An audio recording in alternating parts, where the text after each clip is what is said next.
All right. Hey guys, welcome, welcome. Let me go and make sure that the vertical side is able to see me as well. There we go. Now the vertical. Yay! Hey guys, welcome, welcome. Today we're doing Bendy the Wolf. I was in the mood for like a latex garb today. I was like, you know what? We haven't done latex in a while. Let's wear latex, you know, on a 11 o'clock in the morning. So, yay. You know, let's wear latex. So, yeah, I was in the mood for this today. So, yeah, this is what we're doing today. And I'm going to tell you a lot of stuff has gone wrong in the background today in terms of, like, all of the other stuff. Let me go and get this pinned. Chat commands. Hey, Valentino. Yes, I saw the little drama. I saw your pickup line. I also saw that... were you the one that stole a cat? Were you the one? Not sure. I saw that at the very end. I wasn't sure. Oh my gosh. Now... like, we're just having a day, I guess. Today's a day of just, like, some very, very problematic, stuff no, it was Vox? I see. Vox did it. Vox did it, of course.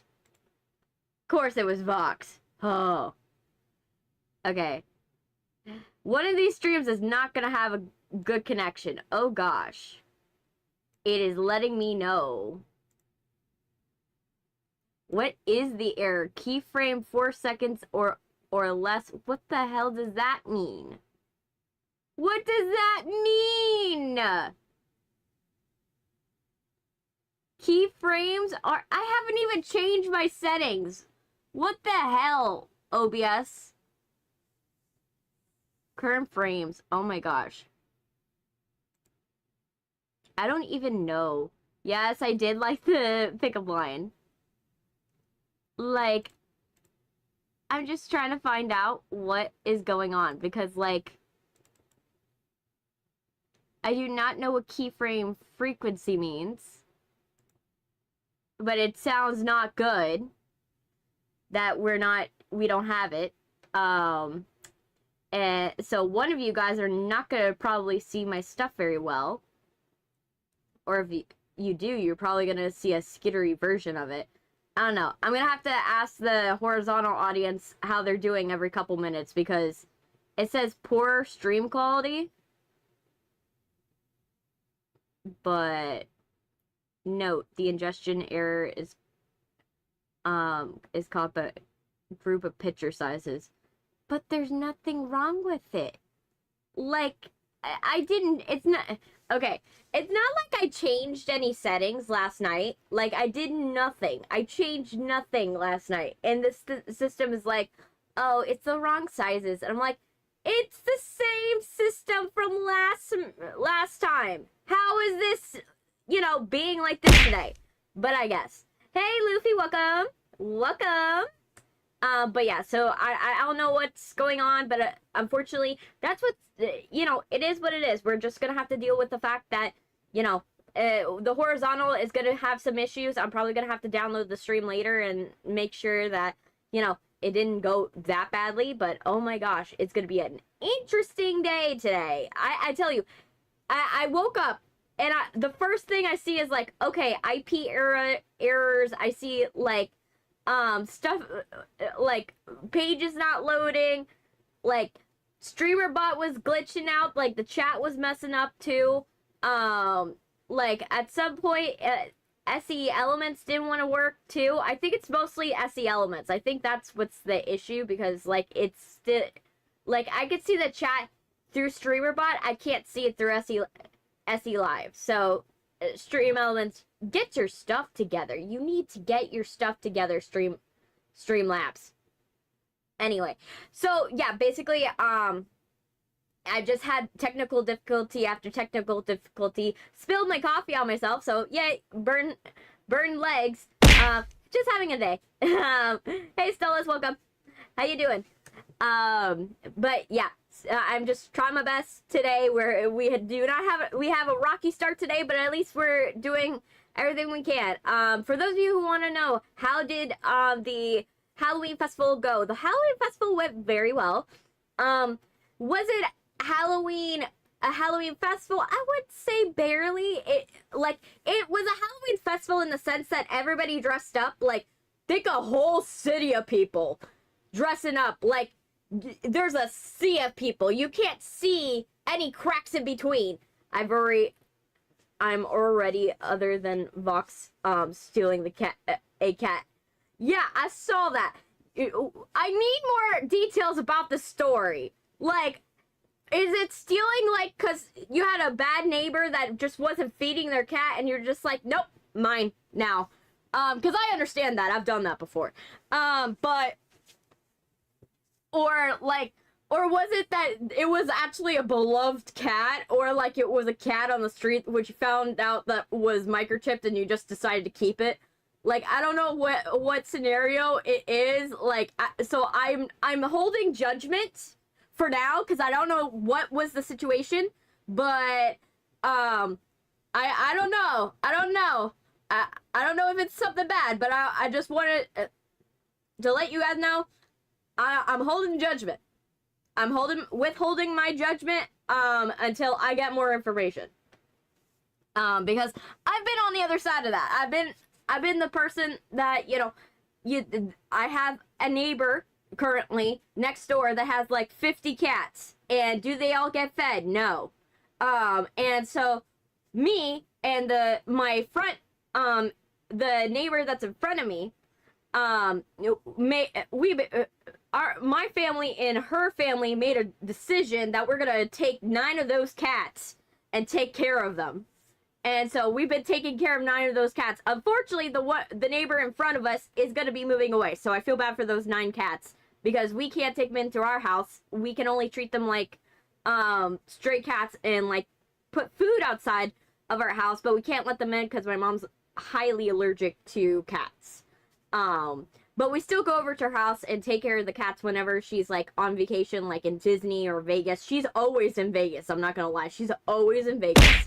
And it's the funniest thing ever. Okay, so I have an abusive neighbor that did not like her cat, and hit it a lot and left it outside. I took it and she doesn't care. Okay, in that situation, it's fine.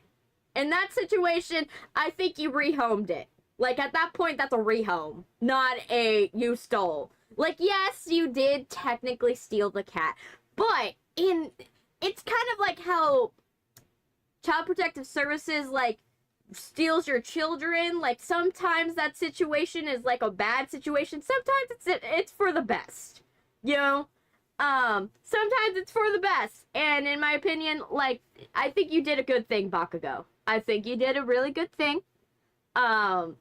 And it's always good when you rehome it. That's the cat distribution system. The cat was not meant to be with that owner. Otherwise, it would have worked out.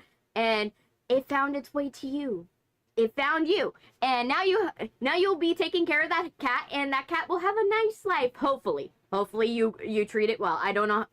I can't vouch for you, but I hope you treat this cat the way it deserves to be treated, because I think the cat deserves a good life, in my opinion. But yeah, it's still Vox. I could change it still. Okay, Vox. I just didn't know if like you were a different thing. I wasn't sure, but yeah, don't worry. I'll call you Vox. It's just that I didn't know Bakugo hit was Vox. I didn't know. It's fine. But yeah, so I was watching, I did that. I watched a video before I got in. Before I do that, let me talk about the Halloween festival. So basically the Halloween festival was like a sea of people, like a city full of people. Like, there was roughly, I would say, like 5,000 people in this small park. So a lot of people, giant stage. They had a Halloween competition, but it was barely as good as previous years.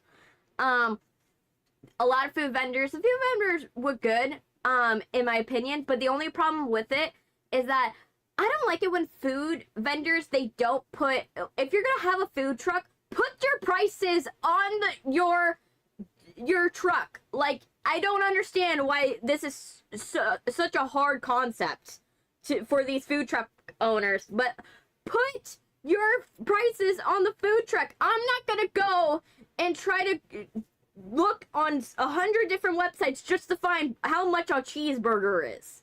I'm sorry. If I have to go and take myself out of the experience of the entire festival in order to figure out what the hell your pricing is, I ain't buying from your food truck. Hey, Sil, welcome. So literally, I was so frustrated that a lot of these like food truck owners, they didn't have their prices on their things, and so of course there's a line all the way to the back of the venue, you know, with people who are going and lining up for this thing because it's an artificial line because they can't tell what the price is for these things. So you know what? I was like, if you don't got your price, you don't count as a food truck. So I went and I did everybody else. So there was this wonderful food truck place called Casa Yuca. Really good. They made fried pork and they made some fried tostones. And it was really, really good. It was really good. A little too dry for my family's sake, but it was great. And then like I went to also another independent business called Lunch Donut. Lunch Donut is a donut place where they make breakfast donuts, but they also make like, you know, food like normal food variety donuts other than sweet donuts. I had their Boston cream. They did theirs a little differently from how you would get one from like a Krispy Kreme or like from a Dunkin' Donuts. They did it where it's one of those circle donuts. It's not the one with no hole in it. It's like it has a hole in it. But the difference is that they injected the vanilla pudding all throughout the donut. Did our little drama make you laugh? Yes, it did. I was cackling.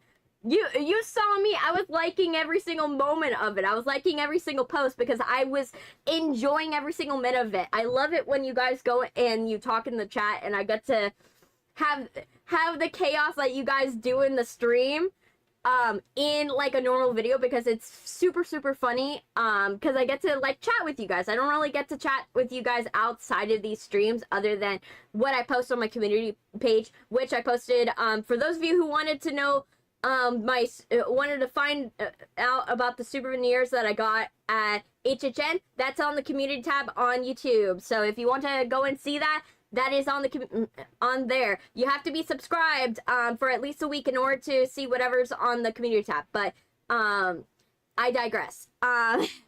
Yeah, and so yeah, I always enjoy when you guys go and like leave comments or something like that, and it also helps go and push the video because it tells YouTube, hey, this is this is a video that everybody's talking about. We should probably go and send it to people, send it to more people, you know. Liking, you know, sharing and commenting helps my videos get to more people. And so that's why it was so fun to watch you guys do and be as chaotic because I think that when you guys go and do that in the comment section is a better demonstration of what my streams are like for someone that needs like a beta version of what you guys are like. And I think that you guys like did like a good like show of what the streams are like kind of. Comment 0 made me made me laugh a lot. Yes. I was laughing, trust me. I was at home cackling and my mom's like, "Why are you laughing?" I'm like, I was like, the video I posted, it started out normal. The comments were like, started out like helpful advice, and then it changed into, I love your style. Then it devolved into, into I love your hat. And then it also then devolved into, okay, now we want to be a drama club. Then it devolved into pickup lines, and now we're here, which I was enjoying. I was enjoying so much, and I was laughing so hard. I was having so much fun, to be honest. And thank you guys for doing that. It was so fun, and like I said, you guys being who you are in the chat literally demonstrates to people how you are when you're in my streams, in a way that is like a like sampler version, in a way. And that's why I kind of enjoy it, because then you guys everybody gets a sense of who I am, but they don't get a sense of who you guys are, and that's what I love about it. You're welcome. That's our performance. Yes, yes. And I love when you guys are chaotic in the comics. I love it because I enjoy every single minute of it. I love when you do something weird in the comments. Like, it brightens my day, because I always look to the comments to see, okay, what have they done today? What have they done today? It's something new? Did they post something lately? What did they say? I'm always looking to the comments to go and check to see what you guys are doing, because I want to see how you guys one up yourselves for this time.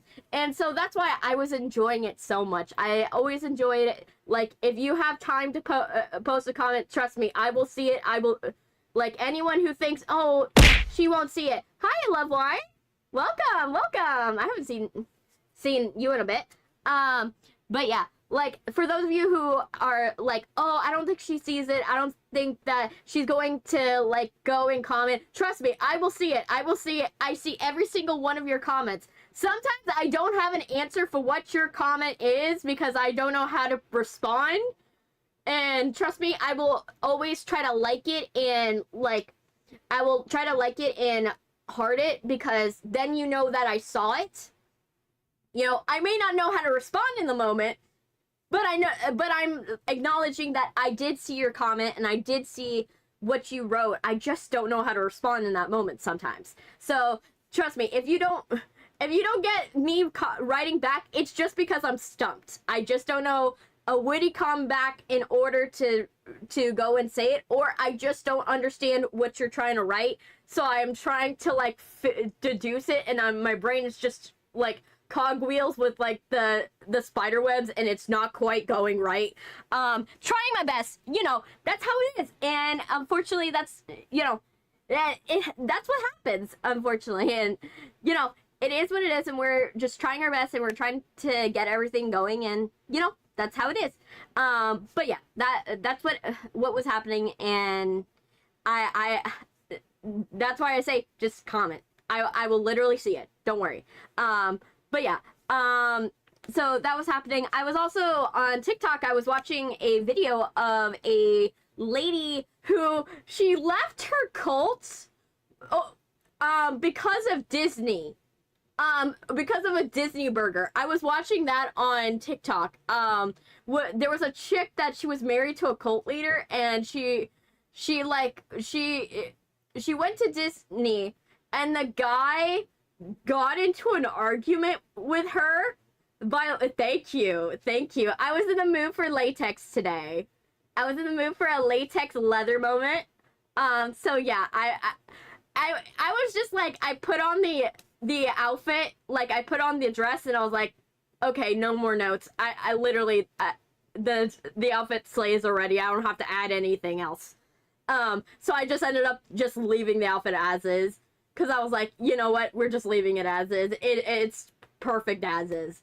So yeah, that's why this outfit, I didn't really do much today. I just threw it on and called it a day. That's sometimes how the outfits work. Sometimes I'm just like, it's a lot of thought and a lot of, like, oh, pick this outfit and this thing that goes with this thing, goes with this mood and all that stuff.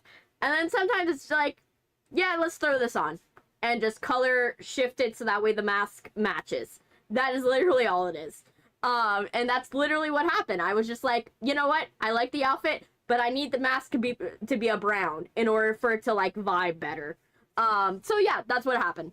But yeah, so I was watching this lady, I got another pickup line. Say it. We'll see if I can respond, and the cogs will turn fast enough in order for me to respond quickly. We'll see. But yeah, I was going in, so I was watching a video about this lady, who was married to a cult leader. She literally got deprogrammed at Disney over a burger. She literally, like, she went to Disney. They were having, like, a very bad day at Disney, and then the last straw was that she literally, she went to the Yak and Yeti. Are you a time traveler? Because I see you in my future. Oh, that's actually kind of nice. That's actually kind of a sweet pickup line. Like, I guess that one's a fun one. I liked how that one rang. You know, I'm someone that loves cheesy like pickup lines and loves like cheesy dad jokes. Like, I love them. I enjoy dad jokes. I love pickup lines. I'm someone, but it's they have to not be like, you have to put a little effort. You can't be like, oh yeah, let's, you know, I can't hear like the same exact pickup line every single time. It has to be something, you know, a little bit inventive, you know. I really, really love it. Or like I like poets. That's something that I love the most, or is a good poet. I love poets. You guys could probably see it whenever you check on my TikToks. I go on my TikTok feed, I repost a lot of poets in my thing. I see I'm charming, yes. I repost a lot of poets. When you go into my TikTok reposts, I go and I repost poets, and I repost like words that I think are very beautiful in my opinion. Like thoughts and ideas that are super, super pretty and very, very vivid. And like I've said her name before, but I really have to say it again. Check out Cecilia Martinez. She's really good. Celia Martinez is really good. She is a wonderful poet. She has now 3 books of poetry, and she's just like, I love how real she is. I love how real she is. I love how honest she is, and I love how she plays with words and how she does it, and she comes up with things. And I think that is so beautiful and so amazing. And then there's another one that he does videos with skeletons. He does animations of skeletons, but then he does it to spoken word poetry. And I was like, oh my gosh, it's so pretty. It's so pretty. It's just like, it's the most charming thing. Hi, Duck. Welcome. Welcome. But yeah, it's so pretty. It's so charming. And it's just like, oh my gosh, it's so cute. I was just like, oh my gosh, spoken word poetry. You guys don't know, I love poetry so much. I love when people go and they put time to word and they think of metaphors and things that they can assign to life, into thought, into living. And I think there's something beautiful about that. And it's something I love so much. It's one of my favorite things in the world is poetry. I love that, and scripts and movies, but yeah, it's a whole thing, and I love that stuff. But yeah, you can see it on the, hey, Freakinator Gaming, welcome. There's an Halloween event in Secrets of the Machine. Ooh, that's cool. I'll probably do it later. Bendy Lone Wolf, I'm almost done with it. I'm literally hopefully today, I'm not gonna jinx it, but hopefully, knock on wood. But today is the last stream for Bendy Lone Wolf. Because all we have is literally the boss level and to find the Dread Schematics. That's all we gotta do. The event's till Halloween. We should be able to make it by then. We should be able to make it for the Halloween event, and Secret of the Machine. We should be able to. We would be skipping around the games, but I'd rather do that if it's like there's a special thing going on for that game. So don't worry, I will make it for that game. I will get it done. I will, have it done, and then everything will be pretty good. So yeah, so I'll get that done. Don't worry, and then soon we will be doing Bendy Dark Revival. That'll be good. Oh, Bendy the Cage. Yes, I'm excited for that. I'm excited for Bendy the Cage. That will be super, super, super fun. I'm excited about that.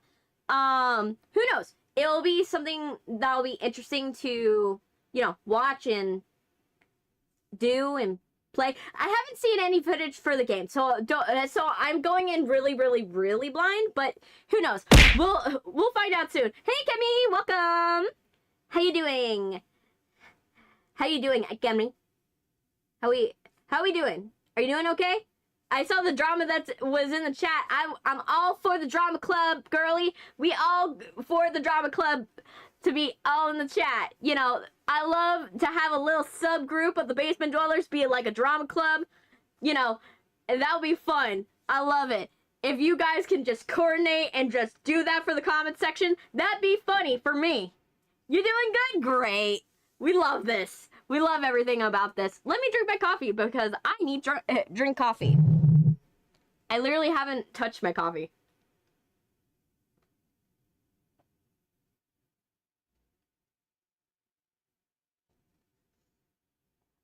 Good, I chugged it. I chugged half of the coffee right there. Do you have boba? I'm thirsty. Yes, I do. I have boba. I have boba. I got good boba. I got coffee jelly boba. Coffee jelly. We love the coffee jelly. But yeah. Sorry. Everyone in my house is getting sick right now. So we're like all having issues. Like right now, my dad, he cannot work right now because his stomach is doing flips. So unfortunately, he cannot be distance from the bathroom. So everybody's having a lot of issues and everything in my house. So it's like, oh gosh, you know, right now, the only thing I have an issue with is that I have a little bit of like mucus in my mouth, but that's it. Let me see. Let me see. Also, Plushy Angel Death says hi. Oh yes! We are doing Bendy Lone Wolf today. We are doing Bendy Lone Wolf. We'll get that done. And hopefully we get all the gen schematics so we can do the boss level and be done with this game. Because I am done. I am ready to be done with Bendy. I can't do this anymore. This game is hard. Like, it's harder than the other Bendy game, to be honest. I don't know how hard Dark Revival is going to be. Who knows? I'm ready for getting into Dark Revival, but of course we will do Secret of the Machine in order to do the Halloween event. So we will get that done eventually. So yeah, we'll get that done and everybody will be happy and yeah, it'll be good. Right now I've been trying to finish stuff for the movie because the movie has been hard. Hard mode on this is a pain. I even easy mode on this thing, like normal mode is hard. Like normal mode is hard on this game, even because when you get to the end of it's fine when you're at the beginning of the game. Like there's only one section I would say it's unfairly leveled, which is artist rest. But the Gent Workshop section, it's hard to do that one because it's not a problem because of the fact that it doesn't have like enough materials or anything like that. It's hard because of the fact that literally it's so big that you can't tell where you've been. That's literally the big problem with it. So Ink Machine, Dark Revival, Secret have a seasonal overlay this week. They all have one. Oh, that's cool. We'll see if we see anything in Bendy Lone Wolf. I didn't see anything coming up, so we'll see. I'm excited. You know, Harvey had not joined the chat in a while. He hasn't joined yet. But he will. He will probably join in. He usually joins in like middle of the stream. So I never expect him to go and show up like right away, but it'll be fine. No probs. Next year. Yeah, definitely. Next year definitely we could try it next year for Dark Revival. Like Dark Revival we could try it to see if there's anything different for the Halloween event, but it'll be fine. No estoy diciendo que estoy tratando de robarle a su chica. Sola estoy diciendo. I see.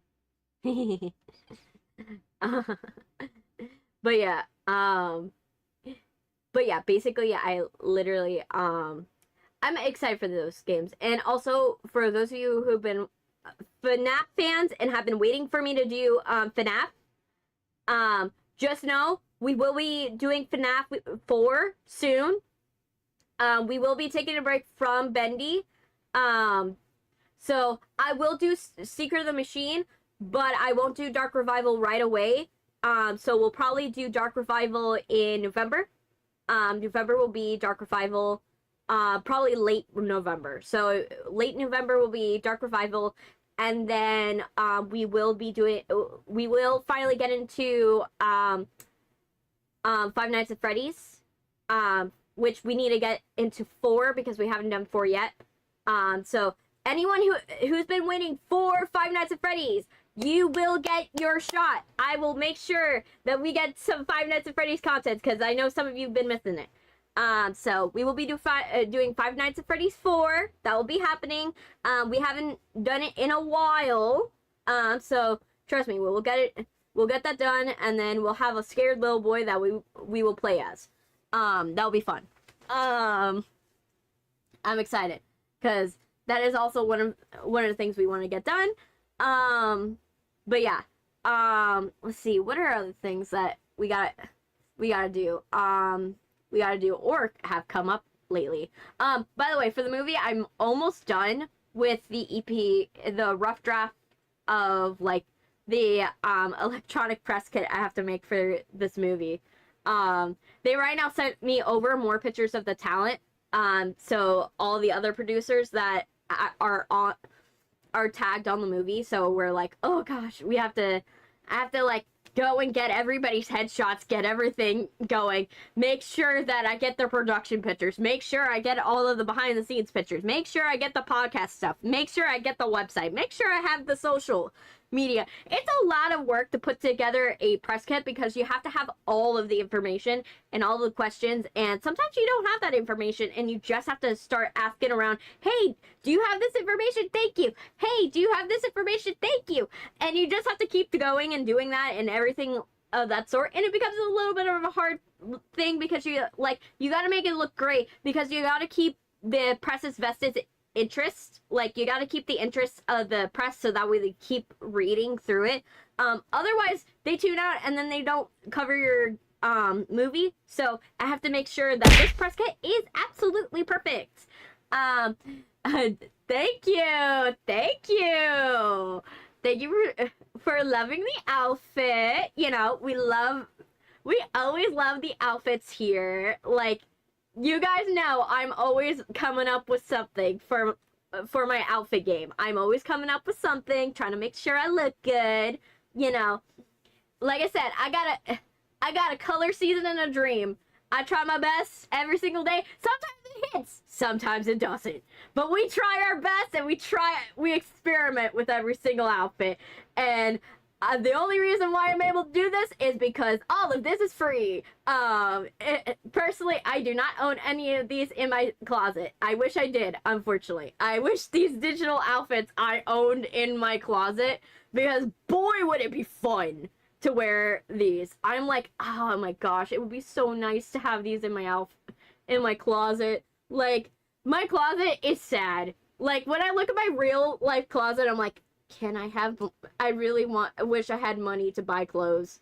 Like, I wish I had money to buy, like, outfits. Like, the only clothes I have are stuff that my family has given to me secondhand. So, like, I have secondhand clothes.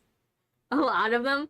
So it's either, like, I got it as a Christmas gift a long time ago, or I got it secondhand. So that's why, like, the souvenirs I got at Five Nights at Freddy's was such a big deal.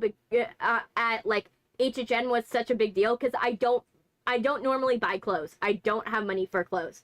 If I do buy clothes, it's literally just to buy it for my job, because I can't afford them. I literally can't afford to buy clothes. It's just too much money. The only thing I will spend a lot of money on is shoes, because I know they'll last very long if I pay more money, so I don't have to replace them as much. But that's really the big deal. So, like, the only fashionable thing I have in my closet is literally my shoes. It's sad that that's the case. That is the most fashionable thing I have in my closet. I wish I had more fashionable things. in my closet, in my real closet. I wish. You know, this is why I have a VTuber model, because the VTuber model, I can paint what if I want an outfit and it not available in the free store. You know what? I could just paint it on my body if I wanted to. I could. You know, that's something I could do. And that's the one thing I can't do with real clothes. I can't make them. Unfortunately, it's too expensive. I realized that when I had a phase when I was younger where I was trying to make clothes in order to, like, maybe make things cheaper, and also I love cosplaying. And I spent more money trying to get fabric than it would have been if I bought the shirt. I'm dead serious. And I was like, at this point, I might as well just buy the clothes because it's too expensive. Like, I was like, a bolt of this fabric is $5 a foot. $5 a foot. I can't do it. I can't do it. $5 a foot is too much money. You know? $5 a foot, and you get, like, 4 feet. That's $20. That's barely a shirt. That's barely a shirt. You could barely get maybe a tank top out of that. Maybe. Because you have to also keep in mind that you have to leave some room every single time that you make an outfit. You have to leave some room whenever you make an outfit, because it has to be a little bigger than it really is supposed to be. And boy, does it make hard. Valentino's trying to take my girl. You just have to be, you know, it's hard. It's hard to take somebody's girl. You gotta be there for your girl, so that way there's no unquestionable doubt. You know, there's no unquestionable doubt in her mind that you fully love her. You gotta give her all the love. You know. Also, talking about music, by the way, have you guys listened to Hayley Williams' Good Old Days? Oh my gosh. I was like, oh, she did not call out Taylor York to an R&B track, might I add. Girlie was like, oh yes, I want to throw my hat in the ring into R&B. Okay, I didn't know I needed a R&B Hayley Williams, but okay. You know, girlie pop off. She literally was like, oh yes, let me go and do it. One of the lines that I was like, oh my gosh, I was obsessing over was, I want to hex you like Stevie. This is high. Hi, Microflow, welcome. But yeah, like, literally, like, she was like, I won't hex you like Stevie, but my voice will vex ya. And I was like, oh my gosh, girlie, you're calling this man out. Basically what she said in this song was literally, oh, by the way, you only liked me when I was a fresh divorcee, and we were sneaking around and trying to pretend our relationship wasn't a thing. Like, literally, but the minute that everybody knew that we were together, oh yeah, my love has dried up. You are, like, yeah, sure, yeah, you were good, but it's no longer a secret, so it's not as good.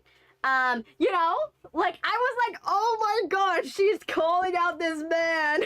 Oh, I was wheezing listening to that song. Just like, oh my gosh, this girl's calling him out. Now, Chico, that's not what I'm trying to say. I still have to keep an eye on a gimme. Not in a weird way. True. But yeah, I was like, oh my gosh, she's calling out this man. I was like, and it got better. It just got better the more I listened to it, because I'm like, you just uncover more details every single time I listen. I'm just like, I'm uncovering. It's like, that's the one reason why I love Hayley Williams' discography. The first listen is never enough. You can literally, you'll listen and listen and listen and find something new every single time she goes and peels it up. She, like, if you, like, literally, it's just like, oh my gosh, I was listening to Wim, oh my gosh. she's just got a really good discography, and I'm so happy that she's just having the time of her life in the solo thing, and I know why she's like releasing it like this. She's too precious. Oh yes. The reason why like she is literally like going and like releasing stuff is apparently this will be her last solo album, so she's trying to get all of the solo stuff out real quick so that way everything is fine. But oh my gosh, that will be insane. Like, considering that Paramore's not over, she has confirmed that Paramore is not over, which considering what she said in this album, I thought Paramore was over. Cause like literally, like, who's left? Who's left? Taylor York. But she's like dissing this guy in so many chats.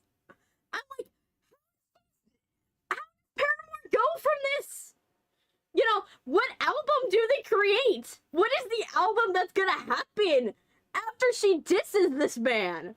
Like, what is Paramore gonna be? What is the next era? I'm hoping psychedelic rock. I really hope she goes into psychedelic rock. She has a voice for it. Like, I feel like psychedelic rock would be so good. Have you seen Suruso? Yeah, not yet. I have not seen Suruso, but he'll probably pop in later. But like literally, like I feel like she should do psychedelic rock. I think she has the voice for psychedelic rock, and now she's apparently got a voice for R&B. Like, girlie's got a voice for R&B, and I'm like, yes, I need it. I need it. I need more R&B. Haley, give me this. Give me it now. I need that. Because it's so good. She's so good. I love her. Something I love about her is how her improvisation is really good. Hi. Oh, yes, I need a hydrate. Thank you. Thank you, Ethereum. Oh, wait. Electrin? Electrin? How do I pronounce it? Is it Electrin? Electrin? Or Electrin? Or should I just call it Ellie? Because I want to call you by a good name. I want to call you by what you want me to call you. Now that's what... Now that I mentioned it, you haven't not seen him in a while. For a little bit. But he's probably busy with some theater stuff. So I don't blame him. Microflow, welcome! Welcome, thank you. Thank you so much. It's super appreciated. Elytrain. Elytrain? Elytrain? Is that pronounced right? Elytrain. Elytrain. Train. Elytrain. Elytrain? Train? Elytrain? Elytrain? Elytrain? Train? Okay. We tried. We tried our best. Elytrain? Is that good? Is that a better pronunciation? Hopefully it's a good pronunciation. I'm really hoping I'm pronouncing it right. I'll go see if he is. Yeah, he's probably doing theater stuff. I literally, I think it's probably that. Like, like I said, if you guys don't show up, I don't hold it against you guys. I know you guys are busy people. It's close enough. Elytra,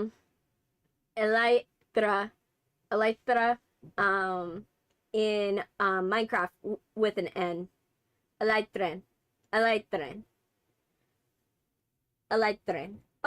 Elytren. Welcome, Elytren. Welcome. I'm so happy to see you. I'm happy to see you. I'm happy you have joined the chaos. We love tuning into the chaos. It is fun. It's always fun when we have people that join. Let me check to see if anybody is, how the horizontal's doing, because I'm worried about the horizontal considering apparently has poor quality. Oh, it's doing better, so that's good. The quality of the horizontal feed got better, so that's great. Hopefully everything, goes better from there. But yeah. But yeah, so I've been doing that. I've also been listening to Maisie Peters because she released You, and You has been a really nice song. I really enjoyed it. I'm excited to hear more of the new album, which I think the new album is called Aubrey Hepburn. I'm excited about that. It's probably from what I heard, she's going more folksy with it this time and less like pop with it. So I'm excited for it. Like, she has a little bit of pop distortion with her like singing, but it's just become a little thing of like, okay, we're gonna go and just go more folksy with it. And it sounds really, really nice and pretty and stuff like that. And I'm very happy with the direction she's going. I've also been listening to Ray lately. For those of you who don't know Ray, just look up Oscar-winning Tears and the song Where's My Husband. Listen to those songs, and it's a perfect example of who she is. She is literally doing retro pop. She's doing retro pop, and it's so good. I have been so excited about the retro pop scene. I've been listening to retro pop for a while, but I'm like, oh my gosh, she's really doing it. She's doing well. Also, fun fact, did you know Taylor Swift has a rap song? Yes, I do. I do know she has a rap song. I watched it live when it came on SNL. I watched it when I was younger. I watched that. She also had a spot on Criminal Minds where she got stabbed to death with scissors. I remember that. And they played like You're Not Sorry over her grave, which was funny. A little bit. It was kind of funny. I was just like, okay, do you really need to hammer it home with You're Not Sorry? After her pretend mother stabs her to death with scissors? You know, okay, that's a moment. I also like, she, like, another thing I also love is like the SNL monologue song. That one was fun. I remember old Taylor. Like, Paramore and Taylor have always been part of my, like, everything I've listened to since I was born. So it's really, really hard for me to, like, separate my life. Like I've said before, it's hard for me to separate my life from this. I think the other live stream crashed on me. I wouldn't be surprised, literally. I would not be surprised because literally it's been giving me problems all morning. Like, that's the problem I have with my streams. Almost always, if I'm late, it's usually because something's going wrong behind the scenes and I am trying to fix it before the stream in order to make sure that everything's going right during the stream. Because I don't want it to crash or stuff to go wrong during the stream. Like, if I can prevent something from happening, I would rather get it done than to have you guys be like, not be able to see and not be able to hear and not be able to interact the whole time, and then you're missing out on stuff, and that's not fun. That's absolutely not what we're here for, and I want to make sure everything is fine, everything's good. And so that's really why I try to make sure everything is perfect, because, you know, who doesn't want to make sure everything is perfect? But yeah, so I've been trying to get that going, and thank you for the ducks. Oh my gosh, I love the ducks. I love the ducks. I want to start a collection of, like, I want to get the Tubbs ducks. If you guys don't know what Tubbs ducks are, they are these collectible ducks that are basically made to look like, they're like Funko Pops, but make them rubber ducks. So that you could get, like, a rubber duck that is, like, Jack from The Shining. You could get, like, Pennywise the duck, Alien the duck. You could get Predator the duck. You could get Batman duck. You could get Joker duck. You know, I want to have a collection of ducks just staring you down. Like, I'm someone where I would just have a collection of ducks, and then basically how they would work is I would just put them in line with whoever is gonna walk in the door. And so it just looked like all the ducks are staring at you the minute that you walk in. And you're half like, is it done on purpose that way? Or is the whole room haunted? Or two, or three, the worst option, are these all sentient and they're about to attack? I want that to be the options in someone's mind. Oh, you already have mini ducks? Oh, man. I want ducks. I want more ducks. I have tiny ducks that I got my brother's friend. The Claire Redfield one's so cute. Yes, you know! They're so adorable, but I want them so bad. The wicked ones are so cool too. Like, I want all the serial killers. I want all of the killers from all of the horror movies. Like, I want to line them up, like, and have them on my shelf. I also, you know, I want them all because I personally, I really love them so much. And I like Funkos, but my brothers are deathly afraid of Funko Pops. I don't know why my brothers. Like, Brian's deathly afraid of Funko Pops. Like, apparently from what he told me, it's because of their lifeless eyes. But I'm like, how are you scared of Funko Pops? I don't understand this. Hey, Zoro, welcome. But yeah, my brothers are deathly afraid. And they're like 22. They're 22 and deathly afraid of Funko Pops. Like, it's so funny. Hey, what dream? Welcome. But like, I laugh at them so hard because I have a collection of Funko Pops I've collected over the years because, you know, family gifting them. And I'm like, literally, they are deathly afraid of Funko Pops, and it's hilarious. Base brothers, yes, they are scared of them. And I'm just like, these are also the same brothers that are scared of Jurassic Park. And I'm like, the dinosaurs can't get you. Why are you scared of it? And it's like, it's scary. And I'm like, what the fuck, man? Why are you scared of Jurassic Park? There's no reason for you to be scared of Jurassic Park. Are the dinosaurs gonna come and get you? No. Then why are you... Can they come through the screen? No. Then why are you scared? Man, why are you scared of Jurassic Park? It is the funniest thing. They still, to this day, refuse to watch Jurassic Park with me. Like, I can watch it with my younger brother. That's 5. My 5-year-old younger brother will go and watch Jurassic Park with me. And yet, the 22-year-old twins will not. That is the funniest thing ever. Like, it does not get any funnier than that. Scared of Jurassic Park, ain't no way. Yes.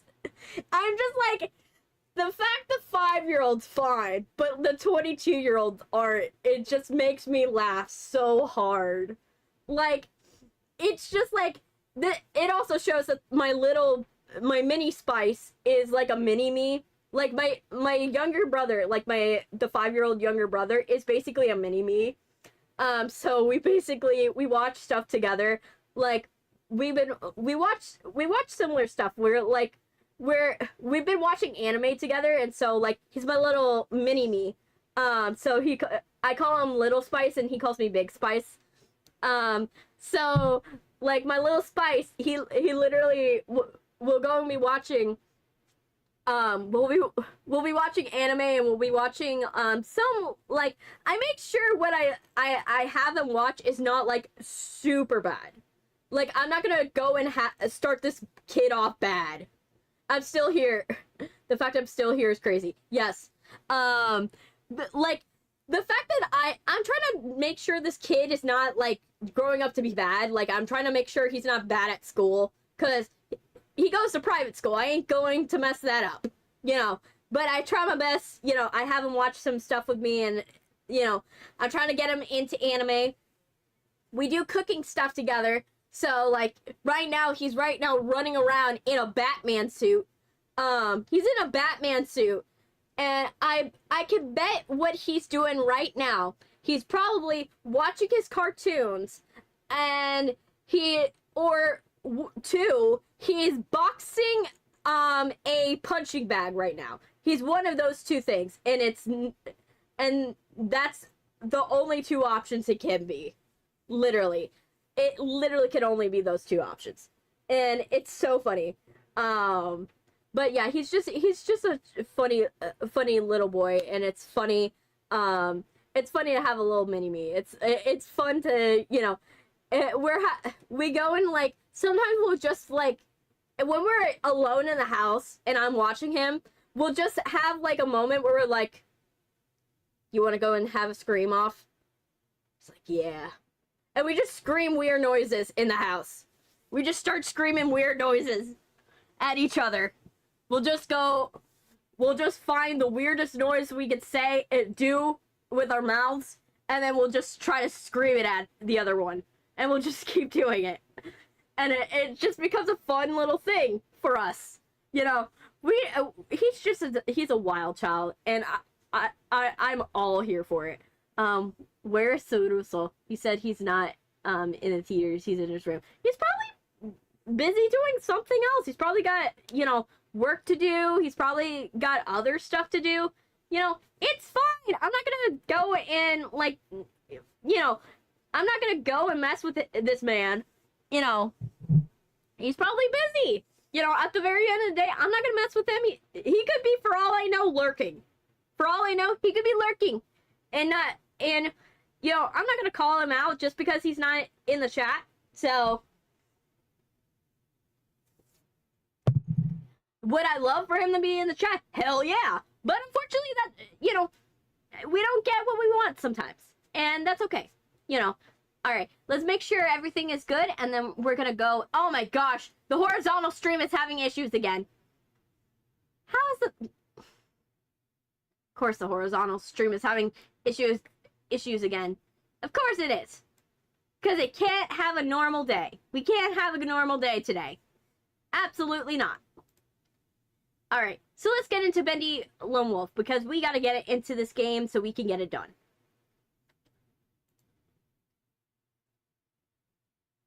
Alright. Let's get into Bendy Lone Wolf. Yas.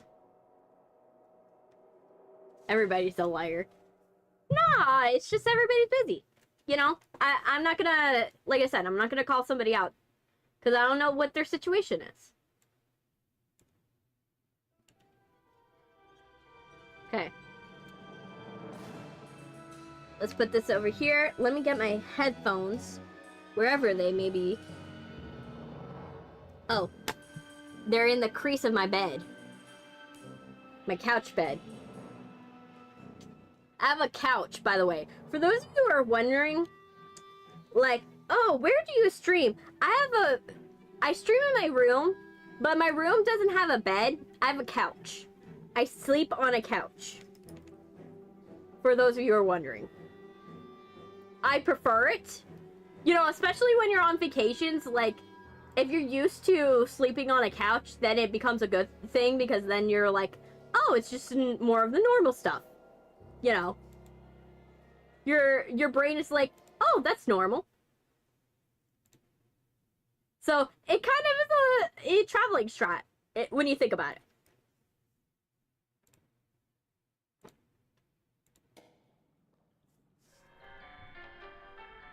Hey, Edward, welcome!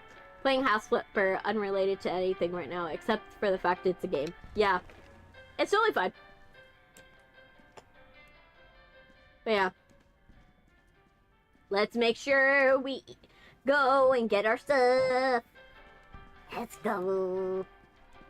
Okay, let's drink our bean juice. We gotta drink the bean juice. The bean juice gotta happen. Okay, let's go. Let's make sure. Oh, we forgot our bone. We forgot our emotional support bone. Where's our emotional support bone? There we go! Okay, let's go. Alright. I forgot how to run. Let's go. Jaws! Change sports shop. Let's try to get this done. Break down pure brick wall. Yes. Maybe one day I'll do House Flipper. Who knows? Do you listen to any non-English songs? Yes, I do. I listen to some K-pop. I'll go and oh, I forgot. I'll listen to some K-pop. I listen to sometimes J-rock.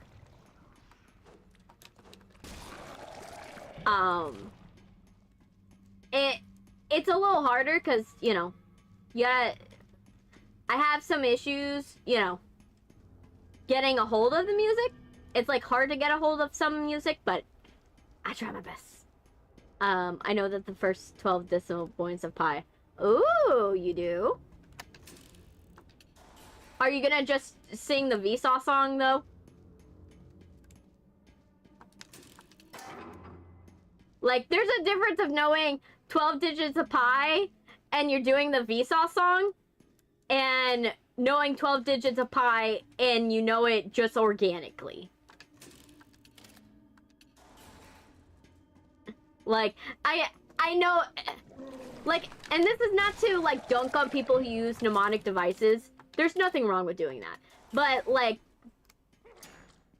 it's kind of I'm kind of dunking on people who are like, oh yes, I am superior because I know the Vsauce song. No, you're superior because you learn a mnemonic device. That's all it is. You think you're superior. Like, the one that actually knows it organically and has it memorized. Ooh, okay, that one's good. I like, haiku jujitsu. Ooh, jitsu. Ooh, that's cool. Let me see. Oh, nope, nothing there. I need to get some bean juice. Get the bean juice. Get that hard bean juice. We gotta do that. Okay, let's keep going. Let's keep going. Okay. I don't see anything else that I need. So we'll just keep going. Yanny Horror. What kind of like Yanny and Laurel? Ah, I see. Let's see. Oh no. Now I'm slow. We don't want to be slow. That's not good.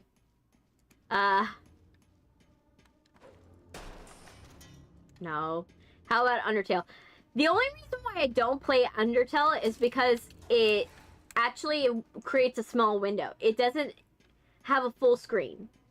So because Undertale is so small on my screen, I actually can't see it. So I tried doing Undertale once before. Oh, no. Bendy, no. I don't know where he is. But we are making sure he is not here.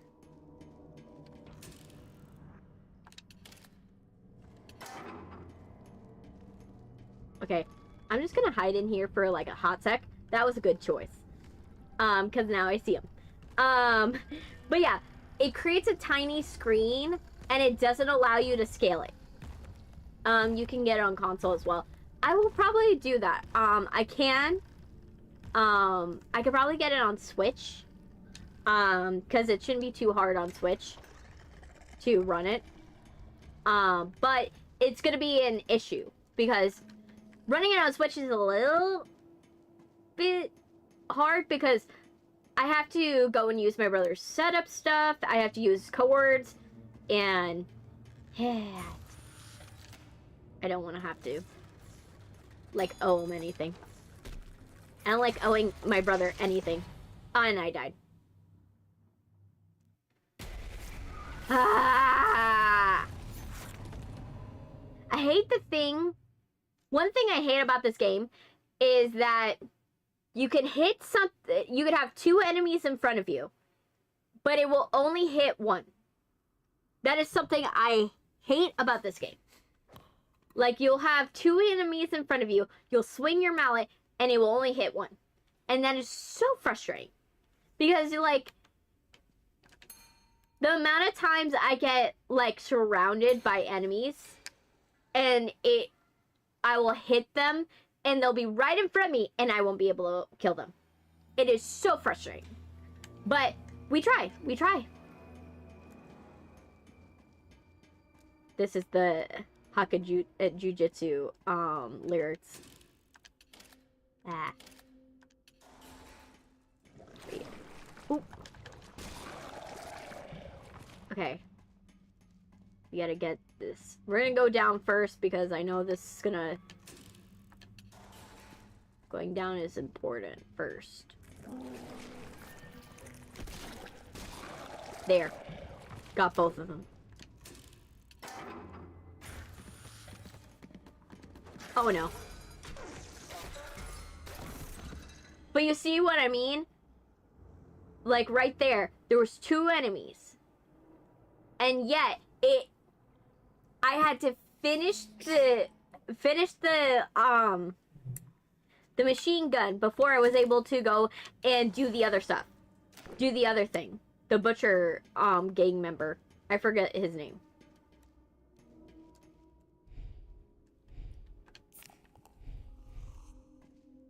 Like, that's disappointing. You should be able to kill multiple things. Like, you should be able to multitask, Boris. She says, I am the one, but the kid is not my son. Oh, shoot. Okay, that one was not fair. That was not fair. That was literally not fair. How was I supposed to get out of there? How? I swear, the jet workshop section is just rage bait at this point. It is literally rage bait. Oh my gosh, come on. Okay. Come on. You're oh, they're just radios. Okay, let's go all the way down. Check to see if there's anything in here. We need to do this so we know we've been here. Head crab, no. We gotta get this. Die. No. I missed the timing. Bean soup. Hyper Striker bits. Hey Sans, welcome. I'm finally able to watch a stream again due to being on the weekends. Yes. Well, I do every Saturday. So, you should be able to come on more.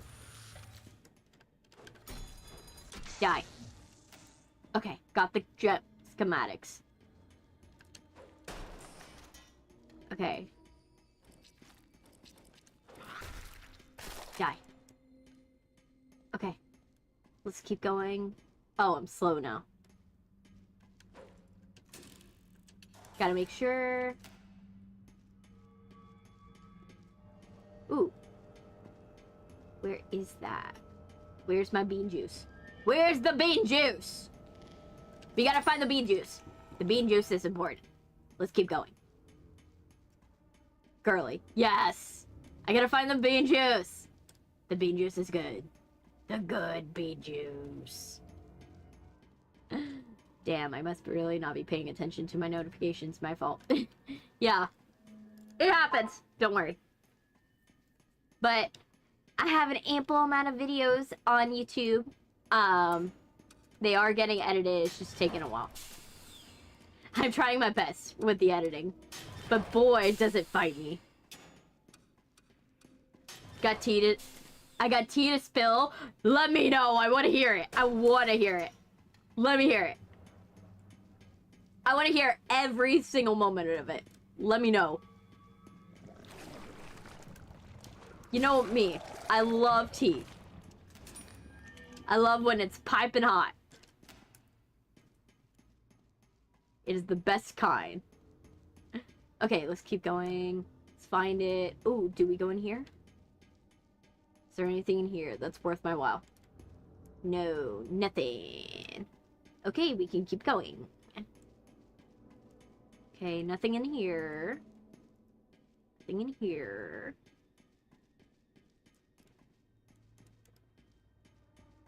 Alright, let's go. Because this is a very long hallway, and I'm not about to get stuck.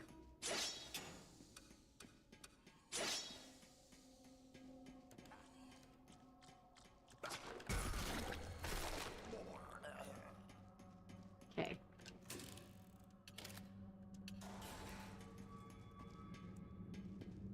Okay.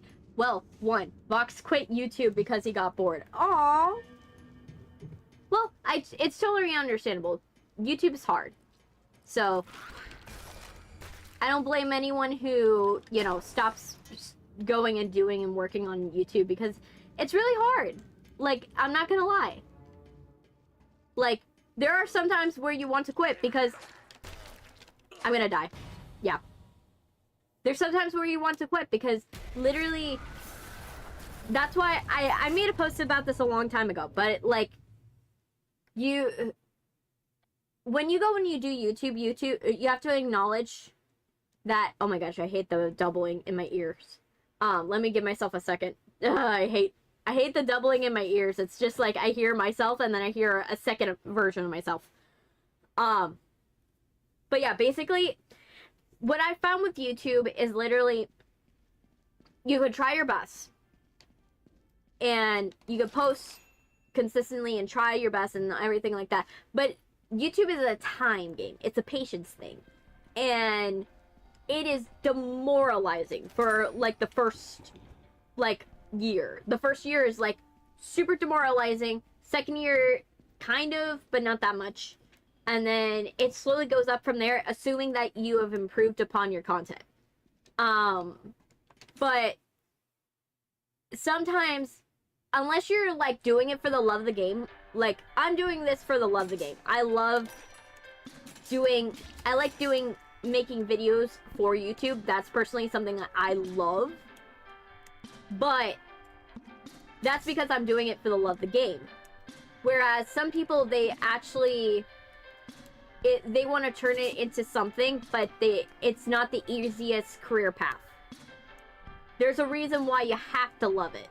Because it's so demoralizing to do something that is your passion and you're showcasing your passion, but then every single moment that you try to go and get bigger or anything like that, it's met with so much opposition and so much people going and just not helping, you know. And you try your best, but the algorithm changes every single day.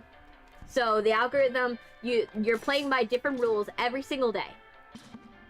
And so something that might have worked for you last week will stop working for you the next week. And then you're like, oh great, now I got to change they changed the rules again. It's a losing game. It's playing in a losing game where you know you're gonna lose, but you're just playing with the rules that you got because you're just like, as long as I try my best, I could probably get somewhere, right? You have to be delusional to play in the game of YouTube and to play in the game of content creation. Because if you are so delusional that you don't think you'll lose, like, you have to be delusional. You have to be some kind of delusional, or at least I'm a realist, to be honest, but I am a realist that is like, okay, I know I have to be delusional about this. I have to be like, everything is gonna go right because everything's going to go right.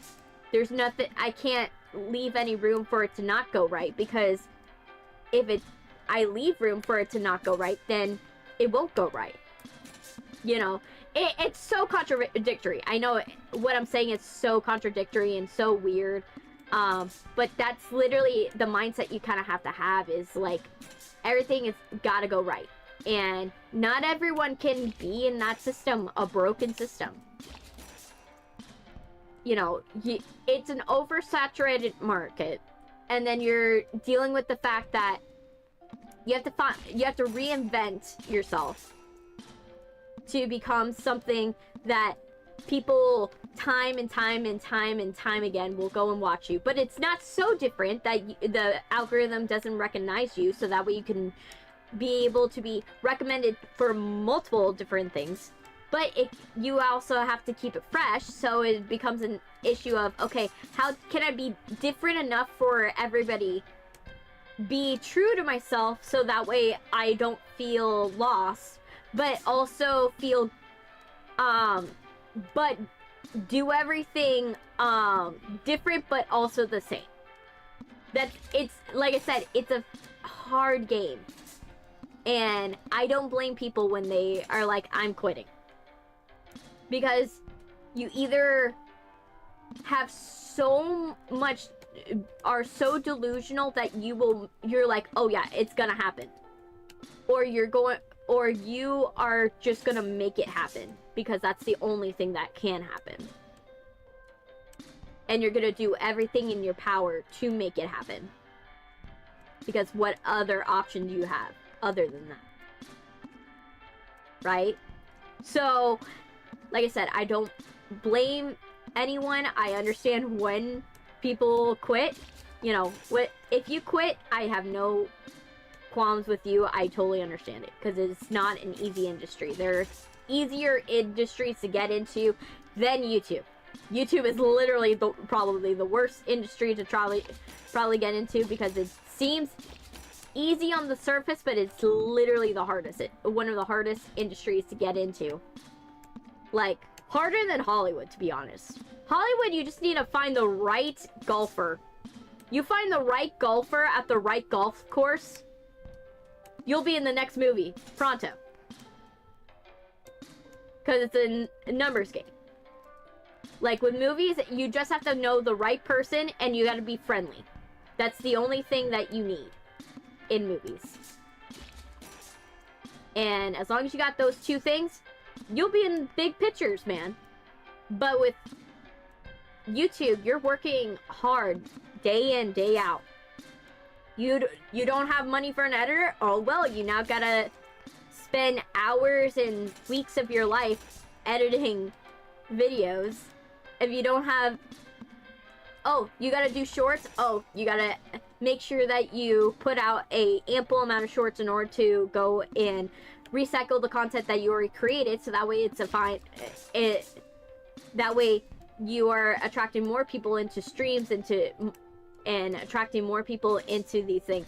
It's very dystopian when I describe it. I am sorry. But that's literally what it is. And unfortunately, that's how that happens. You know.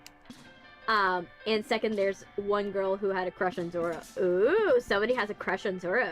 Ooh. Sorry, I went on a tangent about YouTube. That's how I feel about YouTube right now.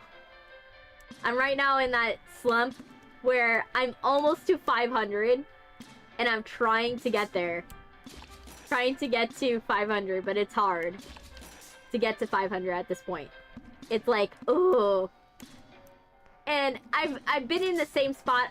I'm right now in the same spot I was in when I was at 250. Where I was like, oh my gosh, I made so much progress, and then all of a sudden it all stopped. And then, so right now I know how I feel, because I'm like, oh, it's fine. It's not a Chrissy without a rant about something. Yes, it is not a Chrissy stream without a rant about something. You know, I'm in the same boat I was at 250, but because I am used to the feeling. I now know what this feeling is, and I've experienced this feeling before. It doesn't bother me as much. Like, I got over my feelings about, like, not making progress, because it's not about not making progress. I'm not making progress not because I am not entertaining, because if I wasn't entertaining, I wouldn't have almost 500 people. That would not happen. But what I do realize is it's probably mostly because of the fact that I just don't have, like, I just haven't found those people yet. And it takes some time. And unfortunately, you know, when it takes time, it takes time, and you just have to be patient. Yes, we'll get out of here. Let me drink some water. I'm hurting my voice a little bit, because, like, I have so much phlegm in my throat, and I'm trying to, like, go and do this stream with phlegm in my throat, and it doesn't help. So, let me drink this real quick.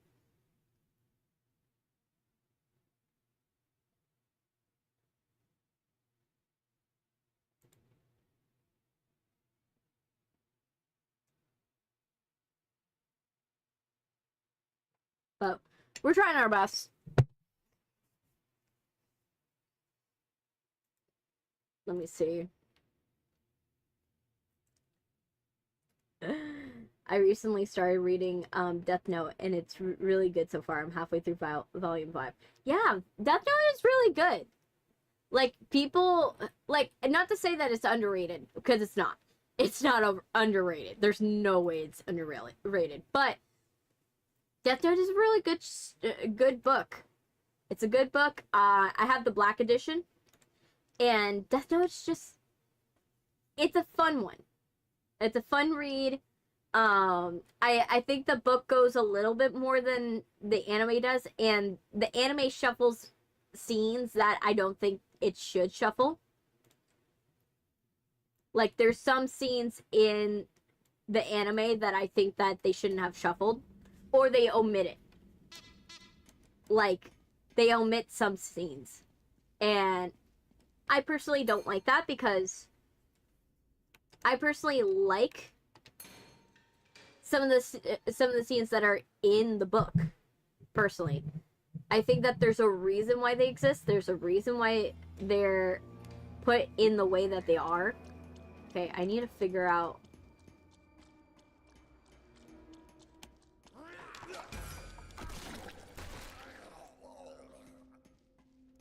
Okay, we're almost there.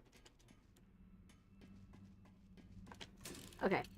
But there's reasons why they're there. Oh my gosh, Bendy.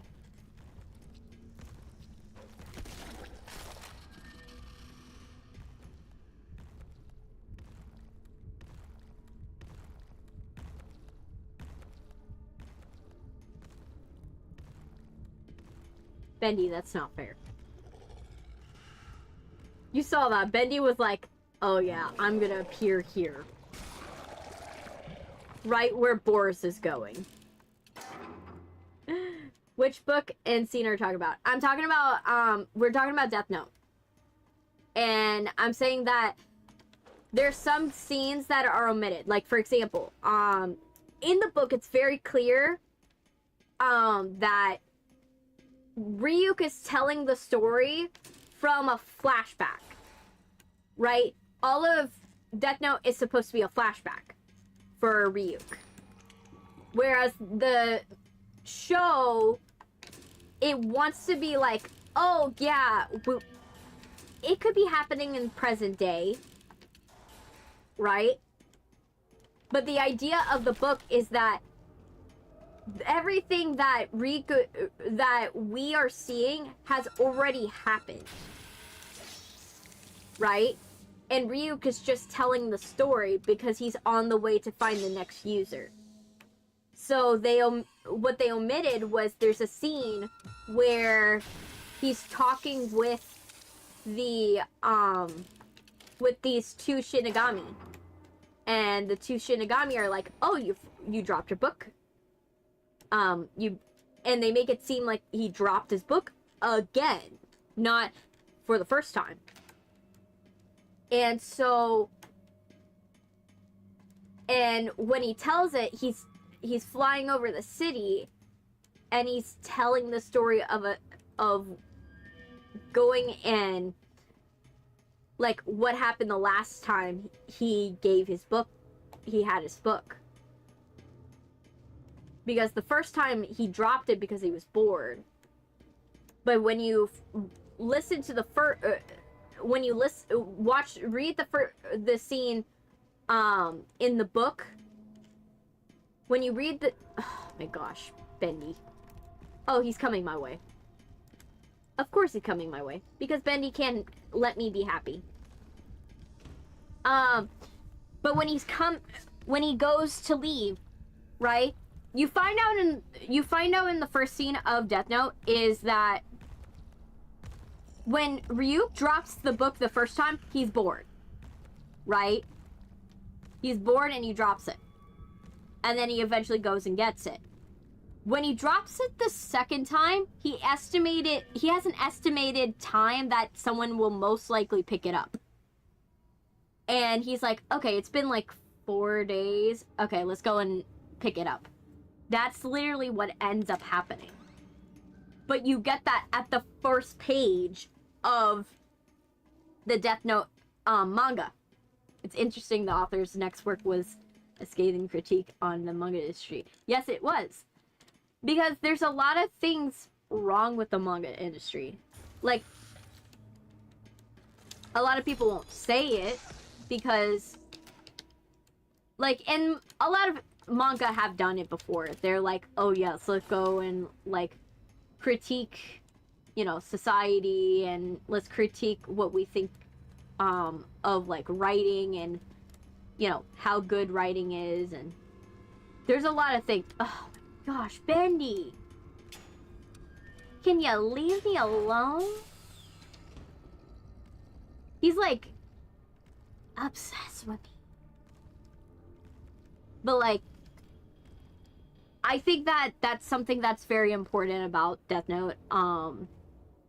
There are that is what makes it a big difference, and I do think that no show has really done it justice, because Light is not supposed to be Light is supposed to be like a psychopath, right?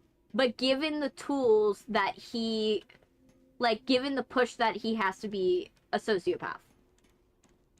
You get what I mean?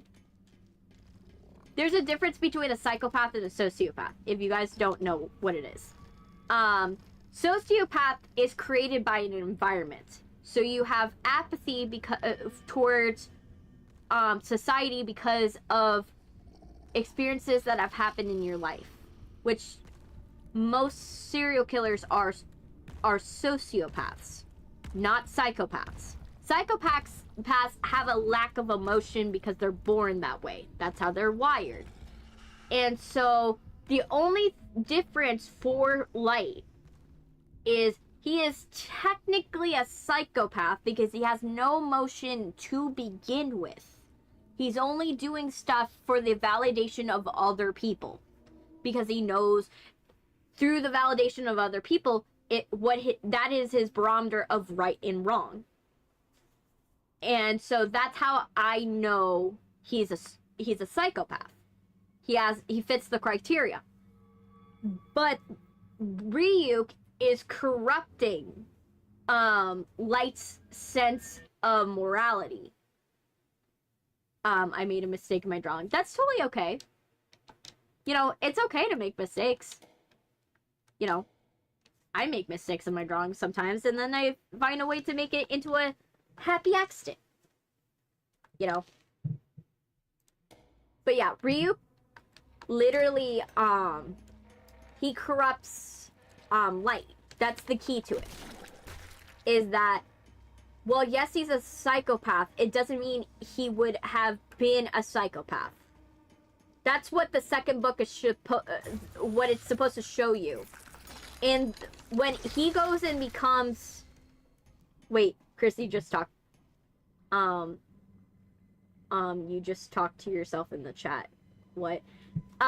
Okay, so what happens is I have a translation thing. So in order for me to translate from other, sometimes I can't read every word, or I don't recognize every word in another language.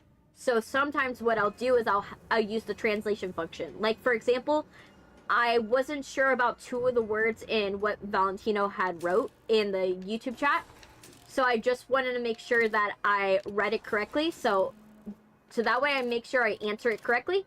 I'll sometimes just, like, go and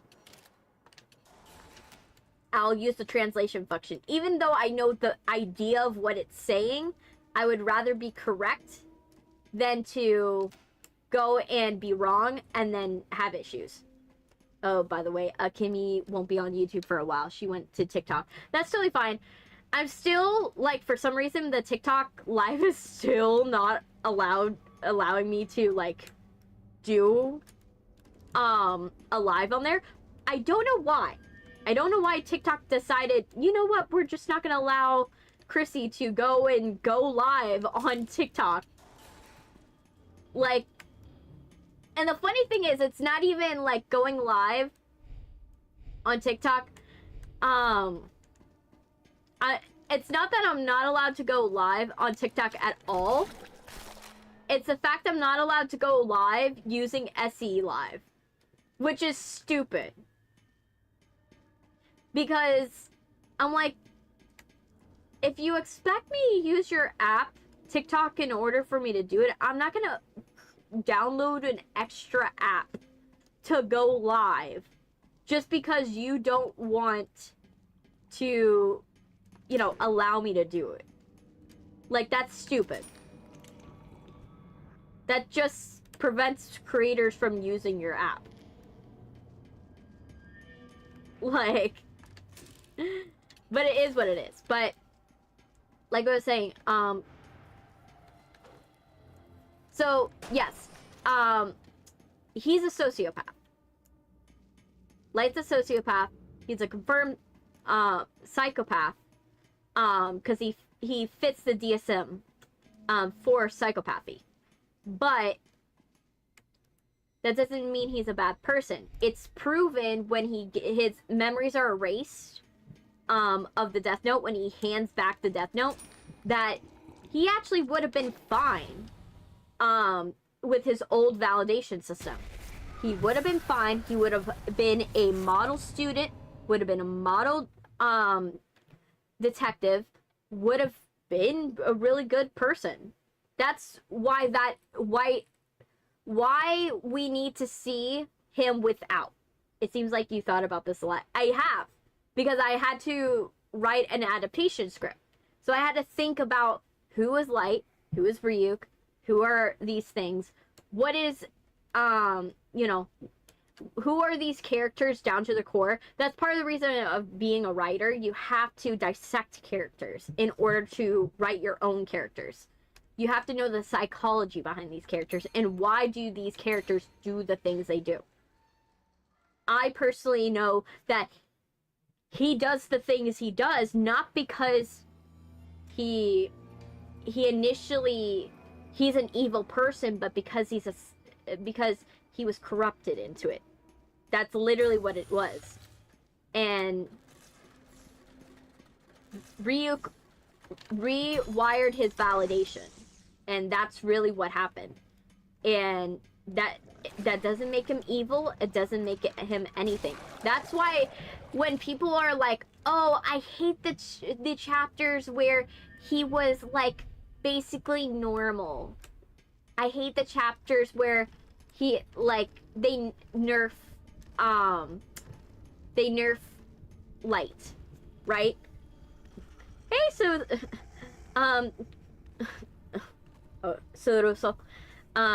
my brain just like went, oh, let's not work. Hey, Soroso, but we're welcome. Yes, power corrupts. That is the idea. Ryuk is basically the personification of power, right? And power is absolutely corrupting. Think of Light's girlfriend. She's an idol, and when she is on a normal day, someone normal. She's a normal person. Sure, yes, she's a K-pop idol, but her validation system and her whole system is built around, okay, I'm an idol, I have to be a role model for people. So she's built on being a role model. So for her, everything she does is for the validation of how would society love what I'm doing? Would society love what I'm doing here? Yes, he's here. You know, her stuff is surrounded by society.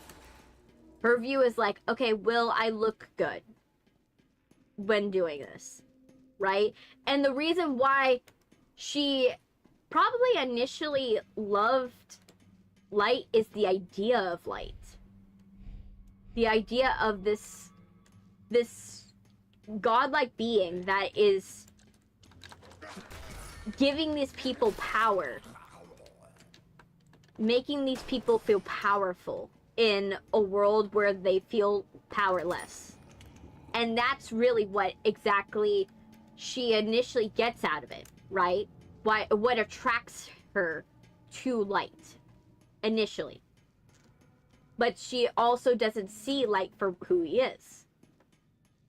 She doesn't see that, while yes, the power to save people is a great power and it's a wonderful thing, but it's also one that corrupts.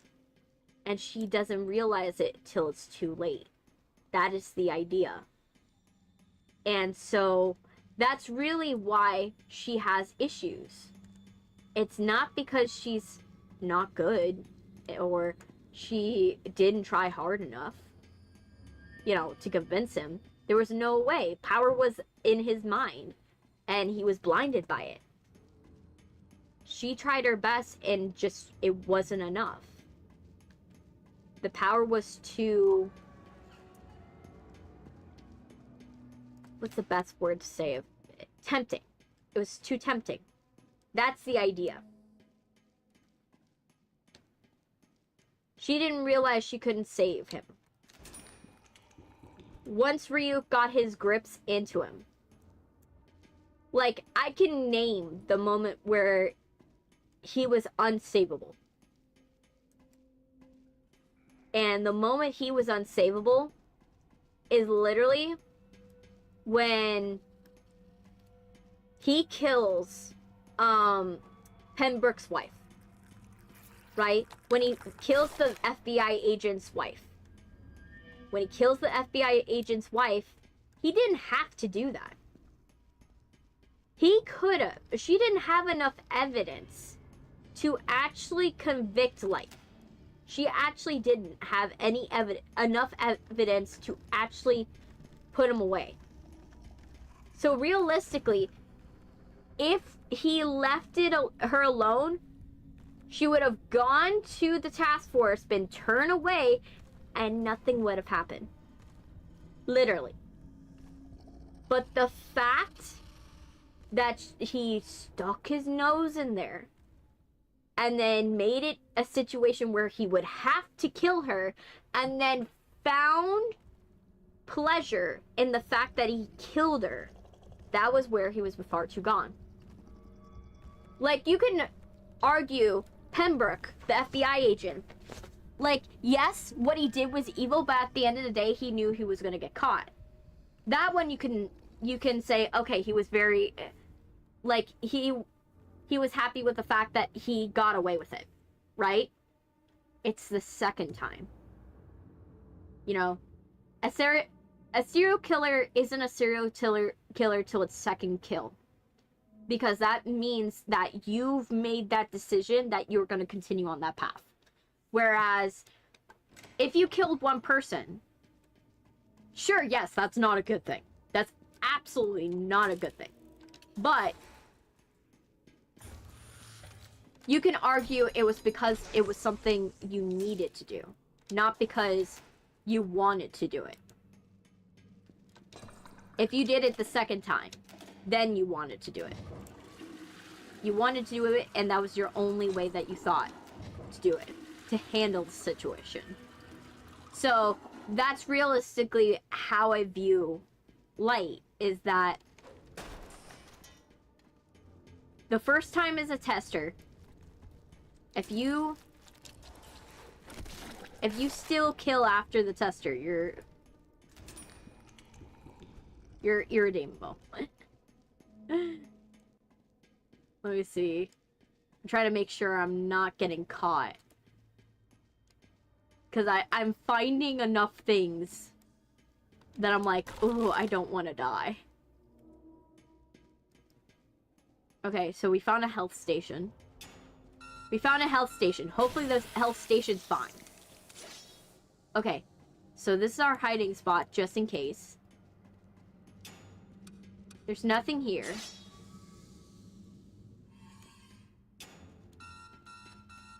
There's nothing in here, so we can't stay here. It's a trolley problem, yeah. Hi, Luffy. You haven't been chatting, but that's okay. We don't judge. Head crab. Okay. Worst case scenario, we can backtrack. Okay, let's backtrack.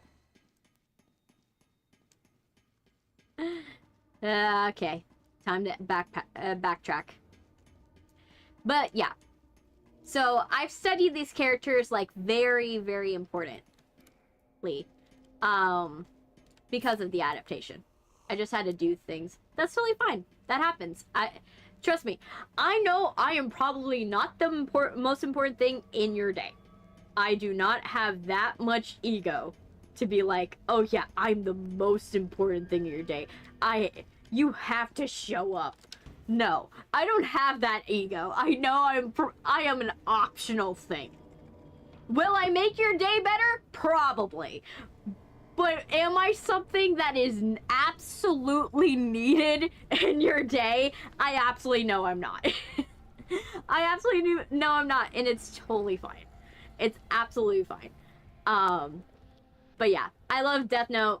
I love how deep. I could talk endlessly about Death Note, if anybody let me. Oh my gosh. There's a reason why I wanted to write an adaptation. Like, one of the things I wanted to do with the adaptation, if I did it, was that for the first season, every time I wanted to have a bowl of apples. Because you know how Ryuk loves apples, right? And I wanted to do is that for every episode of the first season, I wanted Ryuk to grab an apple. And then by the end of the season, have the bowl be empty. Right? Him take the last apple. And the apples are the symbolization of Light's humanity. Hey, Daniel, Brian, welcome.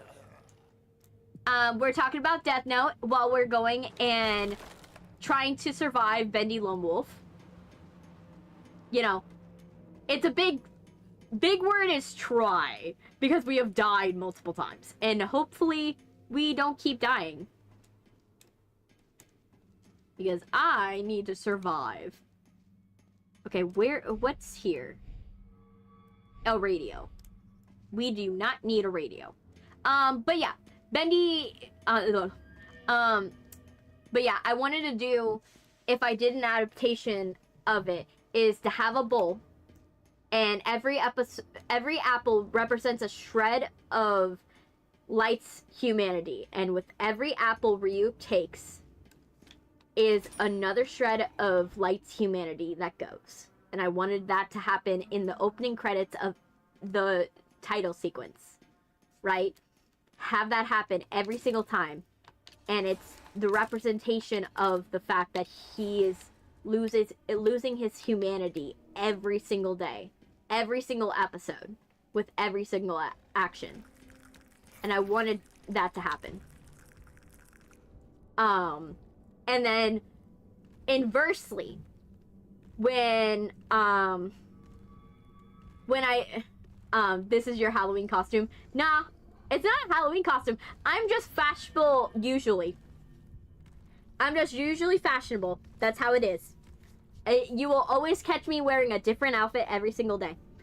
I am someone that cannot be content with wearing the same outfit every single day. Only shoes. Nah, even shoes. The shoes and the pants, even though you guys don't see it, like, it bothers me if it doesn't match. If it doesn't match, it will bother me. So I literally will change the shoes. I will change the pants. Even if you don't see it, it's so stupid. It's so stupid. But because I'm like, oh, like, it matters to me. Because it matters so much to me. I'm like, it has to be different. It has to be. There's no ifs, buts about it. Right? And so you'll never catch me with, like, with an outfit where, like, the top doesn't match what's going on with the bottom. Right? You'll never catch me. Because I am that person that is so, like, into fashion No. Okay. Okay. Let's go here. Let's hide. But yeah, I always change my outfit. Always. I will even include little pieces that you guys won't even see. Like stupid harness belts. I will even have like purses sometimes. Sometimes I'll even have a tail and you guys don't even know. Like, it's just for my enjoyment. You know? Which is the funniest part about it. Is that you guys don't know half of the outfit.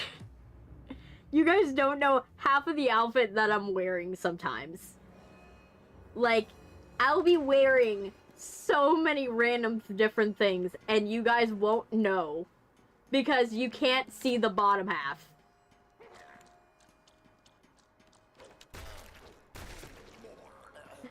Hey, Valentino. But that's literally the deal. I'm that crazy when it comes to fashion. I will literally change my outfit. I am that ridiculous. You know, general thoughts on Misa as a character. Misa, she is, like I said, she is someone who, she loved the idea of light, but didn't actually recognize light for who he is. Is your hair really as red as it appears here? Not really. My hair is, it does reflect pink in the sunlight, but I have more of a strawberry blonde. Like a caramel strawberry blonde. Like, the closest I would say is do a darker version of Taylor Swift's hair. Like her current hair color. Like, a little darker, and make it more red. That's closer to what I got. That's closer to what I got in terms of my hair. The only reason why I changed it is that on the model it didn't look as pretty.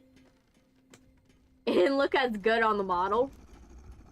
And I kind of, not exactly, like, it's like a lighter version of auburn. Just slightly lighter. Like, it's in the dark strawberry dark strawberry blonde family. It's very caramelly. It looks nice. A lot of people love the color. It's just personally, I look better with a red. And I chose the hair to be warmer toned, and I chose it to be kind of this orangey tone, like with pink highlights, because of the fact that orange color in anime and stuff like that means something, actually has a meaning. You guys don't realize there's a lot of meaning in places for animes that you don't even realize, down to the hair. Hair color, basically, if you have an orange hair in anime, you tend to be energetic. You tend to be very, very stubborn, but like very playful, and very strong-willed, and very opinionated, right? You tend to be like super crazy, bouncing off the walls, very extroverted. And so, like, think of your favorite, like, orange hair characters, right? Think of your favorite orange hair characters. So think of Haiku, think of, like, I'm trying to think of, my brain is, like, drawing a blank. I don't know why my brain is not drawing. Why is my brain drawing a blank? Brain.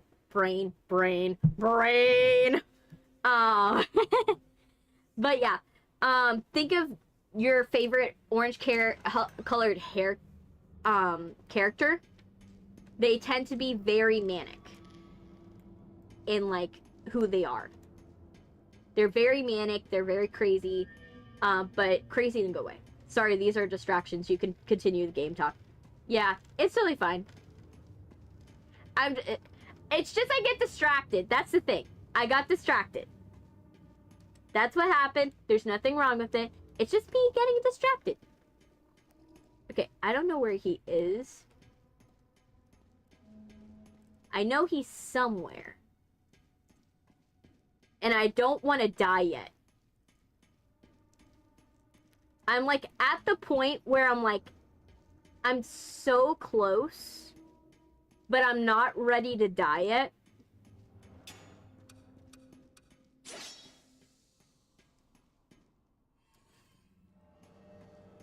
I kind of want to go back because I'm like,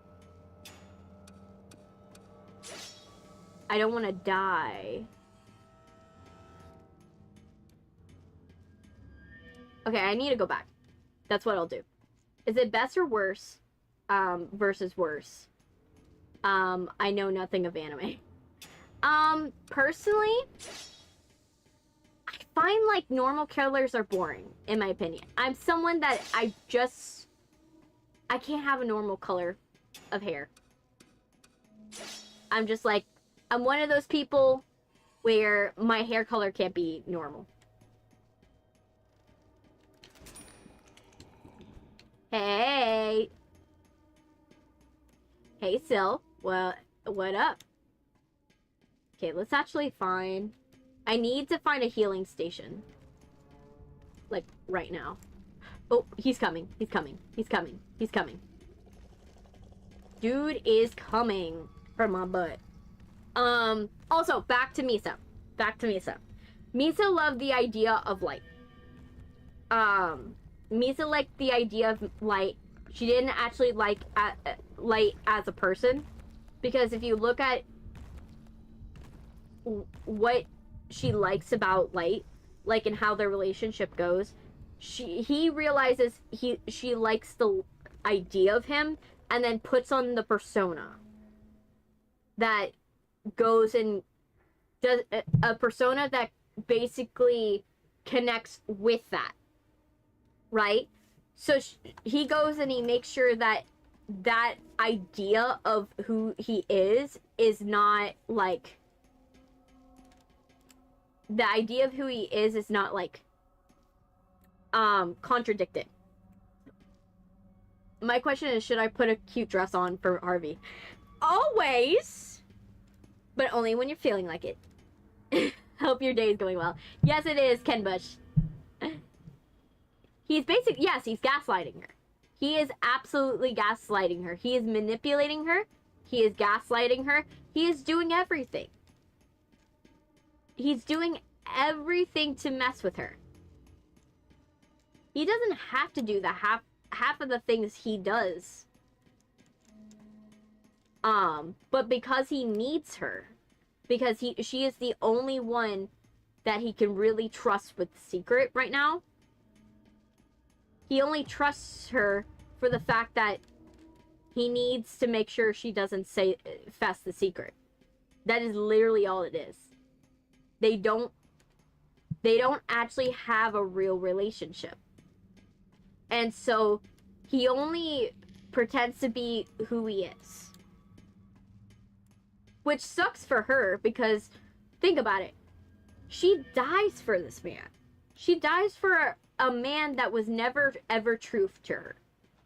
That was literally like manipulating her the entire time. Which is the biggest tragedy. Yes, she does. She dies. She falls off a building. That's what happens.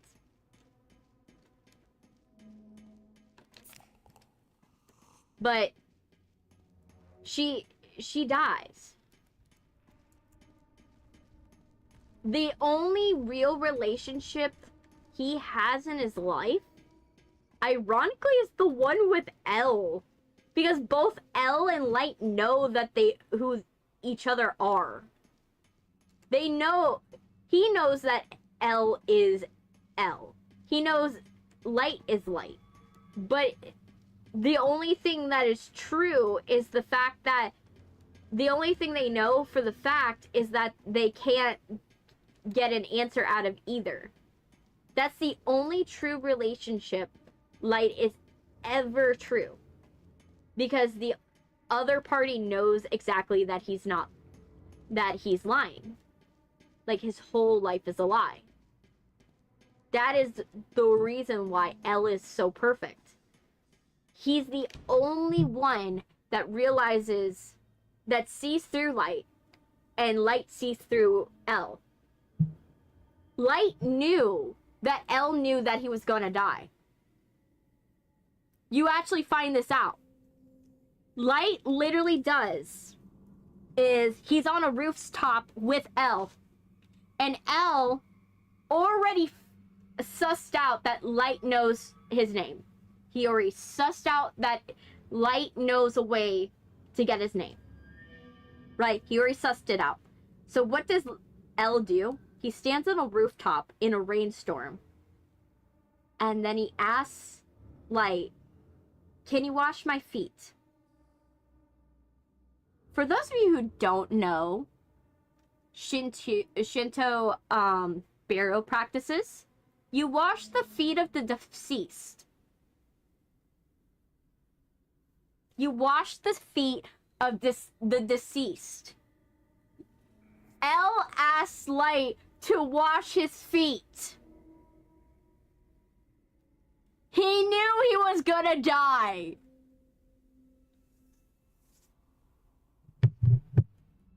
He knew. But and that was him saying to Light, but in his weird little way, "Hey, I know you're gonna kill me. I know you're gonna kill me. I don't have enough to get you. And you're gonna win." That was his, if we're talking in chess terms, that's his bluff. He sees that Light is about to hit checkmate, and he's hoping to seal the bluff. To hopefully, in some way, get it into Light's mind in order to hopefully stay his execution. Oh my gosh. Where is this man? Where is Bendy? So literally, he asks Light to treat him like a corpse.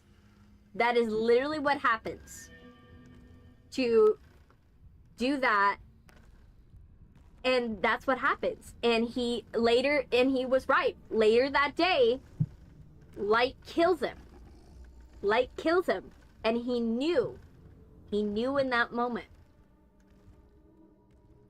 Ryuji doesn't give his name to Light because he doesn't know that Light is Kira. He knows Light is Kira, but he knows he's lost. That's why he gives the name. That's why L gives his name. He gives his name because he knows he's lost. He sees Light killing all these people. And he sees that he's ruining whatever evidence he has left. And Ryuji, in that moment, or for those of you who don't know Ryuji's name, L, he makes a decision in that moment. Instead of contaminating and compromising evidence, he will die in that moment. So, literally, that's what happens. That is the only real relationship Light ever has. And that's why Light, in the absence of L, doesn't know how to live. Light and L have a friend of me dynamic. We have their tennis match and time at the cafe and their actual rivalry. Yes, they literally, they spend more time together. He spends more time together with L than Misa. And he enjoys it more. If that doesn't tell you everything about Light and L's relationship, I don't know what will. Like, if they weren't, like, for the other team, I wouldn't be surprised if they would have dated in another world, to be honest. In another world. They would probably have dated. Because they were so meant for each other, which is weird. It is the funniest thing in the whole series. That is the only real thing he ever knows. And that's why in the absence of L, he doesn't know what to do with himself. Like, he's bored. he doesn't know what to do. Like, he can't feel sadness or grief because he's a psychopath. So the only thing he can feel in that moment is loss. Loss of the only thing he knew was true. So it's kind of sad for him. He only used Misa to try getting her to be a pawn and would kill her when it's done. Yeah. Isn't that where the author wanted to end the series? He actually continued the series. There's actually more Death Note books.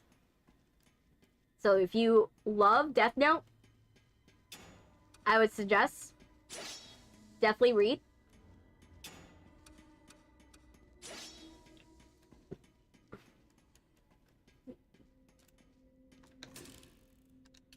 Definitely read the other books. Oh, he's coming. I see him. Yes, there's more Death Note. There's actually a second user. So, the second book picks up right after the first. After the first manga, where we actually see the second user.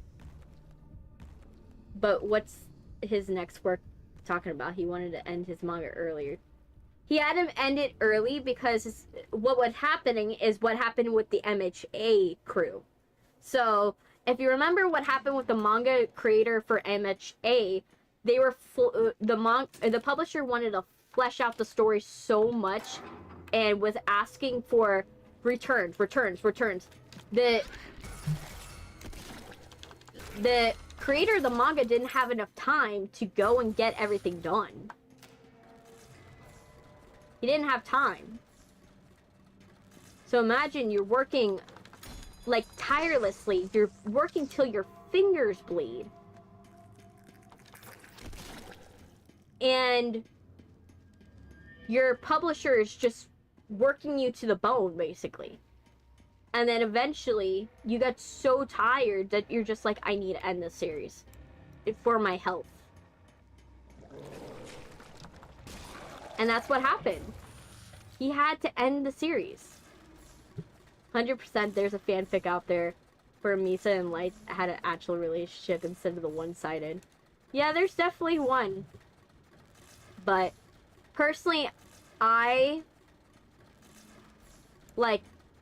think if I were to do an adaptation of it, the most important thing is I would have Misa represent Light's legacy. So, like, something I liked about the Broadway interpretation. So, there's a Broadway version of Death Note, if you don't know. And in the Broadway version, what I liked about it was Misa creates a song as a secret message to Light of being like, hey, I know you're Light. I know you're Light. And personally, I like that because Misa represents her legacy, and that song in the Broadway musical carries through, and it represents the legacy. And I wish in a show they would do that. They would just have it be is that #1 song that she does about Kira, you know, about worshiping worshiping Kira, like, and loving, you know, being in love with the idea of Kira. Like, that's what the song is really about. It's a secret message to him, but it's basically her saying that she loves the idea of Kira. And we have a new spanking car. You have a new car! Oh, congrats! Oh, he's coming. Let's not die right when we need to, like, leave.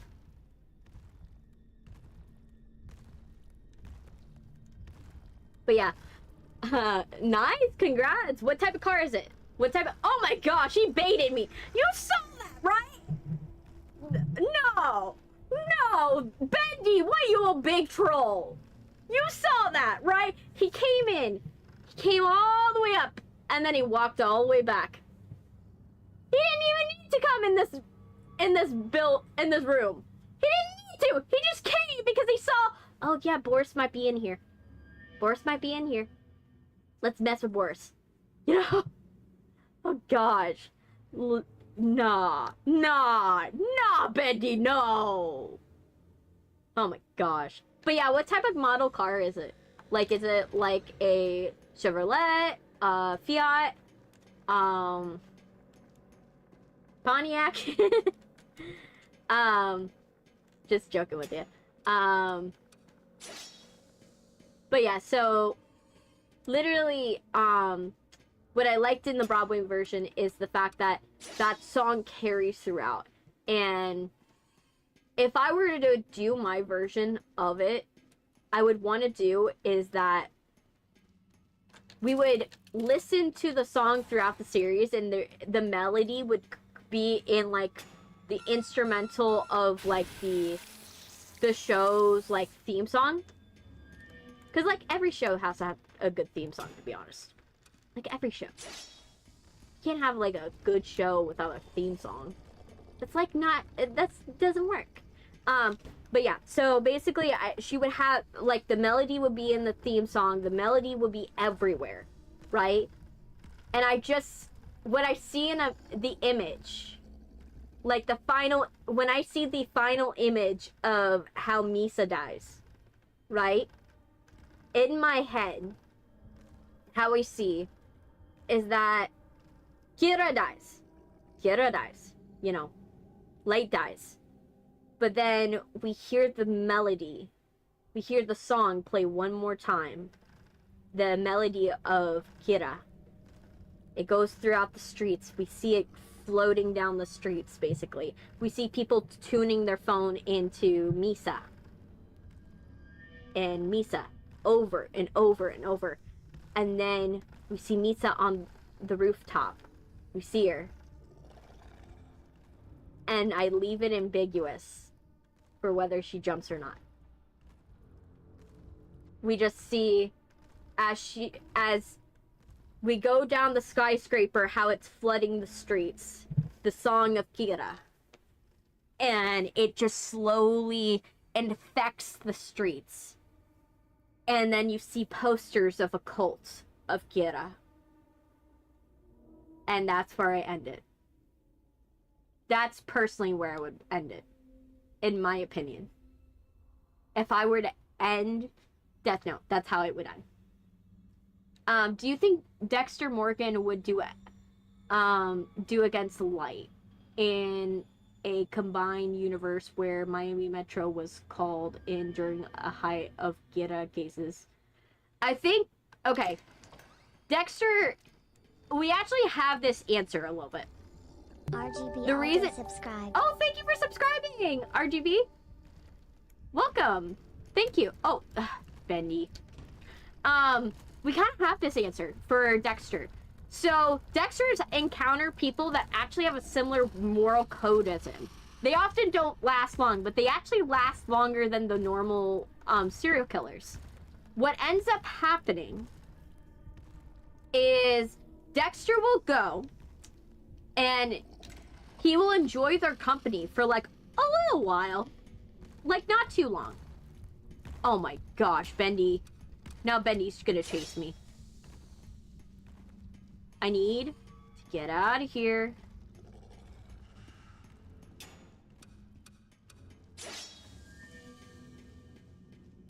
Bendy, please. I need to go home to my family with these stupid schematics.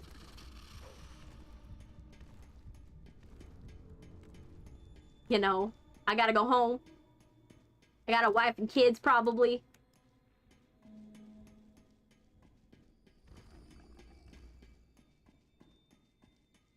Boris wants to live, I think.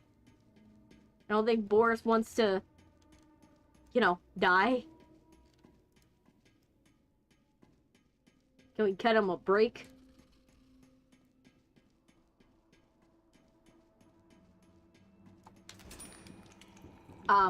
But yeah, so So we kind of know this because it's happened before, but how it would actually work... Okay, I'm worried he's somewhere here. I gotta get to the bone. That's behind me. So it's happened before. And it actually happened in Dexter Resurrection. So there was this character in Dexter Resurrection where she would basically kill serial killers. Right? Not serial killers, but she would kill sexual predators. That's what it was. So she would kill predators. He didn't have a problem with her. He actually was like, you know what? You do your thing, girly. The only reason why she got killed in the end was actually because she went after his son. That was literally the only reason why she actually like ended up, you know, getting the axe. If she didn't go after his son, she would have been fine. So in reality, as long as light killing officers wasn't like very obvious, or he was able to explain it away really well, he could have probably been fine in Dexter's book. A little condescending, not gonna lie, to Dexter. Dexter doesn't like condescending people, but he would have been fine. He actually would have lived in the Dexterverse. In Dexterverse. Whereas, like, now, would I think that Kira would probably, like, have some, like, competitive spirit and go after Dexter and try to kill Dexter Morgan, and then Dexter would probably have to kill him? Yes, I do think that would happen. I do think it would happen, and literally, that would be the only way Kira would die. Is that he got jealous of Dexter and was like, oh, there only can be room for one guy that kills all the murderers. And then literally he ruins it because of his god complex. That is literally what would have happened. He would literally ruin it for himself. And that's what would happen. And no one can fight me on that one. That is literally what would happen, in my opinion. Because literally, he would just ruin it. He's done it in the past. Right? Like, Light got so big for his britches, he gives away his death note at some point. So, in my opinion, it's not too far of a stretch. Okay. We gotta go in the jet workshop one more time. One more time. And when we go to the jet workshop, we gotta get one schematic. So we have to break one more machine gun. Let me see how everything's going. Gotta check. But yeah, we gotta break one more machine gun and then we're good. So what I'm gonna do is I'm gonna do the jet workshop. If I find a jet schematic right away, we're finding everything and leaving. I mean, Dexter would really be able to figure out Light. Wouldn't really be able to figure out Light is Kira, since he has no way to get evidence. You'd be surprised. I think he would. Reason why I know this is how he figured out the Dark Passenger. He figured out the Dark Passenger by getting into the mindset. The only thing that Dexter had that he knew about the Dark Passenger was that he was an Uber driver that killed people who did Uber. That was the only thing that he knew. Right? So, when you think about it, that could be any Uber driver in the city of New York. That is a penny in, like, an ocean. That is hard to find. but how he narrowed it down is what worked. So what he did was he looked into, okay, where was everyone that died? Where was everybody when they died? Where were they found? And roughly, where are the spots that people say to avoid? Then what happened is that he then decided, okay, I'm gonna go and I'm gonna talk to these Uber drivers, and they're gonna tell me what places to look out for, right?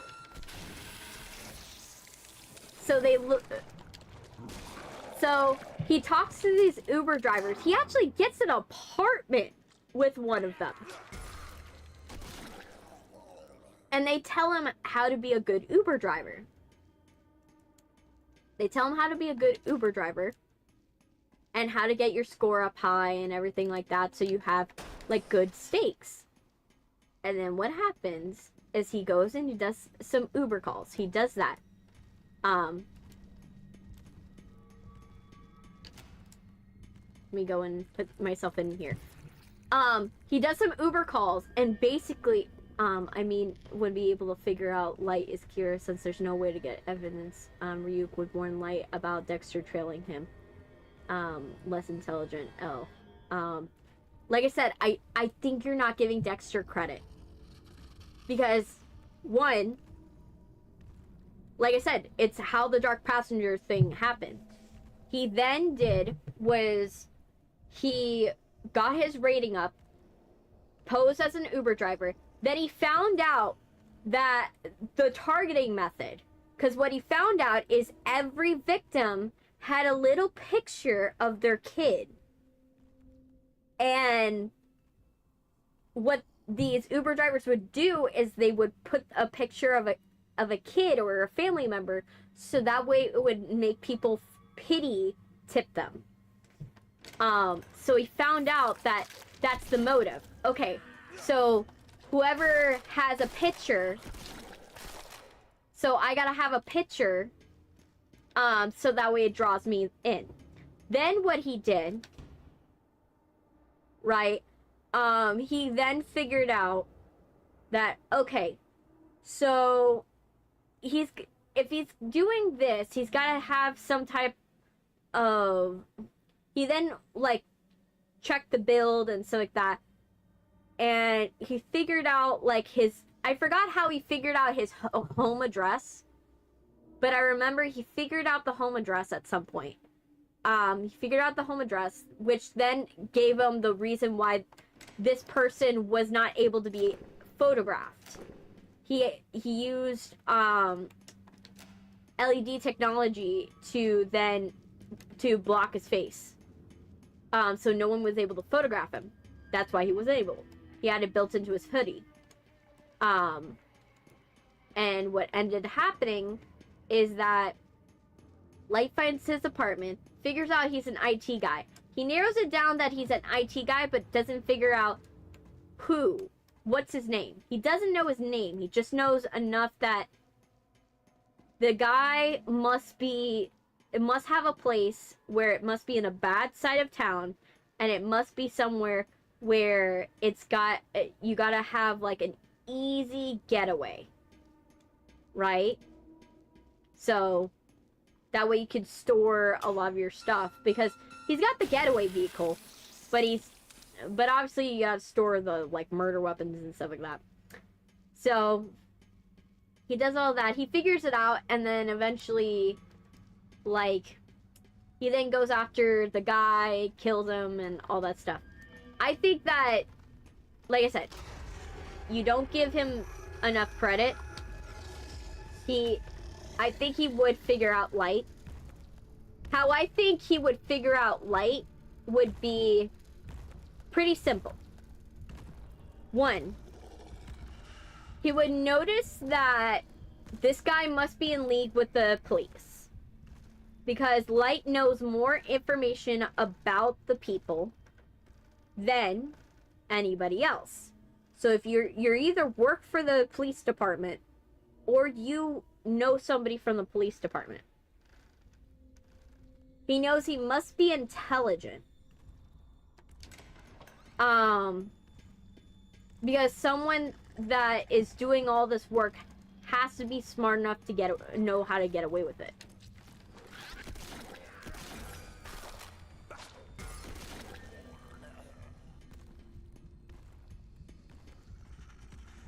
Of course. So yeah, so he has to know that somebody will get away with it, right? That would tip him off. He wouldn't know the murder weapon, but he would know something is up. I would feel he would probably hear about the Kira thing within, like, some police circle from, like, old buddies or stuff like that. Right? This is under the understanding that Miami Metro, right now, Miami Metro still doesn't know that Dexter is Dexter. Right? So this is understanding he gets back with the Miami Metro crew. Right? Or Dexter's doing something with some police department in order to do another thing and then hears about it. Right? Hears about the Kira thing. Right? And he's using the Kira thing to kind of like divert attention. So that's the best way I could say why he would have to investigate Kira. Right? So he uses Kira to like divert attention away from the case. So he's like, okay, this guy must be very smart because he is covering this up really, really well. That, or he has some type of getaway vehicle or something, or getaway method or something like that. Obviously, he'll find out more information when he's like, oh, the killing method is very remote. And he's like, okay. So the killing method is very remote. So he has to have some way of killing these people from afar. Right? So then he's like, okay. He must have a killing method that is that. I don't think he would come up with, okay, this guy is definitely killing people through pen and paper. I don't think he'll figure that part out. I'll give you guys that. I don't think he's gonna figure out pen and paper. Hey, Daku. Welcome. We're right now talking about Death Note and whether or not Dexter Morgan from Dexter would figure out light is light. Yagami is Kira. So, yeah. So, I'll give you guys that. I don't think he would figure out the method. Like, he'll definitely figure out it's a remote method. Like, I don't think he'll figure out that it's pen and paper. I think he'll think it's like a biochemical reaction. Right? I mean, this is around the original series in Volume 3. Like, so the best Dexter could figure out the rest of the agency is like, it's all in Japan. Yeah. True. And leave him, please. And surely he would find acting weird. I don't think it would be that he would be acting weird. He would just notice, like he notices, is that he notices Dexter has like a kind of gaydar for killers. He has a gaydar for killers where he like figures out like, okay, that person ain't quite there, right? He kind of has that radar about him, right? So I think he would have a hunch, right, about Light if he met him. But I don't think he would meet Light in person yet. Like, he would probably meet him eventually, but, like, right off the bat, I don't think. I think he would probably meet Light... Oh, I'm going the wrong way. But, like, I feel like he would meet Light and... he would figure out Light first and then be like, okay, that's the guy. Like, he would know it's someone in the Japanese task force, but he wouldn't figure out, like... He wouldn't figure it out till he's like, okay, Gaydar, that's the one that is lighting up the Gaydar. You know? That's how I feel it probably would happen.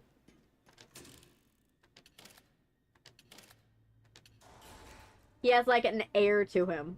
Because, like, Dexter's able to recognize another sociopath. Like, another psychopath. Like, someone from Miami Metro might spout about the Bay Harbor Butcher case and almost the same.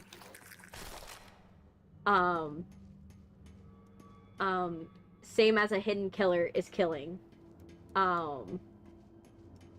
Criminals. Then someone from task force will mention how the agency is being killed.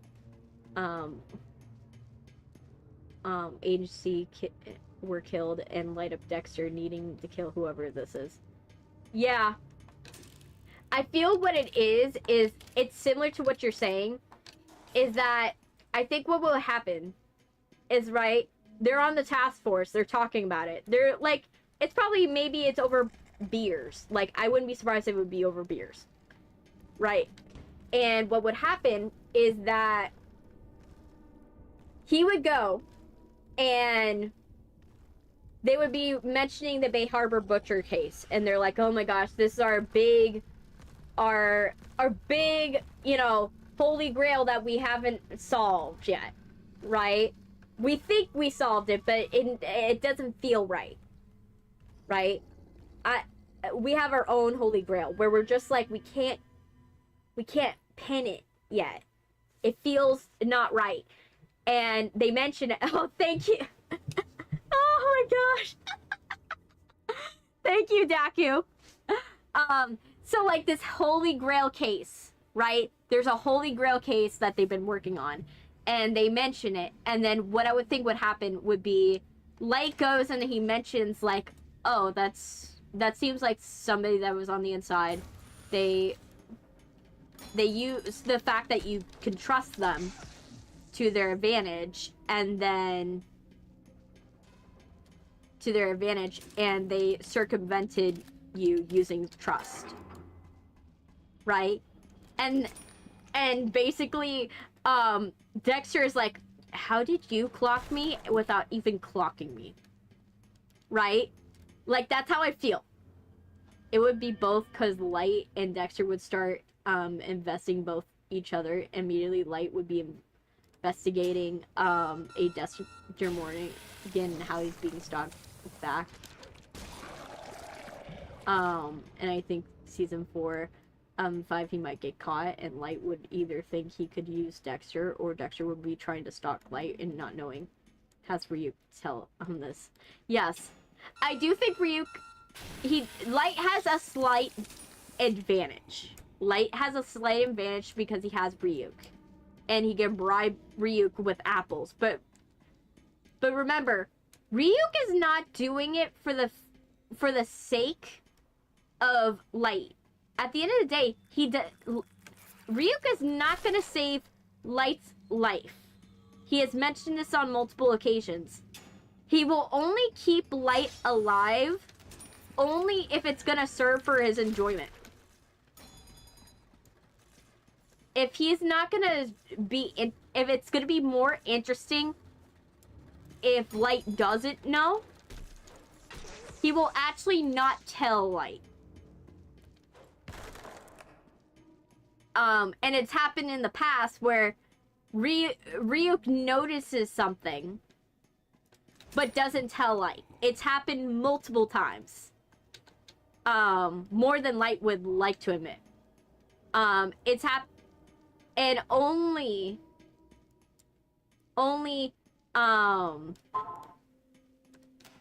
Only, and that's part of why Light dies in the end, is that Ryuk didn't care to mention to Light that there was a sting operation about to happen. There was a sting. He giggled, so that was Light's hint of, oh, something was going to go wrong here. There's something wrong with this. You know, Light got a little bit of a hint, because if you hear Ryuk giggle, you know, oh, you're gonna die. You're gonna die, or something is gonna go wrong. Like, for example, remember when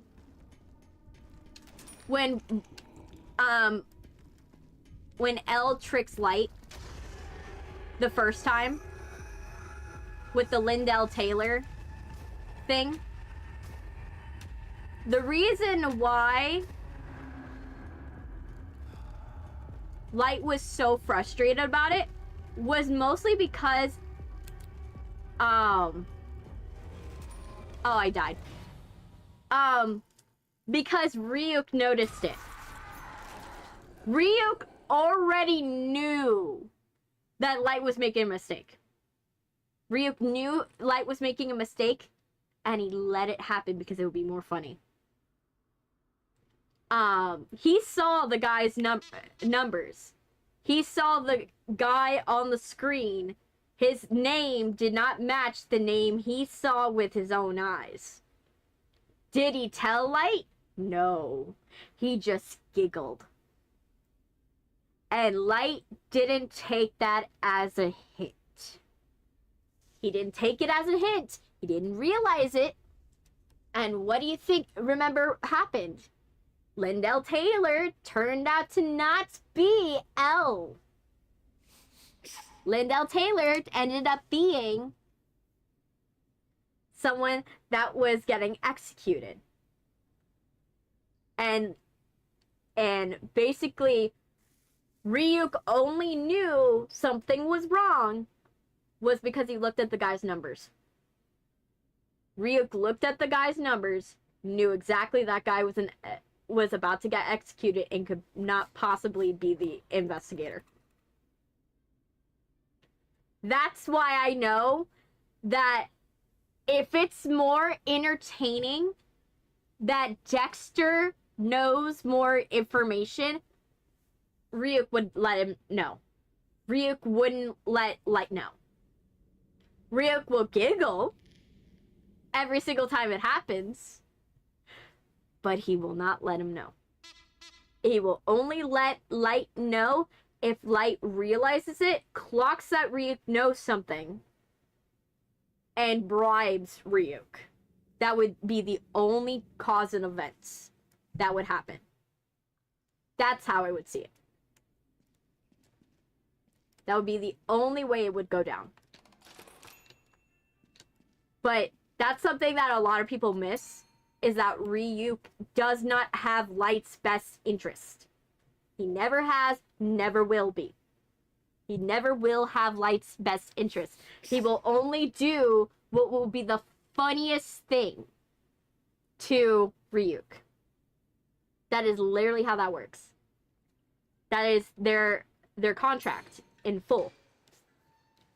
So that's why I think that he would let Dexter go as long as possible, because it's funnier to let Dexter keep going. You know? Because remember, like, Ryu could have told Light all this time what L's name is. He had the power to do it. He could have done it at any moment. It's just Light never asked. You know? So it wasn't the funniest thing. And the only reason why Light didn't ask Ryuk is because then Light can come up with more comedic material for Ryuk.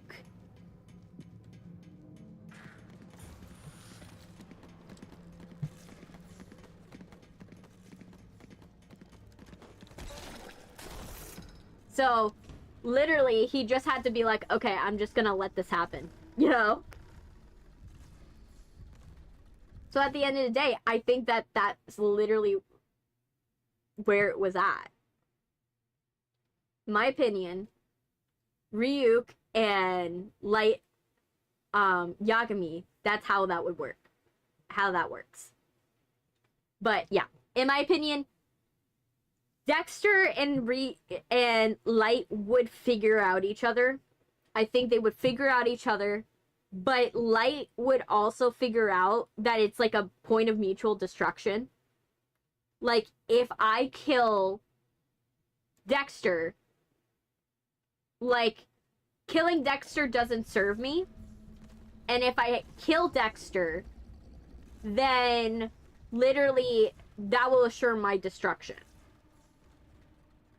Now, Light is probably going to do something idiotic due to his own ego because he is trying to get Dexter on his cause. Dexter being knowing. I think that, like I said, I don't think he's gonna... I think it will be something with his ego. But I think what it will be is that Light will target something, will accidentally say something like, oh yeah, I could easily take out your kid. You know, it could easily be as stupid as that. And Dexter will be like, bet. You know? In my opinion, I think that it would literally come down to that. It would come down to that, and like, because the only reason why I would say he wouldn't automatically be like, okay, I'm gonna kill you because you kill police officers, is because Dexter has been there before. He knows that sometimes you have to cover... There are some people that you have to kill, not because you want to, but because that you have to cover up the crime.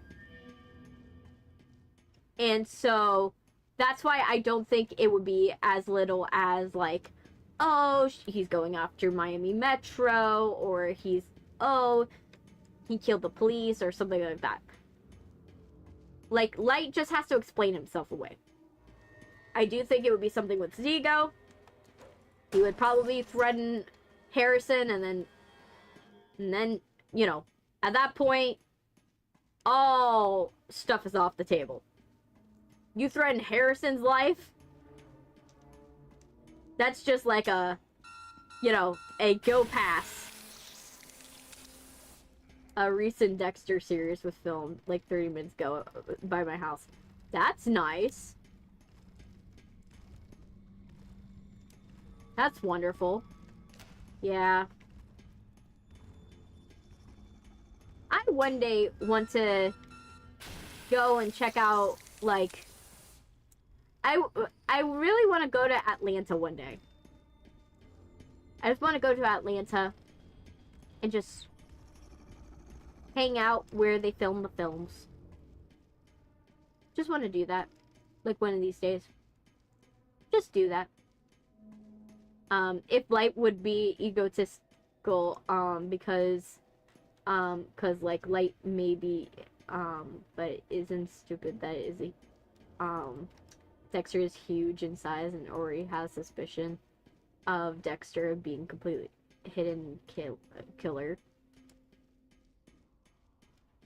It's filming in Massachusetts. Oh, I kind of have an idea of what they're gonna do. Massachusetts, by saying Massachusetts, it tells me everything. I have an idea. Sorry, his suspicion. He definitely wouldn't threaten a kid and wouldn't even know the time Light choose the game.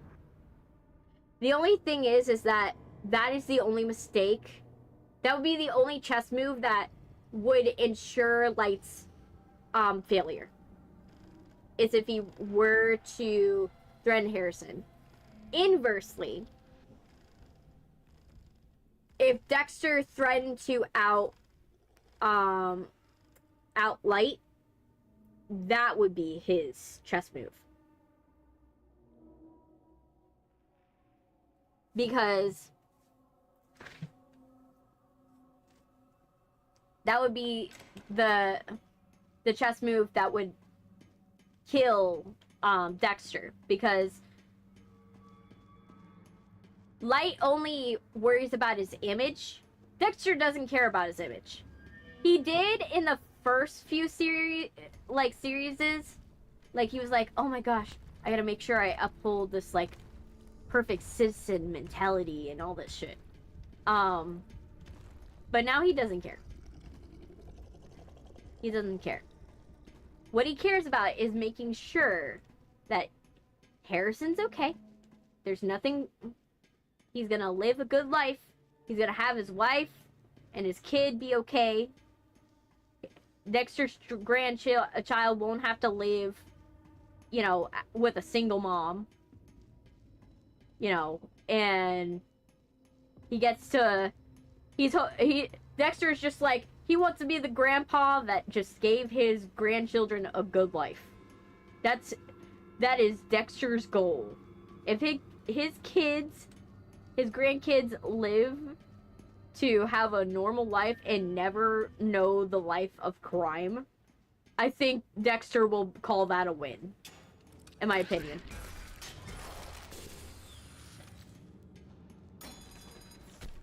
Dexter will call it a win if he doesn't have his grandkids never know a life of being a killer. I mean, Light definitely wouldn't be able to get any information on Harrison. Definitely wouldn't kill him, since it goes way against Kira's cause. Completely Light kills criminals. No, it's not that.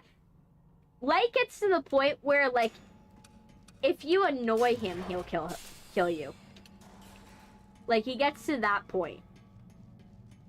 Like,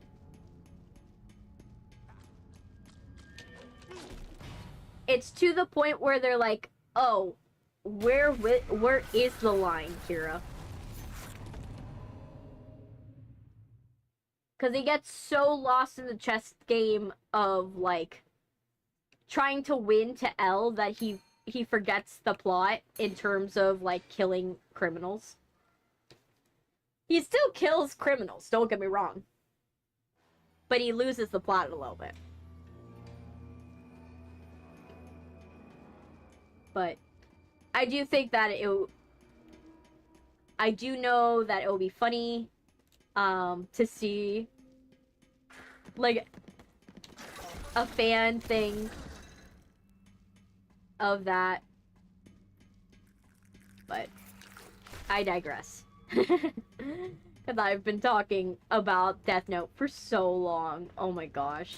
You guys, I know you guys love it. But yeah, Misa, I'm just like, I really want there to be one series where she has hope of a good ending. Like, I want one series where they're like, there's a glimpse of maybe a good ending for Misa. Because I wish Misa could have an ending. Like, I want her to, like, not that I'm not in the camp of, like, oh yeah, she deserves a fairy tale ending. Because, like, that's not a thing for her. She's not a fairy tale ending. Like, you can't give Misa a fairy tale ending. That's not gonna happen. But I think that giving her at least, like, a semblance of, okay, I think that she should disappear. I definitely think Misa should be like Lucy Gray, where you don't know if she lived or died. You don't know if she lived or died. You don't know if she walked away. You don't know if she died. You just know that she exists in the wind and she haunts the narrative. I want that. I want Misa to haunt the narrative. Because that's where, if you're gonna make a sequel to Death Note, having Misa haunt the narrative and basically just haunt the world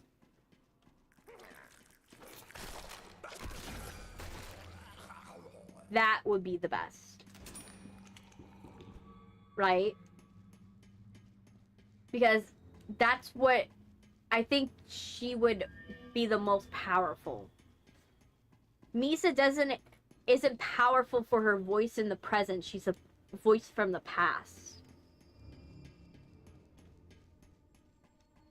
And I think that's where she would be the most powerful. And I think that if we did if there was a sequel in like in the sequel, I just want it to be that she's somewhere out there, in my opinion.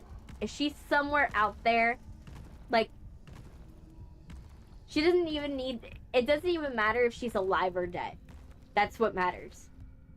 If it doesn't matter if she's alive or dead. What matters is that you don't know.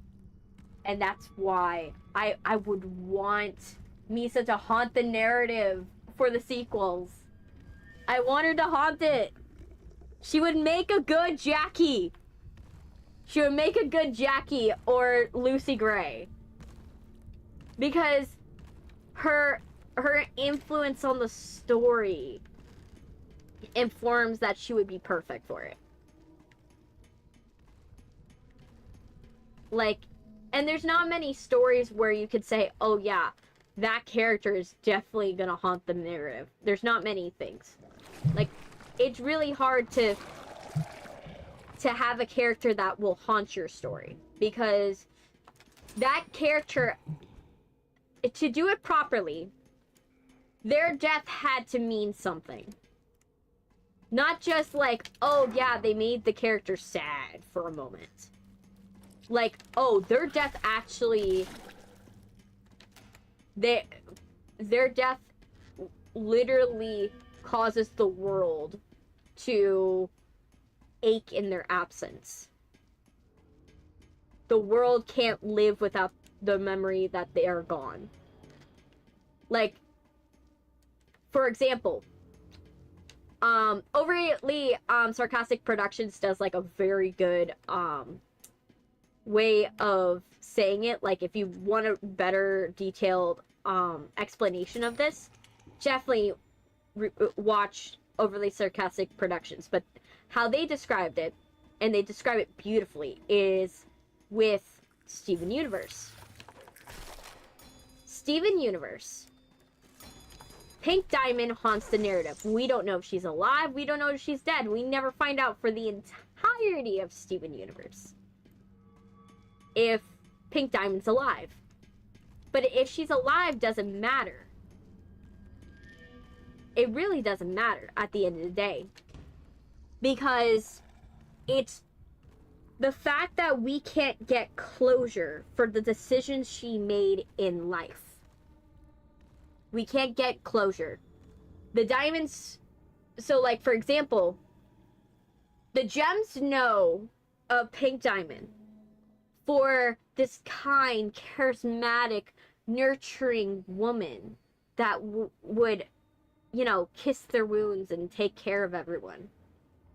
But the diamonds know of Pink Diamond as a person that, you know, was a failure.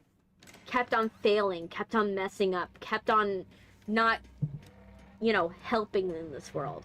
She made so many mistakes, killed so many people, destroyed so many civilizations. But throughout her life, she was trying to go and fix and make amends for everything that she did when she was Pink Diamond. You know. So, Rose Quartz is trying to make up for being Pink Diamond. So she goes as the alias of Rose Quartz to fix the world that she broke.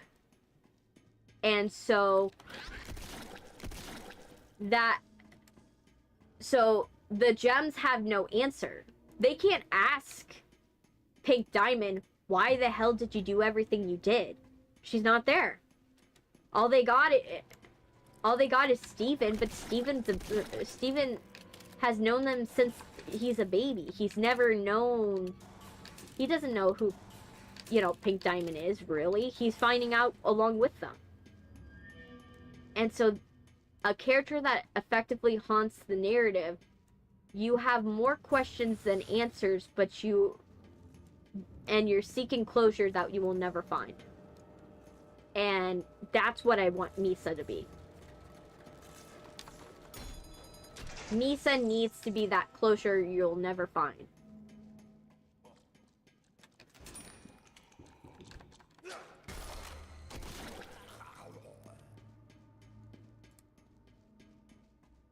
And that's my opinion on her. Like, Misa,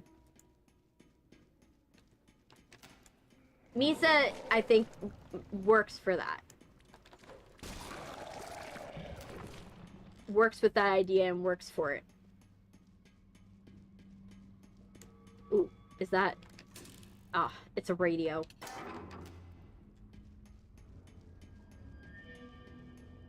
I was hoping it was a healing kit. Nope. Walk away, walk away. Dead. Ah. Good thing this is a Saturday. Good thing it's a Saturday. That's the one good thing about today. It's a Saturday. We're gonna get through this. And everything's gonna be good. But yeah, so yeah, Misa, she, like, I think she would effectively haunt the narrative.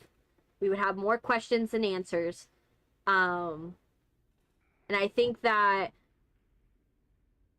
she needs to be an archetype. But yeah, I think that's how you do it. Lucy Gray also functions like that because we don't know how we know the legacy she leads, and we know what she did for Coriolanus because we see the world through Coriolanus, but we don't actually know who she was. I believe in my hypothetical Death Note, Elle would figure out about Dexter, but let Dexter do his thing to see if Dexter is going after Light. I do agree with that. I do agree with that assessment. Elle would figure it out. Elle would figure out Dexter, but be like, I need the bigger fish to fry. And catching the bigger fish is better than, like, busting Dexter.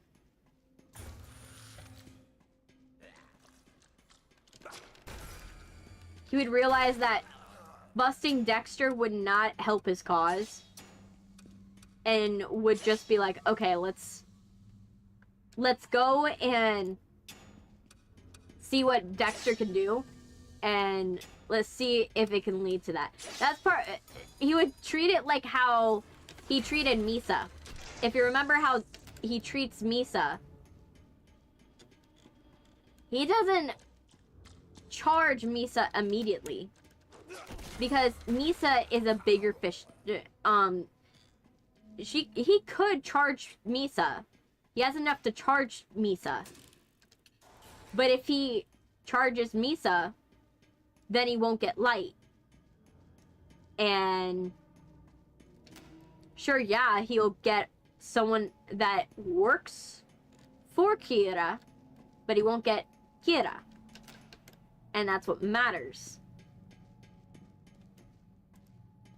That's what matters to Elle. And so I do agree with that assessment. He would treat it like how he treated Misa. Let Misa lead him to Light. And if Misa helps him, you know, let down his guard, then great. We can charge both of them.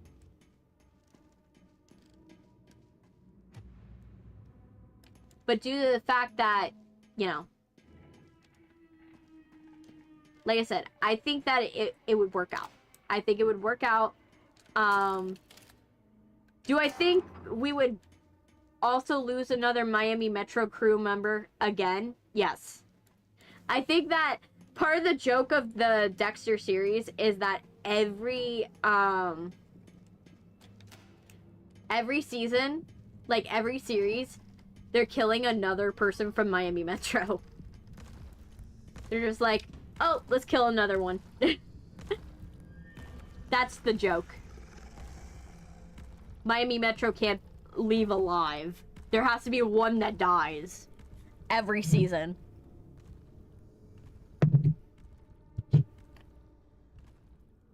Light would be 100% be annoyed of Misuki and Quinn. Yes. He would want... Yes, he wants my butt. Yes. Bendy likes dog. Bendy likes dog. He just wants to eat me up.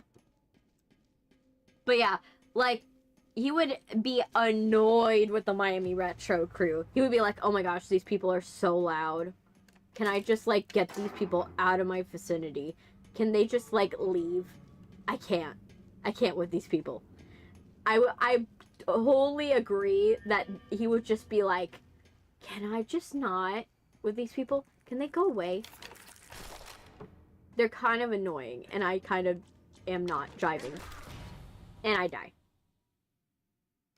This is why I hate this level. The level's actually not hard. It's the fact that there's no healing stations. They're also so incompetent as a team. The only reason why they couldn't is probably because of Dexter. It's true. It's because of Dexter. All the good members of the team died because of Dexter. Like, Dokes was a really good detective. You know, LaGuardia. LaGuardia was a good detective. Unfortunately, she got in Dexter's way. Batista.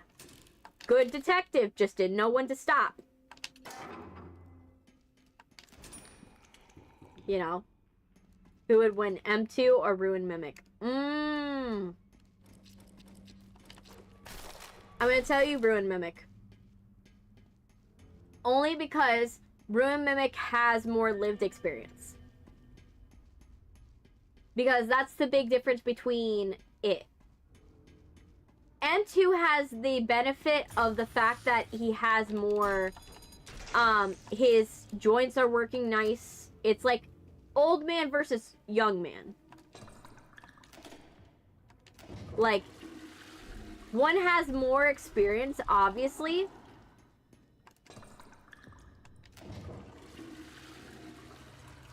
And the other one has, like, less experience. But the other one that has less experience has a better moving body. So it's kind of works itself out. So I do think Ruin Mimic would win. In my opinion. Only because Ruin Mimic knows how to outsmart. That's the key. Brute force, you can have brute force all day. But if someone could use your brute force against you, you're kind of like, it's like you're punching air.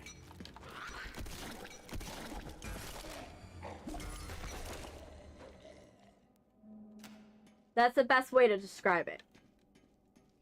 You're basically punching air. Okay, let me find... What's over here? Oh my gosh, this goes so far back. This is the pain of this thing. It's like, it's so expansive, and there's so little healing points.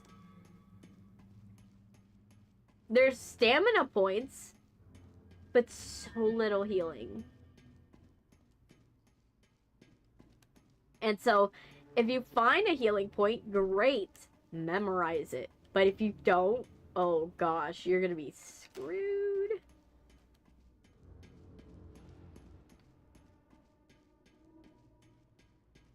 Okay, so we're gonna have to go that way. I'm gonna have to go to my left.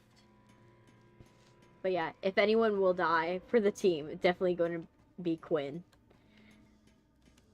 I just think the team's so stupid. Like, someone's gonna have to spell it out for the new team. If they die in the next season of Dexter, it's only because someone's gonna spell it out for them. And be like, Dexter is the Bay Harbor Butcher. Like, people have been saying this for several seasons. Have they got it? Nope. So we got M1, M2, and M3. Oh, I'm dead.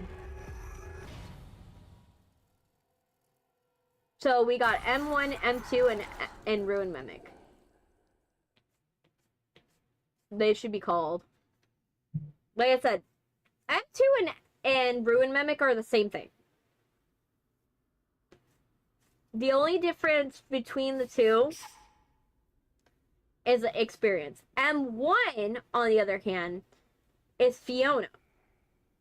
If Fiona's a computer, she can control the entire building, but she can't actually hurt you, per se. Directly. She can't hurt you directly. But Fiona is technically helpy. Fiona is only working in her best interests. Technically, out of the three, she can outsmart you. But the thing is, she doesn't see a reason to kill you. The only one that's trying to kill you in Secret of the Mimic is M2. The only time that, like, Fiona is actively, trying to kill you is towards the end of the game when you don't want to give up the receiver. When you don't want to give the fast wrench to her, that's when Fiona's like, oh, time to kill you. So in my opinion, Fiona's technically would, if Fiona had M2's body, then it would be, oh yeah, definitely Fiona. Like, Fiona Mimic, right? M1 would be the smartest one. If she had her original M2 body. But she doesn't. She has a computer.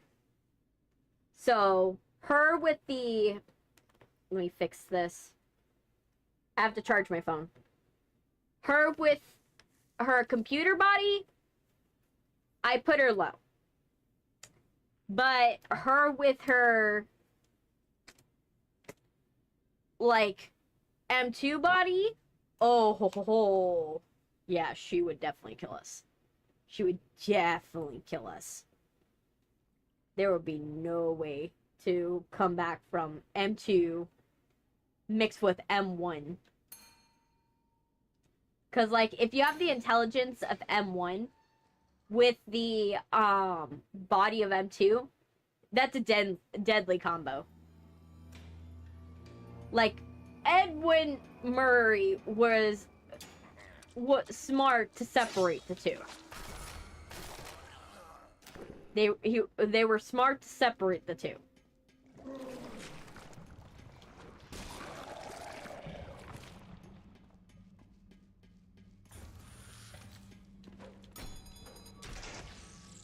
Nothing? Okay. I'm just trying. I just need to get one jet schematic. One, and then find all the items and leave.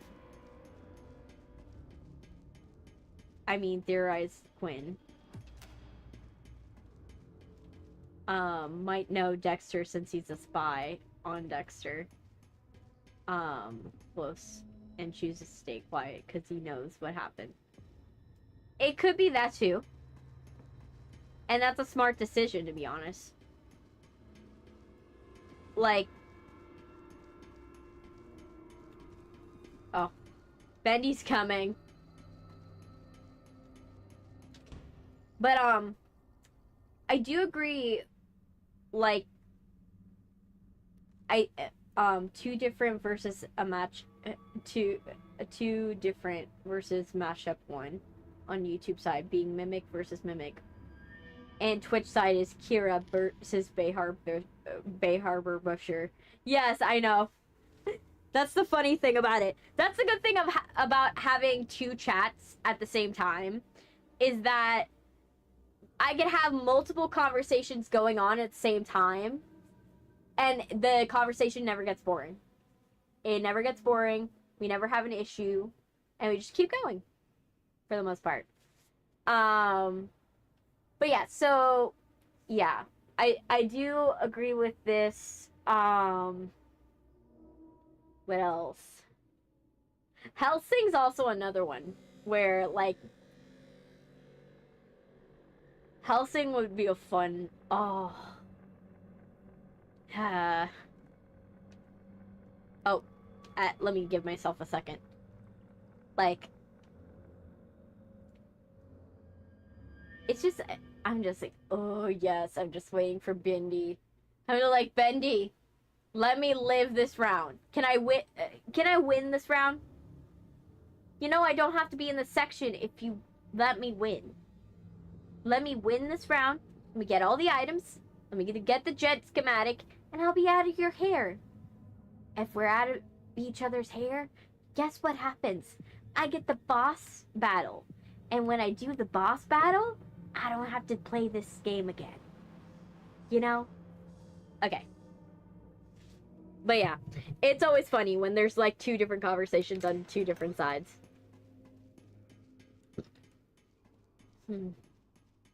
But yeah, let me see. Okay, but yeah. So yeah, next time we play games, we are it's gonna be Five Nights at Freddy's 4.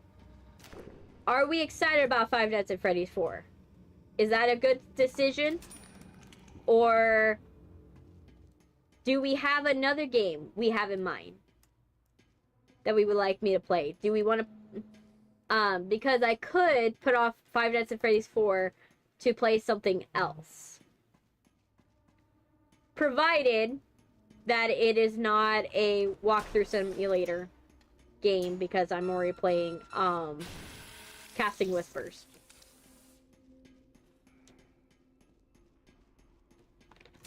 I would love to see you get through Five Nights at Freddy's 4.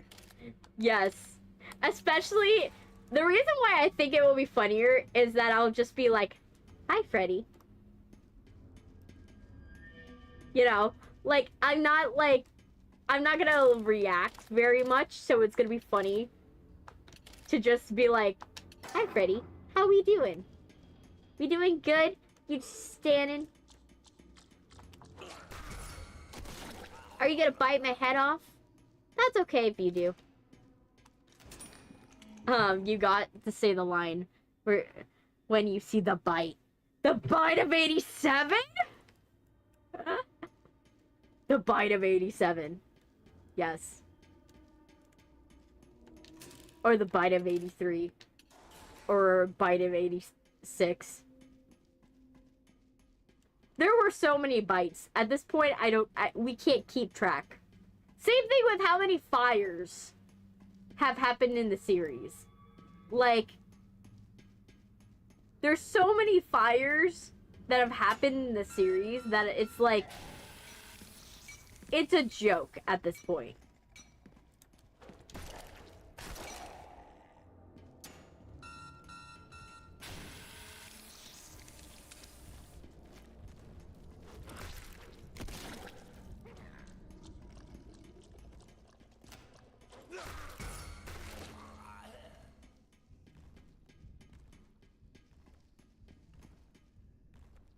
Where is he going? Okay, he's going that way.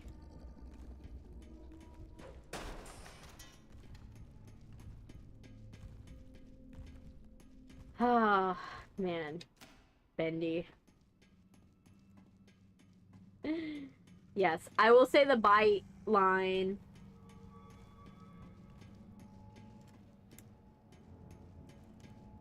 But yeah, I've been watching a lot of Markiplier lately. Because I'm like, you guys know, I study a lot of other streamers. So that way I can get, like, I pick and choose some styles Because I try to go and not copy them, but like try to emulate things I notice of their style that I like. So I try to, like, it makes me a better streamer, is like, you try to go and see, okay, what are things that that you liked of this streamer that you want to emulate? Not exactly copy. You can't do a one-to-one copy, because otherwise that's a Markiplier impression. And we ain't doing Markiplier impressions. You know. But roughly, what would be something that would be a really good riff on something he's done? Right? Oh my gosh, I need to find a health pack.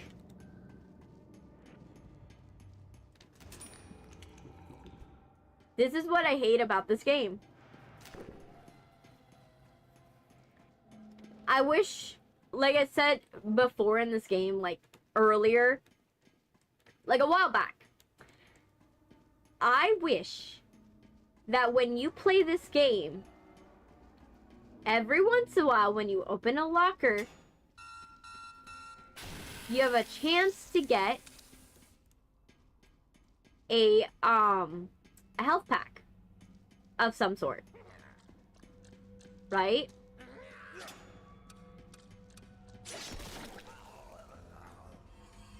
Because it doesn't benefit me if, like, I die every single round just because I can't find this stupid thing. You know? Ah, found it. Found it. Okay. Let's go. You know?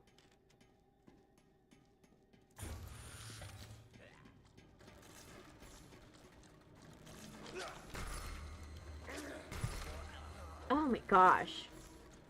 I feel like my hits weren't connecting.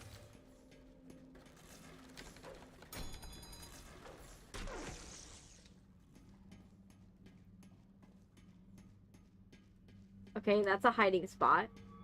But we don't need a hiding spot right now. What we need is a juice spot.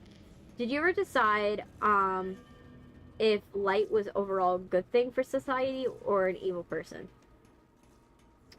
Okay. The thing is, light's not the best thing for society. Like, the reason why he's not the best thing for society is that you can't, it's hard to find a barometer of how good is good, right? That's what's wrong with light. Is that light doesn't know where the line ends. And, because he doesn't stop at just murders. It'd be one thing if he stopped at murders and was like, oh, that's where the line is. But he never finds the line of how evil can you be before it's a problem, right? And it depends from interpretation to interpretation. If you go off the Broadway version will include like lawyers cutting deals. You know, for their clients that are obviously did something wrong to hurt people. But if you do the version that is like the book version, right? Not to say the book version is like super bad or anything like that. Book version, it starts out as murder, rapists, and then thieves later on.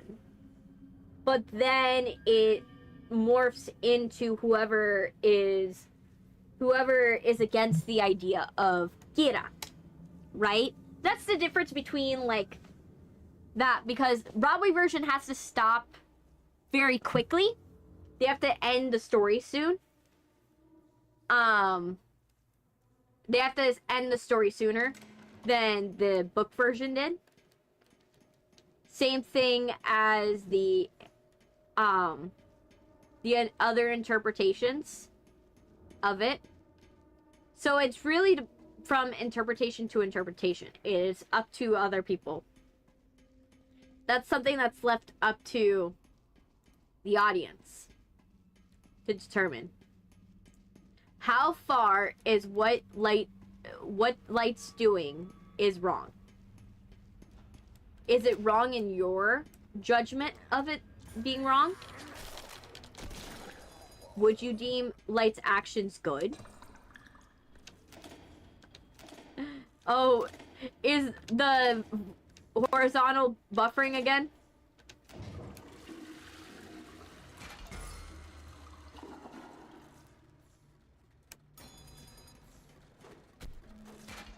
I literally hit it! And I was so close. I just had to kill that, and there was a thing there.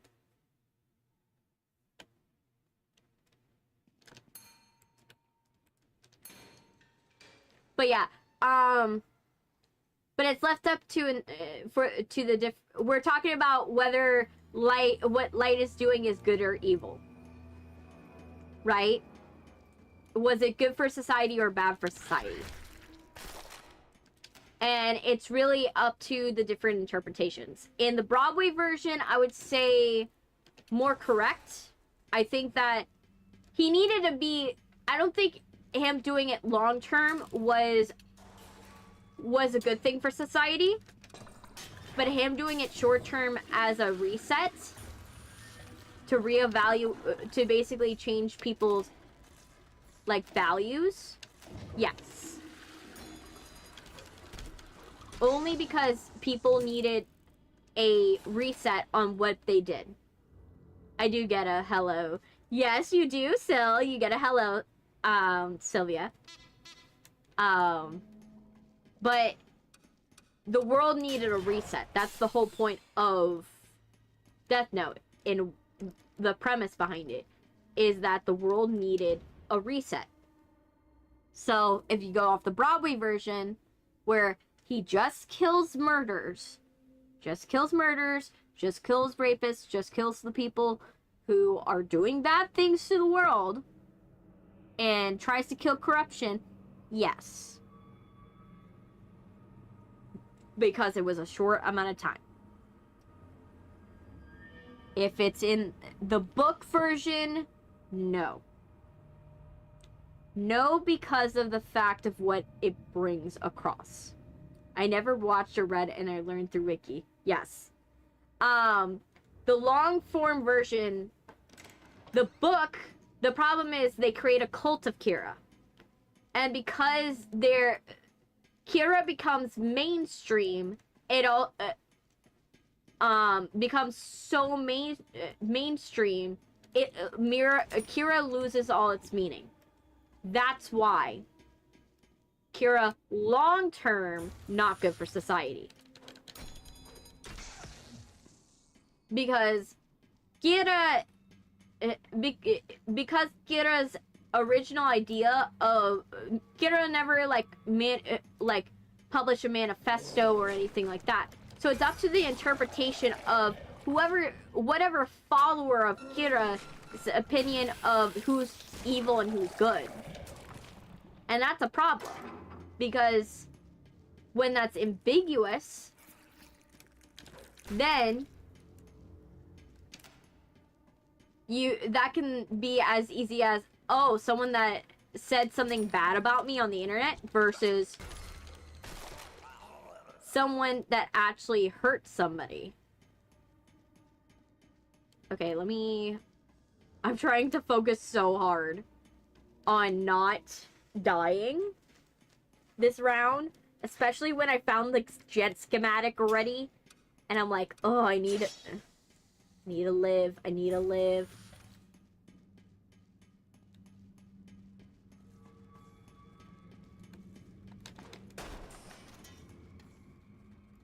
Oh no. Bendy, where are you? I really I can't afford you right now. I can't afford you. But yeah, so Bendy long term, it becomes that his followers literally poison it. Kira becomes more like a group than just a person. We have Light, Misa, and one CEO guy from all possessions. Yeah. But it also, after Kira dies, the cult of Kira is started by Kira's sister. So his sister, remember his little sister? Yes, she creates the cult. She creates the cult. And then the cult of Kira poisons the world because of the fact that everyone's idea of good and bad is individual. It turns it on its head. Instead of good and evil being individual, being a good thing, and is open to nuance, it becomes a bad thing because in the eyes of a cult, a death cult, anything you do can be seen as evil.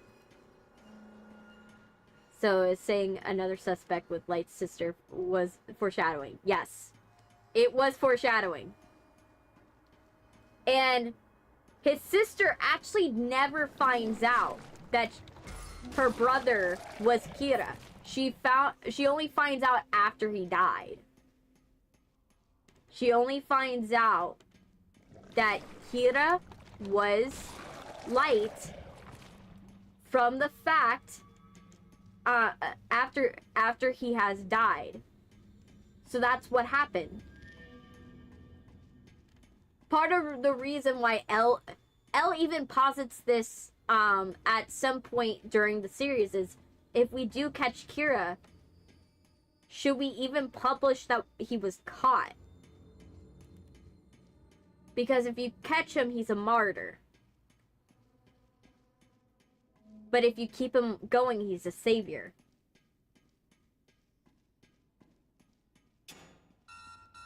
So that's the idea. If you make him a martyr, they follow his word. But if you keep him a savior, then the world never stops. So that's what happens. And that's why L's in such an impasse, because and why he doesn't want to charge Light right away.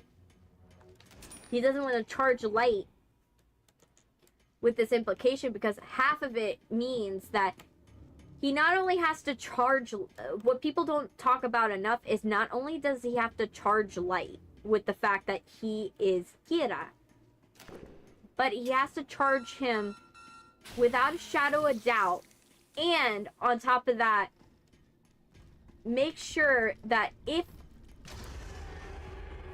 he were to... Oh, shoot, I'm dead. Oh my gosh.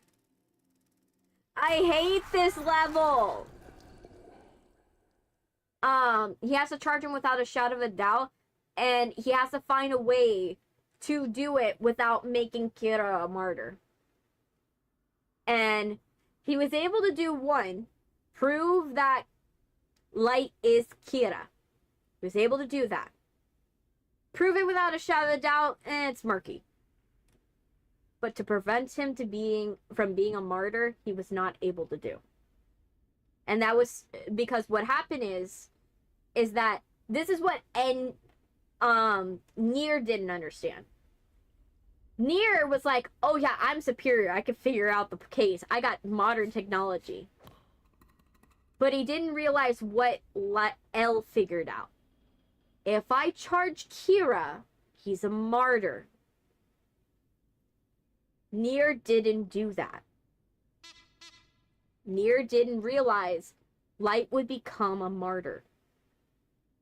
And because Light becomes a martyr, what happens in the second series happens. The cult of Kira is created. A lot of security and privacy has to happen. Everything becomes super surveillance, basically. And even though everything becomes super surveillance, you still have someone that becomes Kira. So there's no way to stop Akira in that world because Nier created it. He created a new problem when he did that.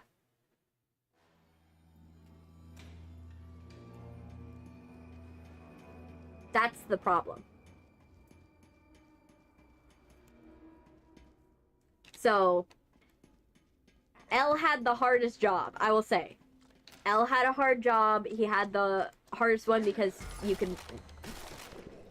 And those are the points that people forget. It's not just proving Light is Kira, but it's also how do you do it without him being a martyr. And unfortunately, L wasn't able to figure that out. Nier definitely didn't figure it out. Nier was like, oh yeah, let's catch the dude. Let's catch the dude and not think of the consequences later.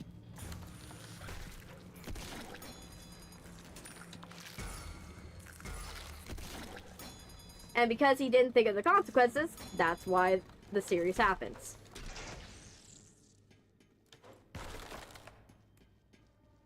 I think even in the series, like, Nier later recognizes that he made a mistake.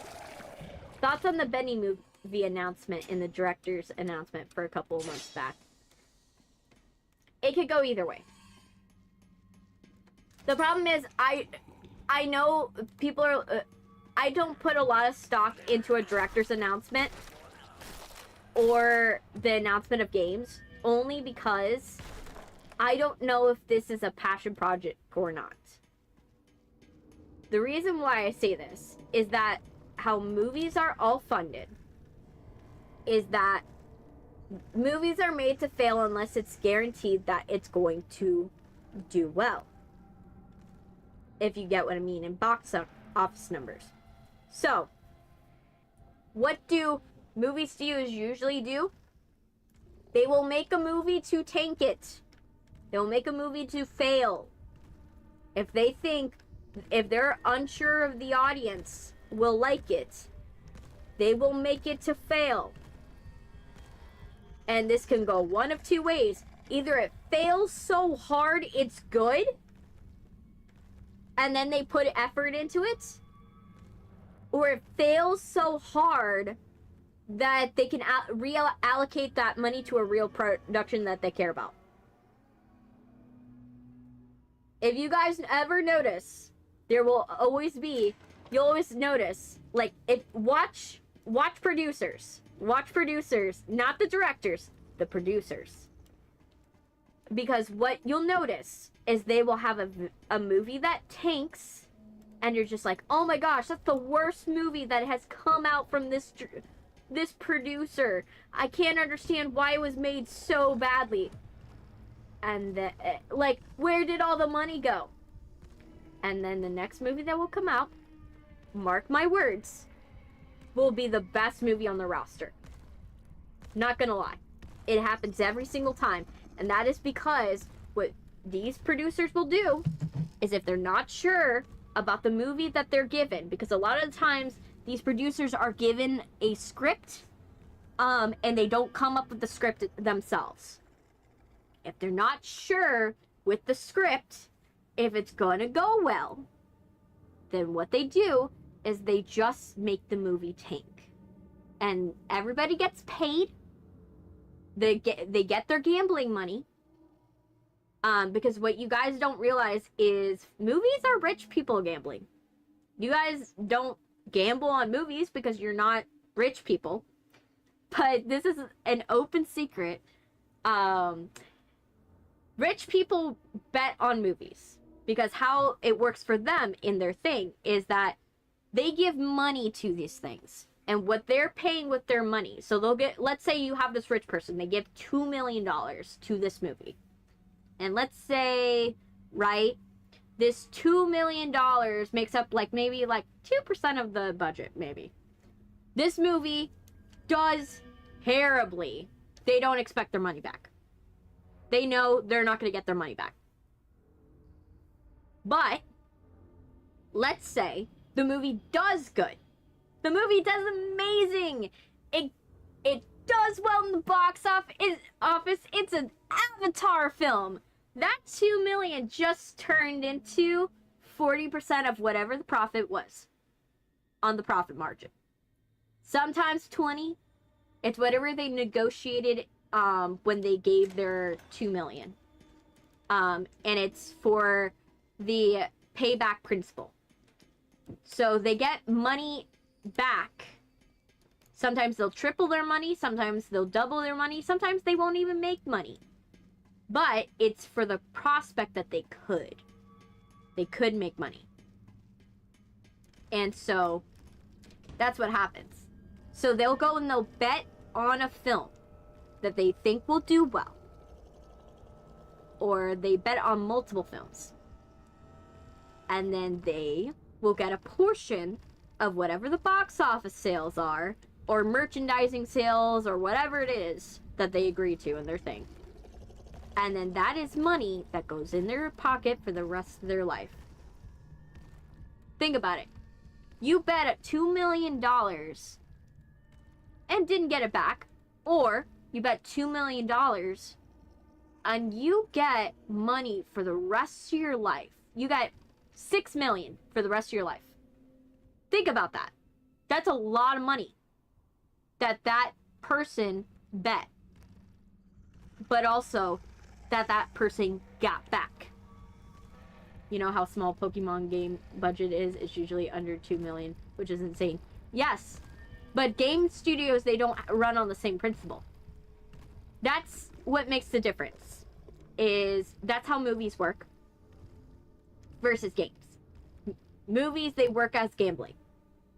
I don't know if games have their own gambling system, but that's how that works for movies.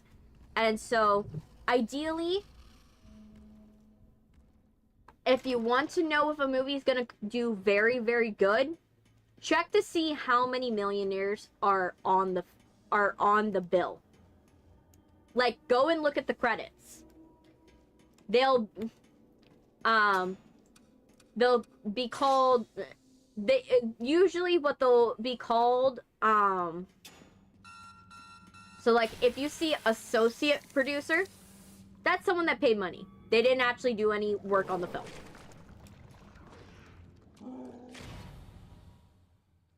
Is a real thing. Yes, Hollywood accounting is a real thing. We actually don't... Most of it is just making budget manifestos because we don't actually send money to people. You know the collections, the people that collect debt from you, they're the people that handle Hollywood's money. So Hollywood actually doesn't send any checks to anybody. What they do is they do all their budgeting, all their accounting, and set everything up, and then send it to collections. Collections then allocates all the royalty payments, all the merchandising payments, all of the money to these people and everything like that in perpetuity. Meaning that it happens forever. That's how that works. That's how that works. It's how it's worked since 1920. We send it to the American collections system. So the same people that collect on your debts are the same ones that go and pay the royalty payments to Scarlett Johansson. Not kidding.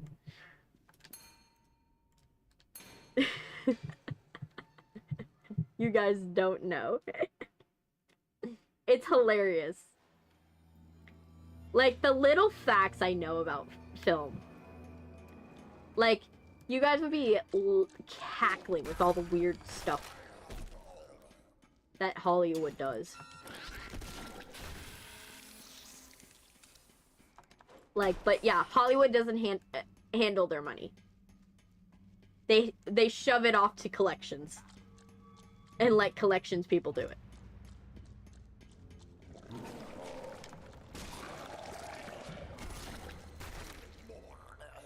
Which I think is the most Hollywood thing to think about, is like doing all this work and then shoving it onto like some desk worker 9 to 5. That sounds too Hollywood. It's almost a joke.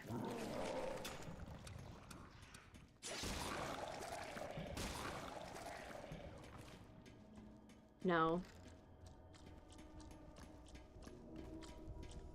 Oh, shoot.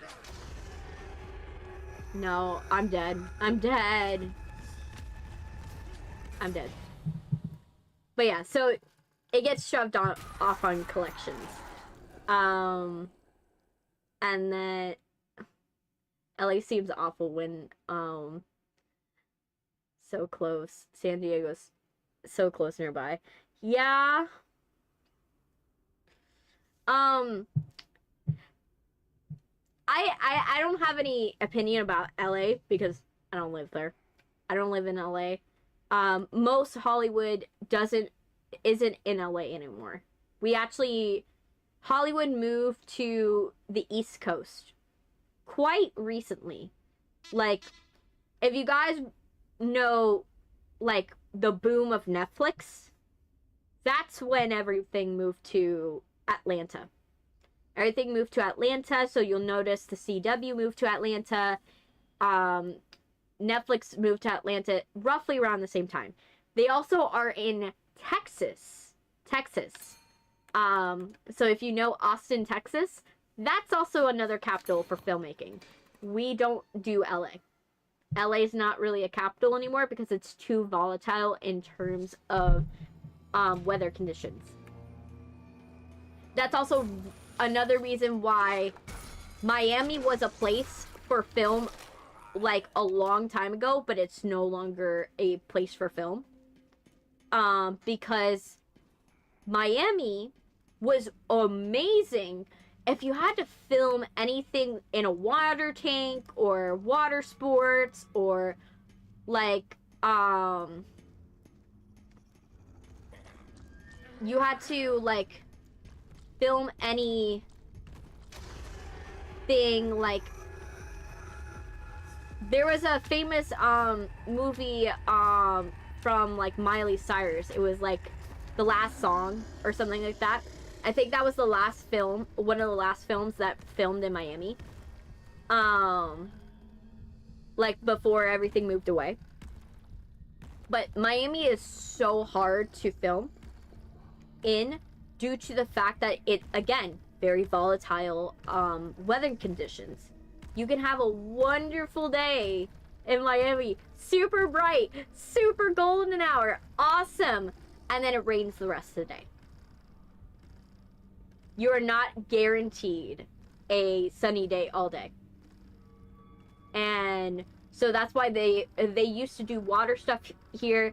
That got moved to CGI.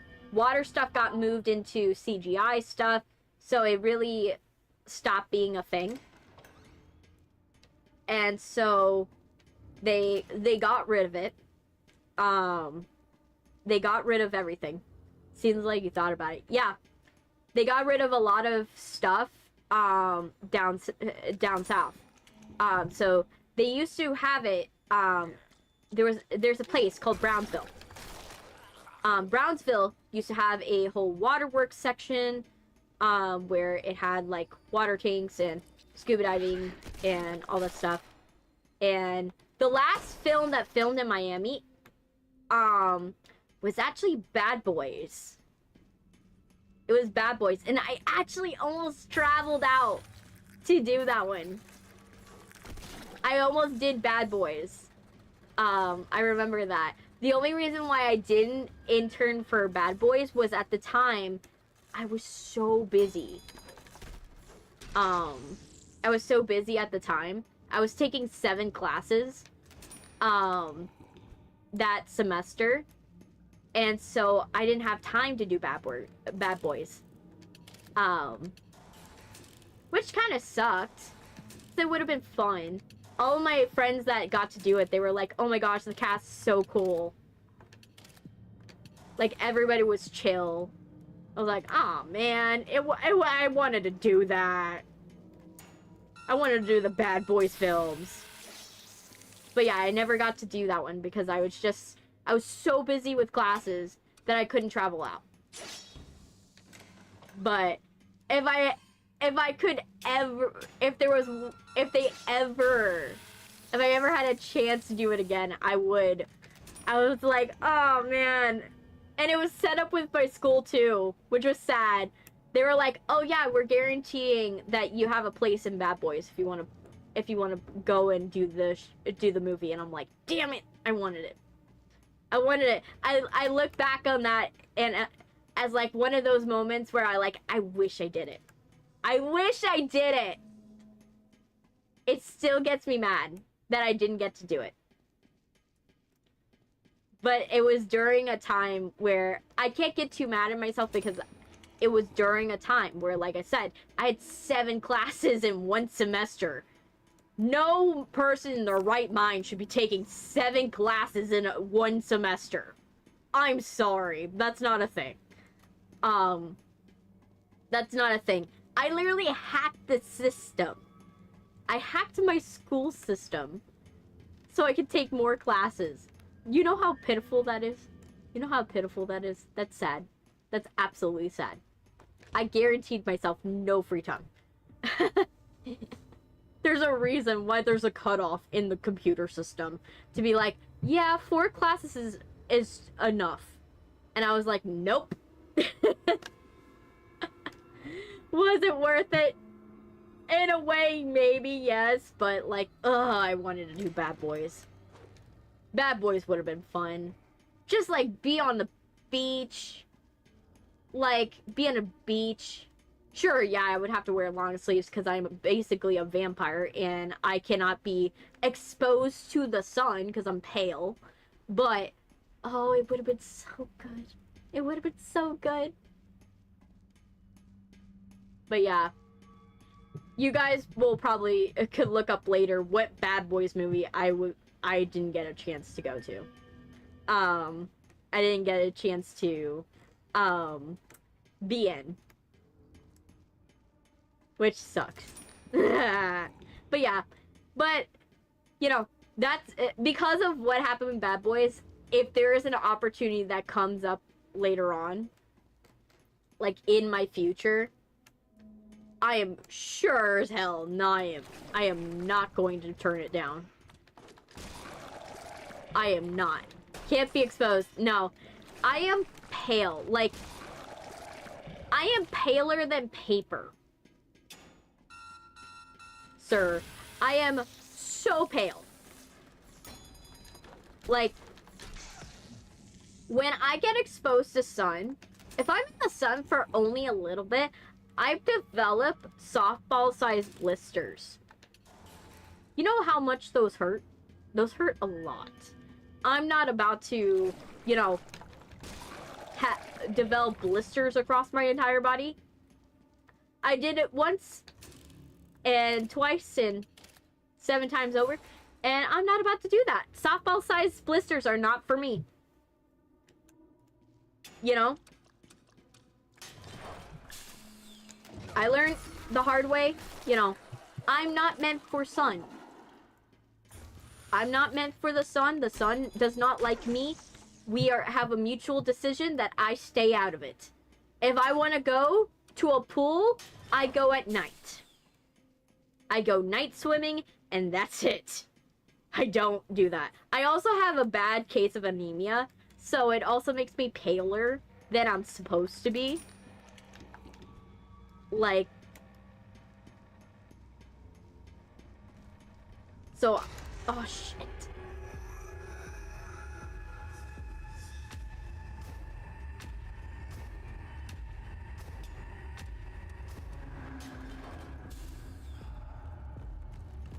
Dead. How do I get vitamin D? I still open windows. I open windows, and sometimes I go outside. I just make sure that I got a sun hat, I got a hoodie to cover my arms, I'm wearing long pants, and I'm wearing closed-toed shoes.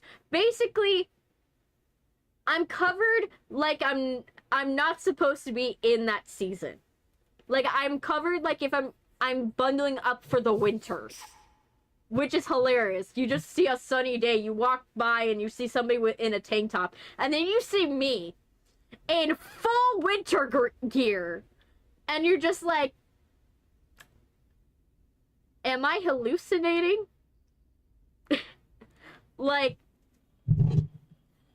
am I hallucinating? Or is that person bundled up in hot temperatures?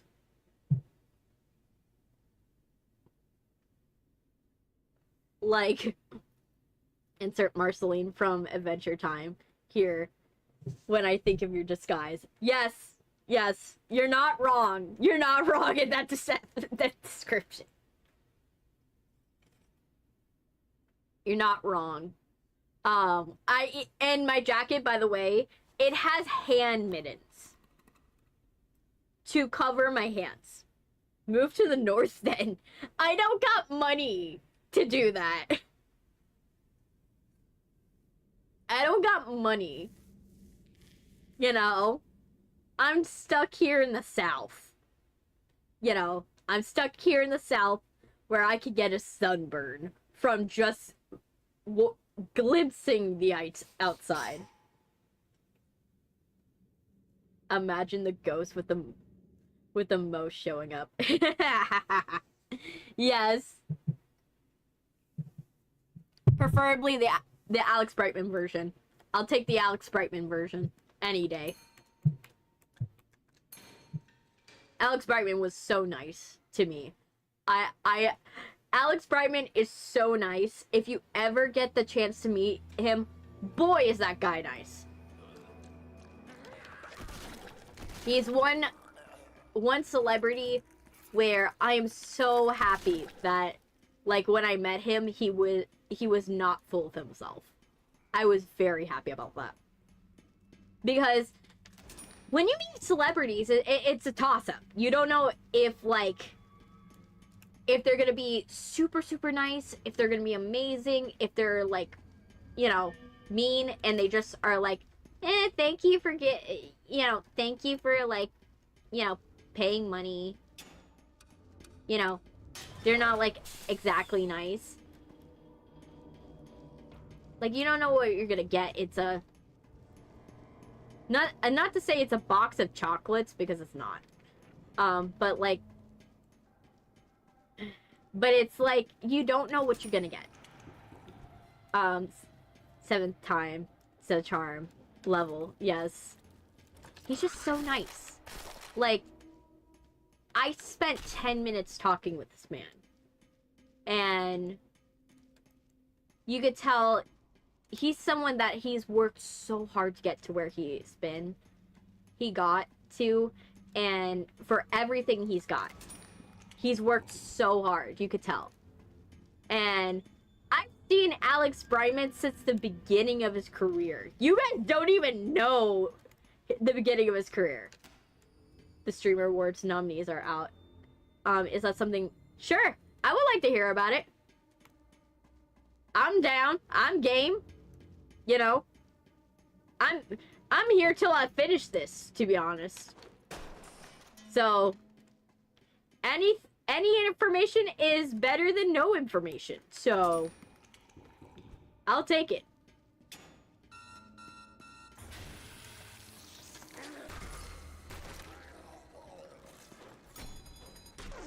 There you go. He really should have got married in Vegas. Yeah, it's funny. But yeah, what you guys don't know is I've watched him since he was an extra. This man was an extra.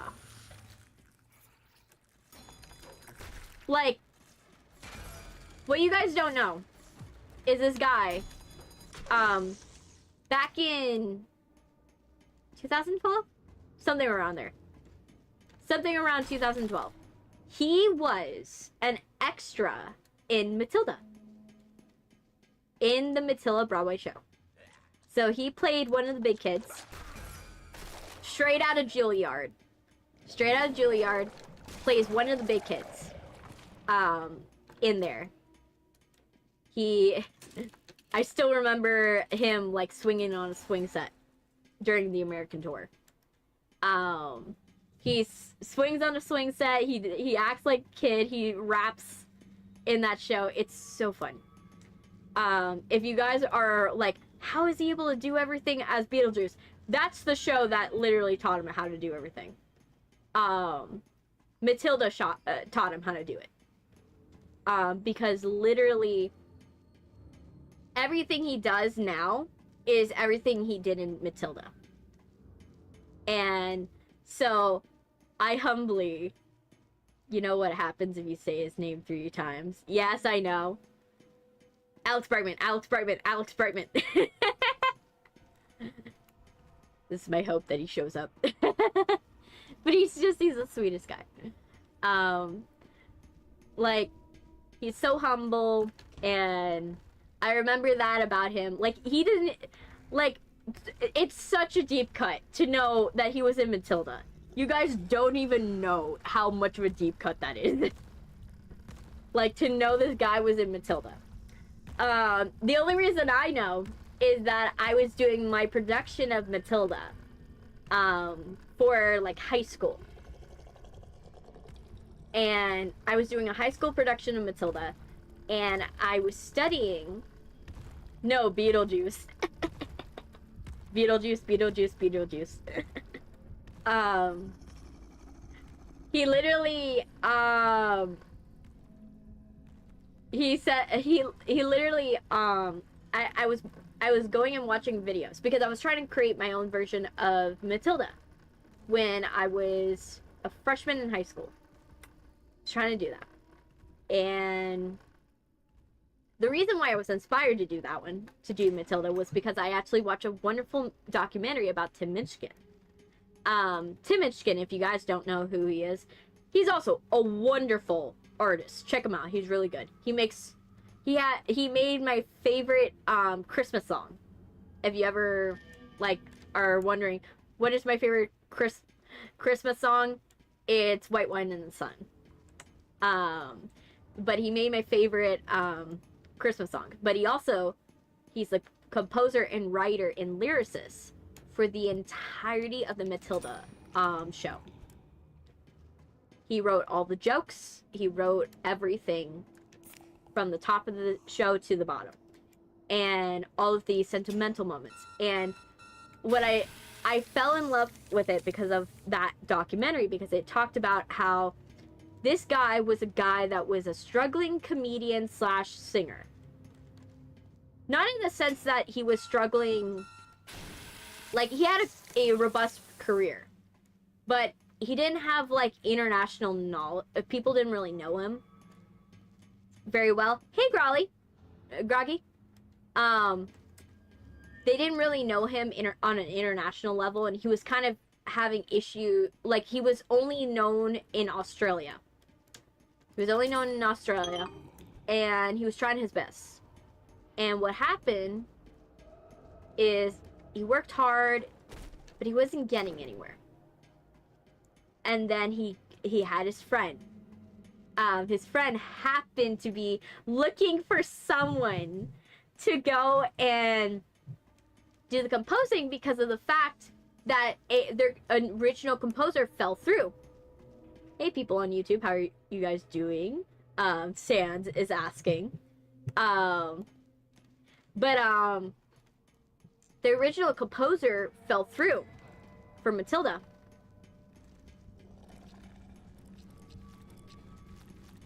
And so what ended up happening is he had a friend that was like, hey, I'm gonna bring some people to your comedy show.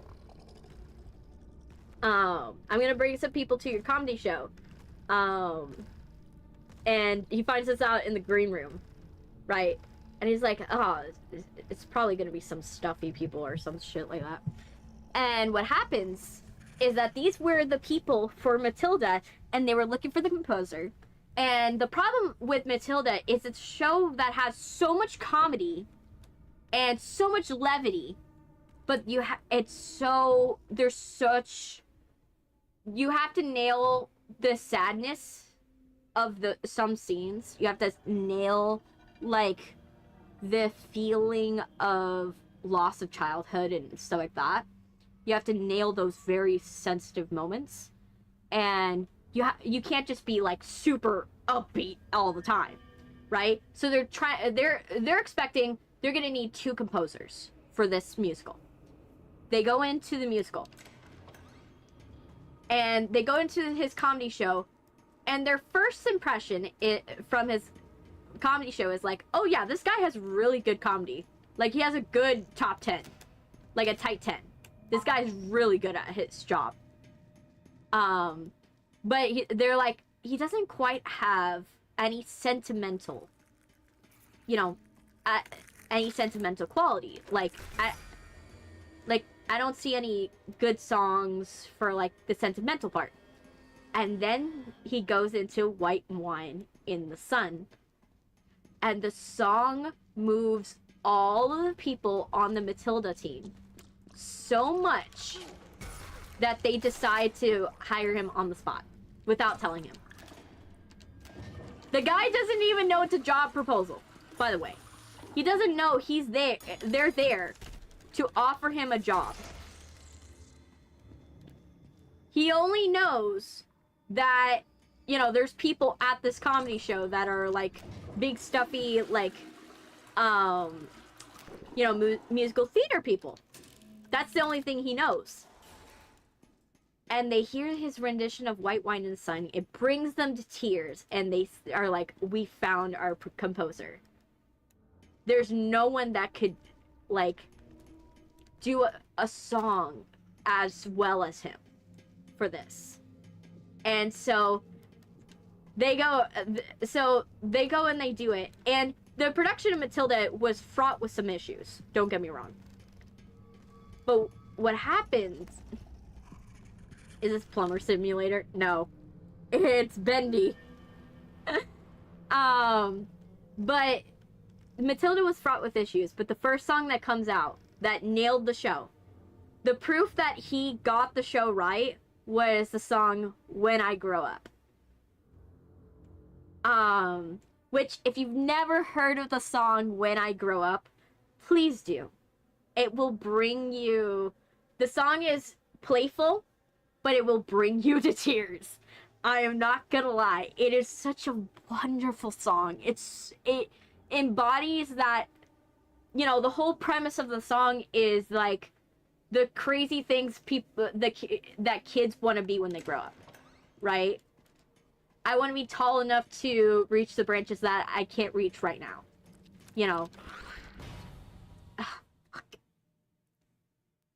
I want to be able, when I grow up, I'm gonna go and watch TV till my eyes go square.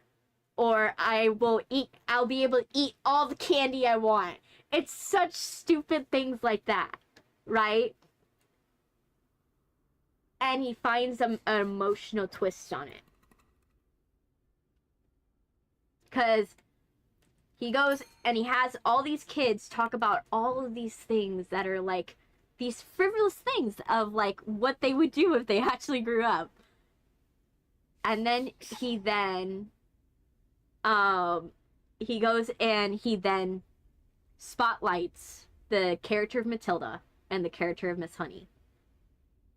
Where Miss Honey is her character, she's a teacher, but she feels powerless because she has this principal that has been a authoritative force on her life, like for her entire life, not to spoil anything.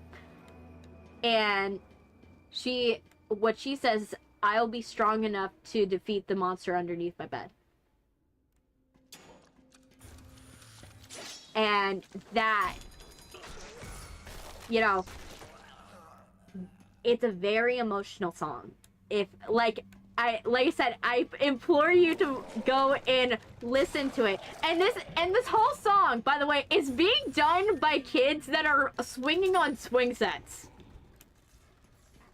Like, they're swinging on swing sets. Oh my gosh, I'm dead. They're swinging on swing sets on the stage, and it's swinging out into the audience. above their heads. You know? And it's such a beautiful song. Like, I implore you, if you have a chance, please watch the Matilda musical. It's so good. But that's where I first saw Alex Brightman. Because Alex Brightman, he was one of the kids. He was one of the big kids. Because they had the adults play the big kids. And he was one of the big kids that sang When I Grow Up. And so that's why I know Alex Brightman from his early years. I was one of the people that paid attention. You know, and when I saw him, you could tell he was putting his all into it. He was putting his all into performing. And I was like, watch that one in a couple years. I was like, I put note to self, watch that one. In a couple years, he will probably be something bigger. And what do you know? I tuned back, and guess who I see is the Beetlejuice in a Broadway production of Beetlejuice. Alex Brightman. I didn't see, did you finish the level or die again? I died again. I was close to finishing the level, and then I died. So right now, I'm trying to give myself a little break from that by doing something else. So I'm like trying to like give myself a minute to like chill. The 20th time's a charm. I know. It's so bad.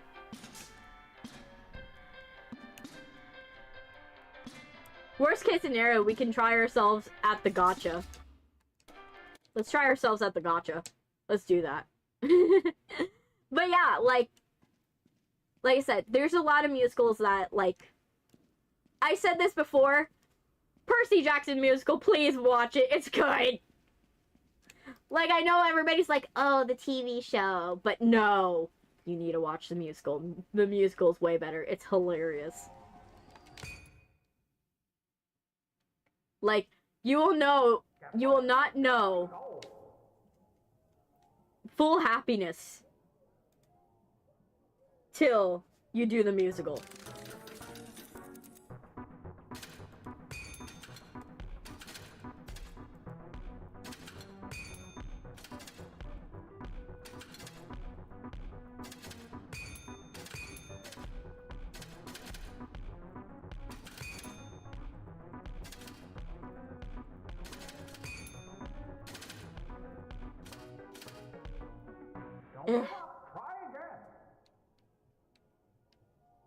I can't do the high score. I wish we could explore the parts of the safe house in chapter 3. Yes. Alright, let's do the claw machine.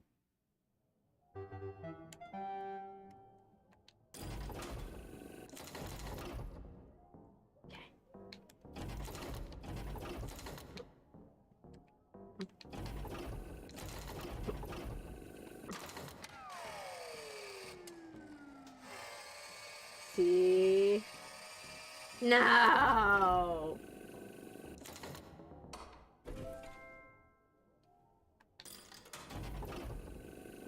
The prizes are on the bench. The problem is I'm trying to get... I'm missing Alice Angel. This surprise one.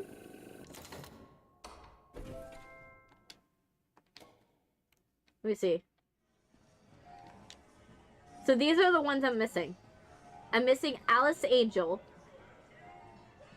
And the surprise one. I got all of the Butcher Gang. Except for one. Let me see. Can we do bowling? Yes. Boris got a spot, by the way. Look at this. Boris is not having a bad time in, like, the Bendyverse. Look at this. He has bowling. Like, who said Boris was having a bad time? Look at this.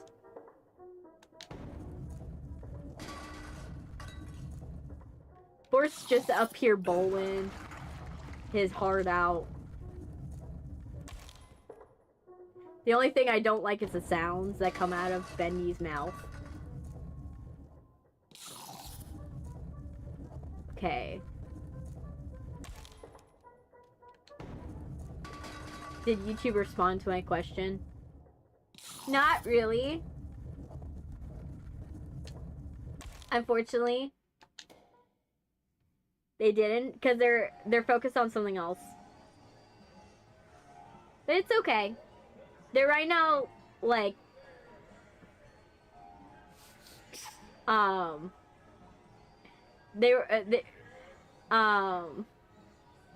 they're busy. They're focused on, still focused on Alex Brightman. But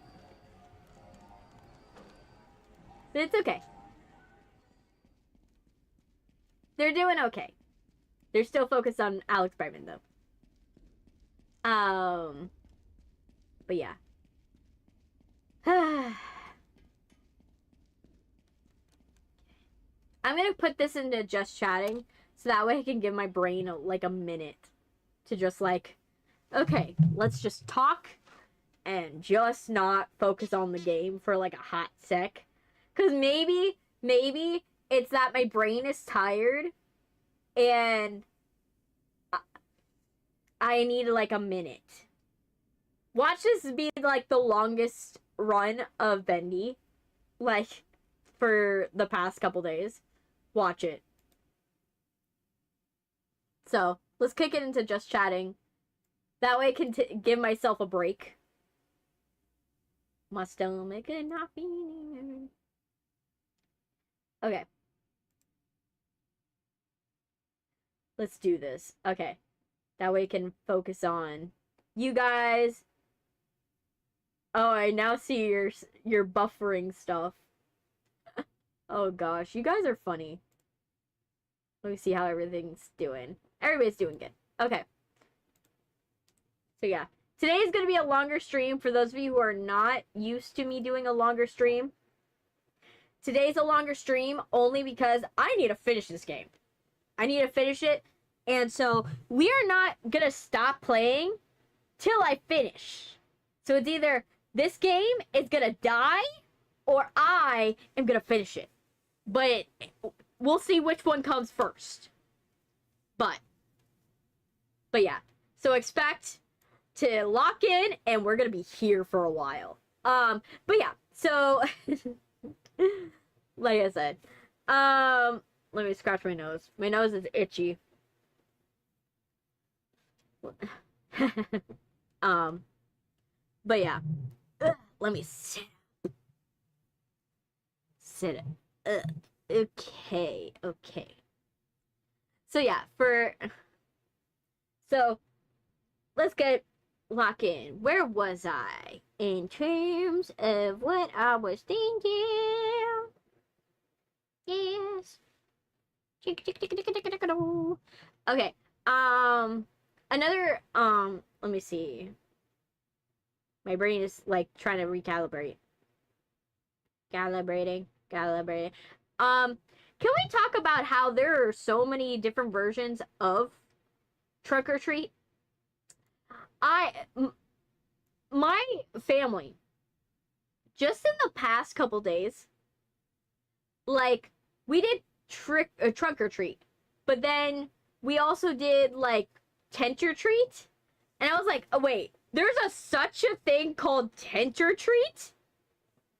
Like, when did this become a thing? Apparently, I was asking my mom the other day. I was like, asking my mom, like, what? She's like, have you seen the tent? And I'm like, what tent?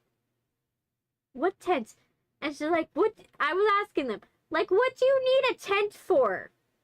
We don't really go and do stuff, you know, for tents. We don't really camp much anymore. And they were like, she was like, oh, it's for the tent or treat. I'm like, but we did trunk or treat. It's like, no, this is tent or treat. It's different. Yes, tent. Tent. As in the thing that you take camping. to be your shelter. Yeah, they decided to do tent or treat at my brother's school. I was like, how many versions? Yeah, trunk or treat. Trunk or treat, I understand that one. How that one works is like, you'll go and deck out the back of your trunk of your car, and you'll give out candy in the school parking lot. And they make it a whole thing.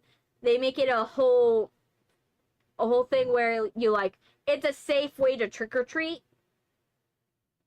You know, and then they have like movies inside the gymnasium. They'll go and they'll have like popcorn stands and snow cone machines, and they'll have party games, have a DJ with music. You know, that's how trunk or treat goes. You know, it's a little better than trick or treat, a little bit, and everything's within walking distance. You're walking from one car in the parking lot to the next car in the parking lot to the next car in the parking lot, and everybody tends to like dress up to their theme, right? Some people have Monster Inc. Sometimes it's like, oh, we are doing witches. Sometimes it's spiders. You know, they have a theme. They have a theme to their trunk or treat. It's always something, right? And so that one I can understand. I was just taken aback from tent or treat, because I was like, why? At what point are we going too far with the idea of or treating? You know, putting what it is in treat. Like, I understood trunk or treat because I'm like, okay, I understand. You have parking lots, and it's a way to like go and kind of do trick or treat, but in a like controlled setting. I can get that. But tent or treat, I was trying to get more information, and I was still confused by like the existence of it, because like a tent's not that big. Tents are not that big. Like, tent is like a small thing. It's not very big. So how are you supposed to decorate it is the question. Like, are you just like decorating the outside of it? But then why would you need the tent if you're like decorating the outside of it? It never really understood it. No, kids in the north, as long as it's 32 degrees, go trick-or-treating door to door. Nah, down here, we're expected, like, it cools down at night, but it'll be like 90 degrees. It'll be 90 degrees down south. So you're trick-or-treating, but you have to, when you trick-or-treat, you gotta like come up with an outfit that is kind of sweat-proof. So you gotta be okay with the fact that you're probably gonna have swamp, armpits and butt, swamp butt. You're gonna have a lot of, everything sweaty, so you better pick an outfit that's not gonna make you sweat. That's why inflatables are an option, down south. Or everything skimpy. LOL, we have frostbite warnings. No, we have heat advisory warnings for us. Ours are heat advisory. And it's always a, like, issue. Like, in terms of, like, heat. Like, heat is our big problem. The other thing is that, like, you will have those neighbors that, because it's hot, yeah, everything's all right. You also with trick-or-treating, like, the neighbors, they don't give you snacks that would go with the temperature.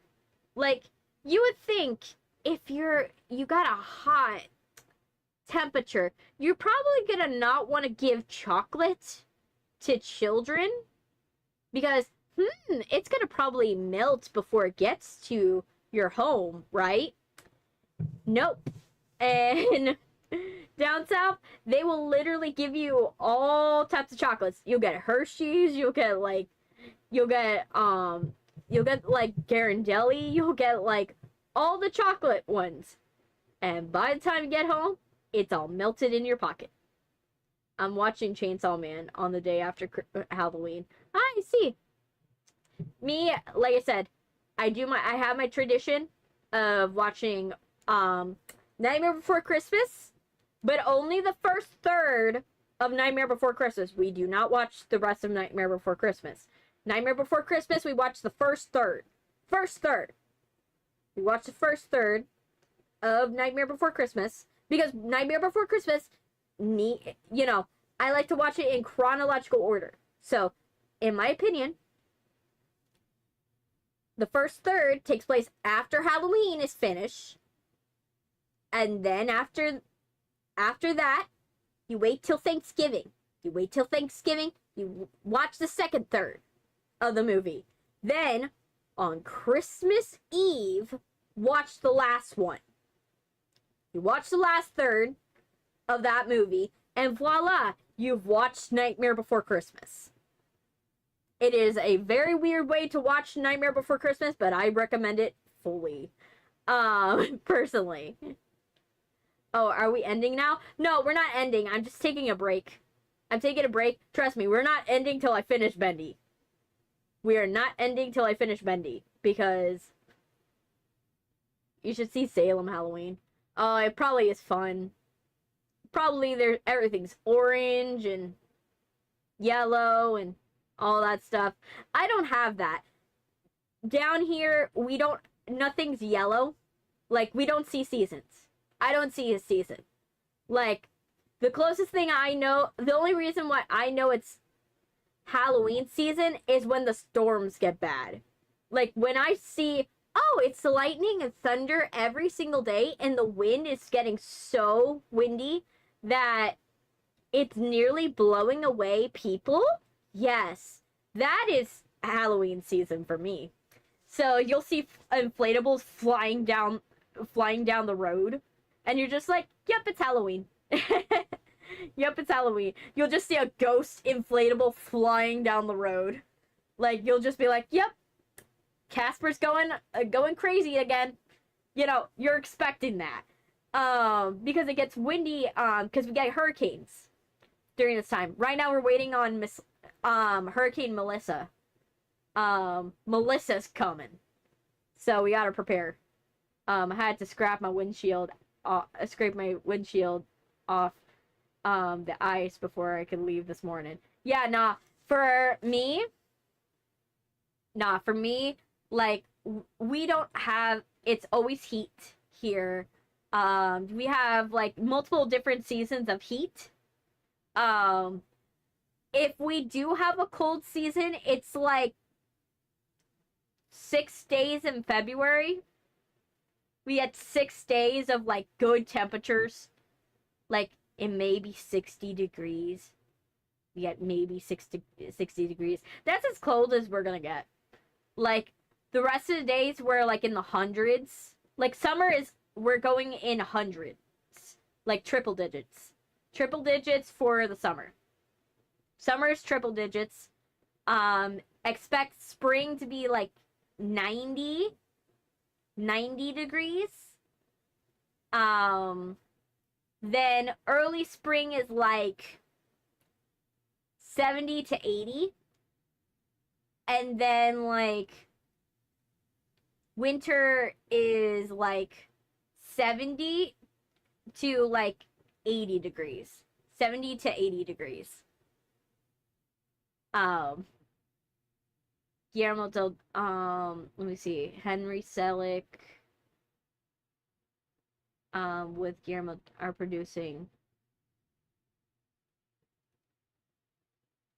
are making Little Nightmares. Yeah, you told me about this last time. Like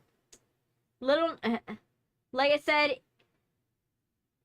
I hold any reservations about any movies until I know exactly what's going on.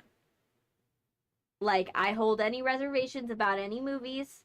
I'm not going to expect anything, until it comes out. Because I would rather hold off and be like, okay, everything's great, than to be like, okay, let's go, and, like, then to be like, oh, it's going to be amazing, and then it's terrible. I'm going to hold all my reservations. off for a little bit. But yeah, here where I live, it's too hot. It's too hot for ice. We never see ice. I never see snow. I've gone up to North Carolina to see snow before. So I could say I've actually seen snow. I saw it, you know, last February, but I got to see snow. I got to see it once for a short amount of time. It is what it is. But yeah, but basically, I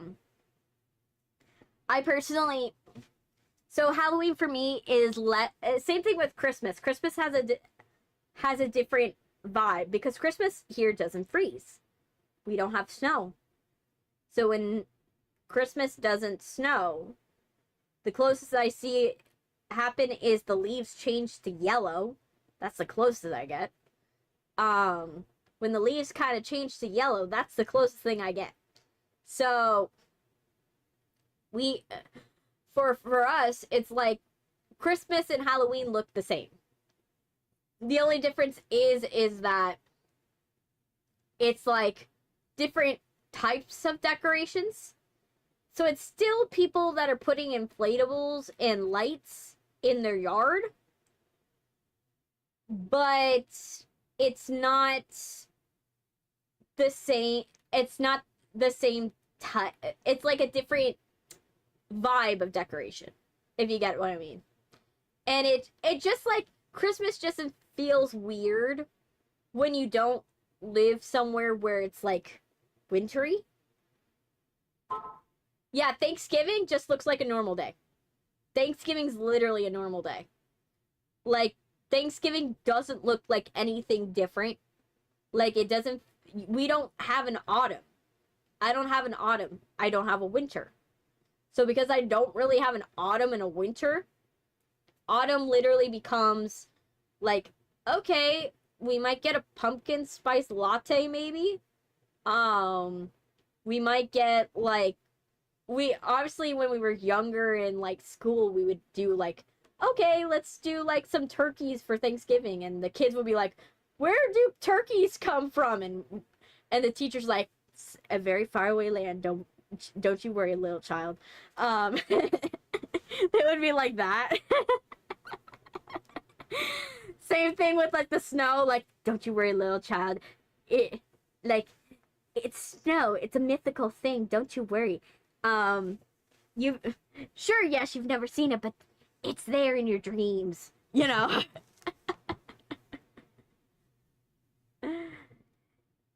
Yeah, South Florida is basically Cuba 2.0.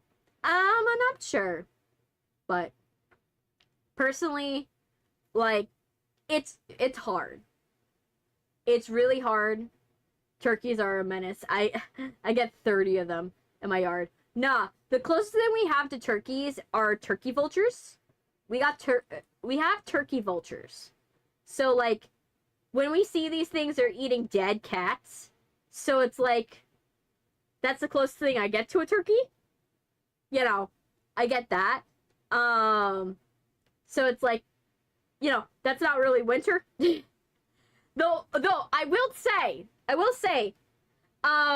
one thing that you will get in the winter is iguana popsicles.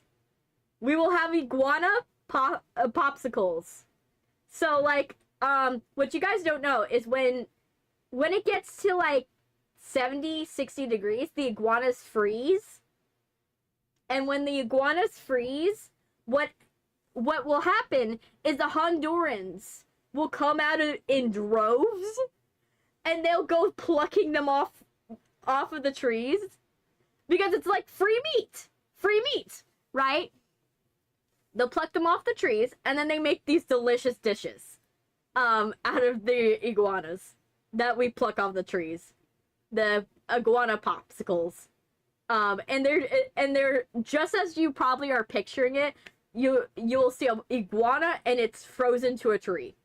That's literally what we got. It's frozen on the tree. Yes, dead animals is what winter is for me. Dead frozen iguanas that are just in droves. you know? And it is hilarious when I see it. I see it. They'll come to my school. So when I go to school, there's like so many iguana. Like I got attacked by one, and those things are huge, by the way. I got attacked by a huge iguana once. I'll tell you that story another day. Um, but basically they're so territorial that they will literally at my school. There's too many of them, so they only take up like a 1 square foot of land barely, and they're just like fighting each other. But then they're like, oh, some of them got smart enough to coordinate, and they decided to, hey Dax Nomad, they coordinated, and they had started to knock over the cement trash cans that were in my school. They ripped their nails, right? One climbed on me and then like clawed me. It climbed onto my head. So yeah, I had that happen to me. And I tell you, their talons, they hurt. Those talons hurt. Hurt a lot. They do. But yeah, so frozen iguana season is always a nice thing to see, because then I see those thousands of iguana at my school just freeze to death. And then they get picked up. And then everybody has nice food. They have nice food. Which is wonderful. Only have to worry about bears, not mini dinos. Yes, definitely. The other thing we have to worry about is peacocks. You guys think peacocks, anyone who has never lived with peacocks thinks peacocks are like, oh, they're these majestic animals. They're so pretty. They're pretty animals. And meanwhile, peacocks be like attacking your car. They will scratch your car vindictively. They will jump on your car and scratch it vindictively. Those things are vicious. They are vicious. You can't walk down a street without one wanting to attack you. You have to walk in pairs. Because if they see you are by yourself, they will take it as an opportunity to attack. Yes, they're evil. They're evil. Everybody sees their pretty little peacock, their peacock feathers, and they think, oh, they're fine. They're fine. They're these majestic creatures. Nothing could be going. No, they're pack animals. They are pack. They're like wolves. They come in their little peacock herd. Like you'll have one male and a bunch of females. And if they smell fear, they smell you have any fear, they will run after you. Turkeys versus peacocks.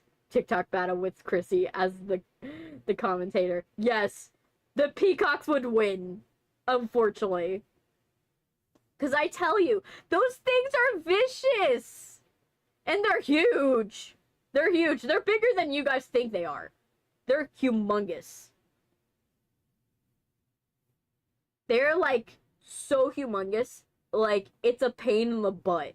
And if they get on your car, oh great. You can't move your car for the rest of the day.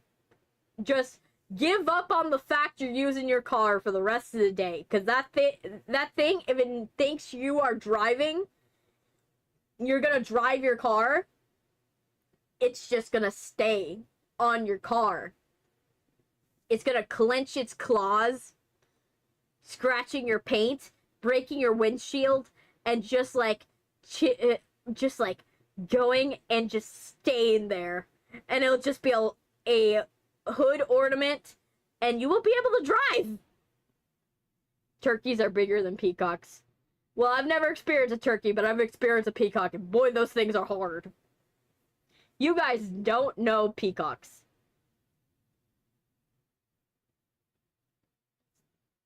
Yes.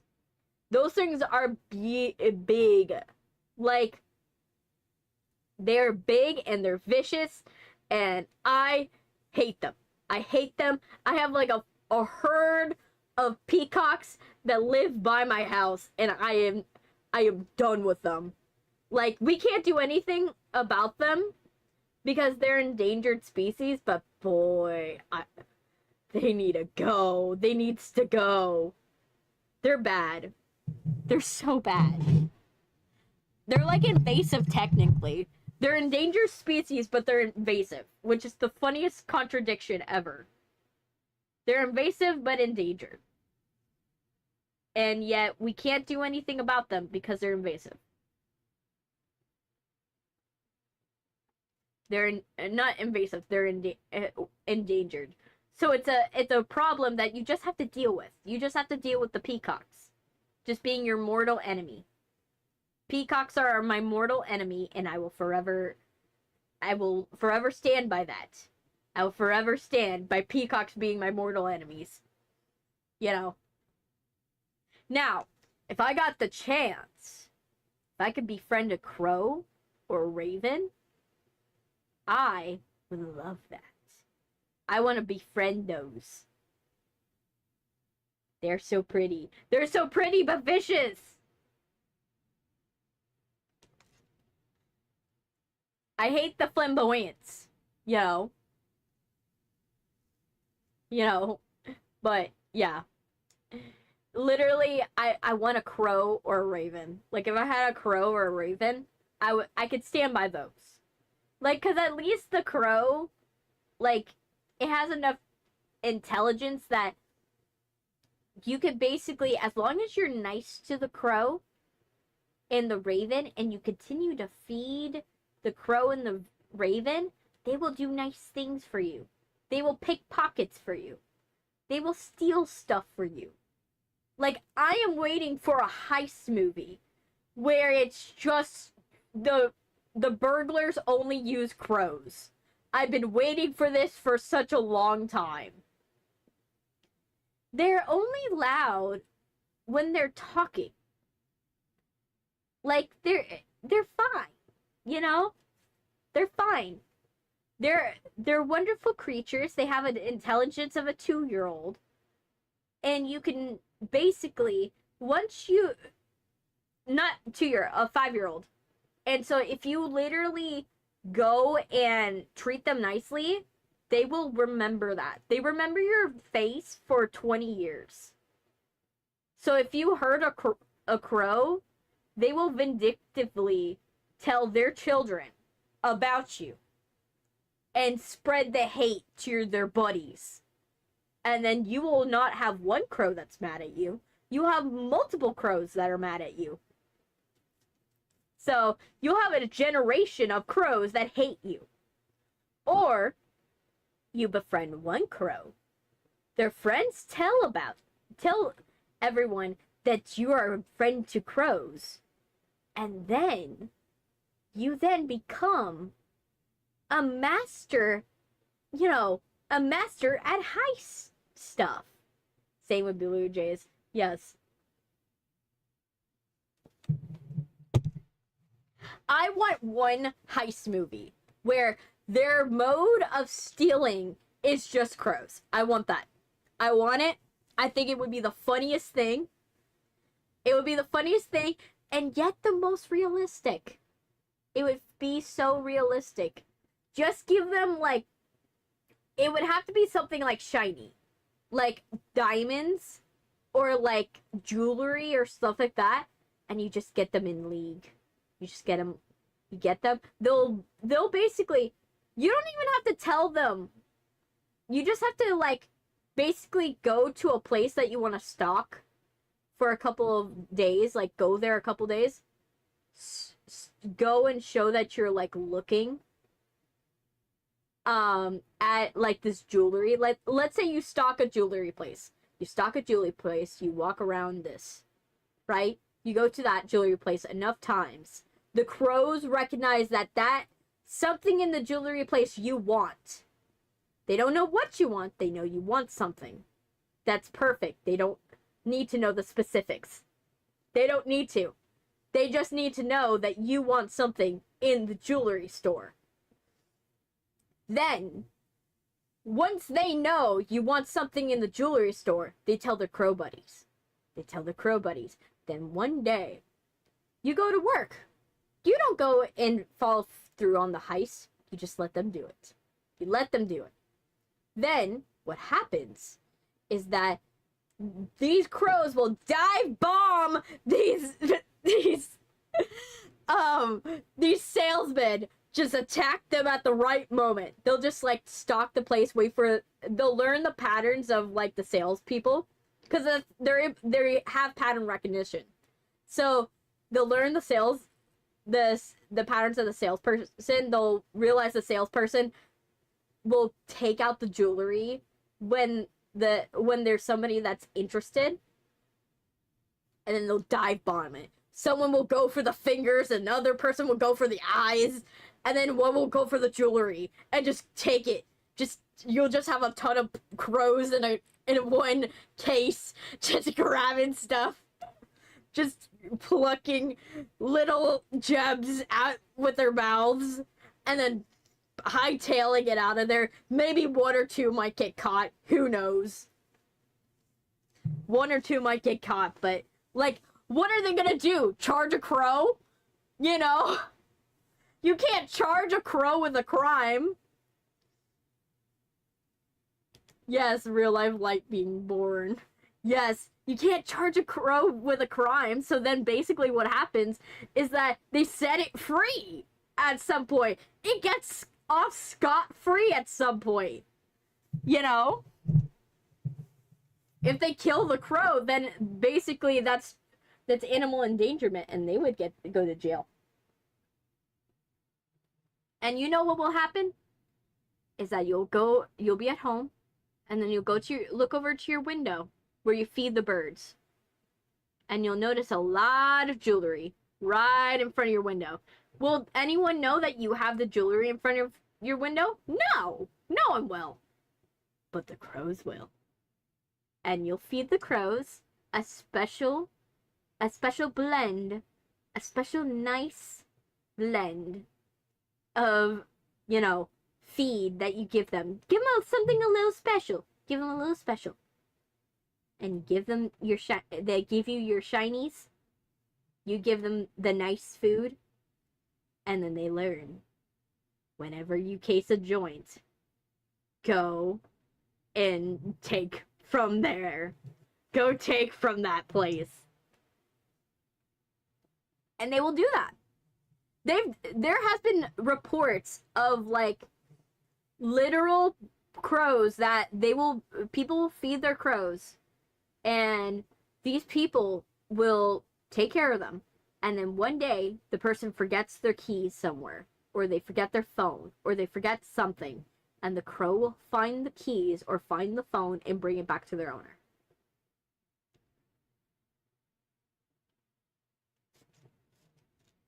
I know. They stole from the Louvre. And you know how they did it, right? They did it using the ladder theory. They used the ladder theory. For anyone who doesn't know the ladder theory is if you go into somewhere with a safety vest and a ladder, no one's going to question that you don't belong. Because they don't have a reason to question. Like, why else would you have a ladder? They did this with a bucket truck. So not only did they do a ladder, they did a bucket truck. You know how long they must have been parked with that bucket truck? Extending the arm? More than 5 minutes that they reported. That it had to take an hour setting up that bucket truck. They must have spent like an hour setting up the bucket truck, because they had to figure out how far they needed to park it away from the window, and also where do they needed to park on the sides. So it probably was an hour of just adjusting the truck and just like getting the bucket as close as possible, right? Because they look like construction workers. Then, what happened is they got their buddy on the inside that caused a distraction. What their buddy did was they used chainsaws. They were like, oh yeah, let's wield chainsaws. You know. Then they had a group that got in. And you know how they cased the joint, right? They cased the joint using other people's social medias. So because they knew the Louvre was somewhere where a lot of people went and like photographed a lot of stuff, especially exhibits, they were able to, what a lot of people figured out is that when you go and look at those videos, you can actually tell what areas had more security and which ones didn't. And that section didn't have a lot of security. And so when they looked at they looked through people's TikToks. So imagine when you're looking through people's TikToks, anyone could have looked at those TikToks, right? Anyone. So you're looking in a pile of 1 million people, right? So instead of casing the joint, they did the smart thing of just looking on social media. They looked at it. They probably had a rehearsal. I won't lie. They probably had one day where they actually went. Like one day that they just acted like tourists. But like that was probably only one day. Because if you go more than one day, it's more suspicious. Right? So then they case the joint. They go there. And then they get on this bucket truck. They go to the thing. It's early morning, so no one's in the exhibit yet. They grab everything. You know, they grab the jewels. They grab the butt plugs. They grab the crown. You know, they grab everything. They grab everything, and then they hightail it out of there in the bucket truck. The other ones that are on the other side with the chainsaw guy. The other guys, they got construction tools. So they're basically, once they get the go-ahead to leave, then they're able to leave. They leave. They go and they like cause a diversion, which then has those security to go over there. Then chainsaw people leave with the construction people, and then they disappear scot-free on motorcycles. That's what happened. I will tell you, that is literally what happened. And then, you know what just recently happened? There was a heist that recently happened. I think it was Florida? I think. There was a heist that recently happened. Yes, Vespas. There was a heist that recently happened at a sneaker, a big sneaker, store in Florida, where they stole, like, a ton of expensive sneakers. Like, but what they did was they snuck in from the roof. So they did a Mission Impossible, which is even better. They did Mission Impossible, where they had a wire system. I'm not joking. This is hilarious. They propelled themselves from the roof through an air duct and got in, stole like 50-ish like sneakers that are expensive, and got out scot-free. Yes, I guess that's what happened. I'm not sure why sneakers. I'm like, there's probably better things to steal other than shoes. Cause like, I could see like jewelry, like that makes, I guess, sense because you can recut them. You can like mess with the sterling silver to like readjust them, change them into different jewelry. I could see that. But selling a Nike is kind of hard. It's kind of hard to sell like a Supreme or a Nike because that it's not like you're changing the shoe so that way it's unrecognizable. They're still gonna trace it back to them. Like, it's not going to be hard to trace them back once they sell it. Yeah, like, it's not hard anymore, but I don't think it's hard to do a heist anymore, considering how many heists are happening right now. I'm like, the amount of heists that are happening, and it's mostly because it's not that it's hard because of sensors or anything like that. It's because people did away with in-person security. That's literally what happened. When places downgrade their security, it causes a security problem because then it's hard to staff those areas. So guess what happens? Someone sees that there's no physical security there, and they take advantage. That is literally what happens. That's what happened in the Louvre. They noticed that what happened in the Louvre was a combination of factors. French government was having issues with money.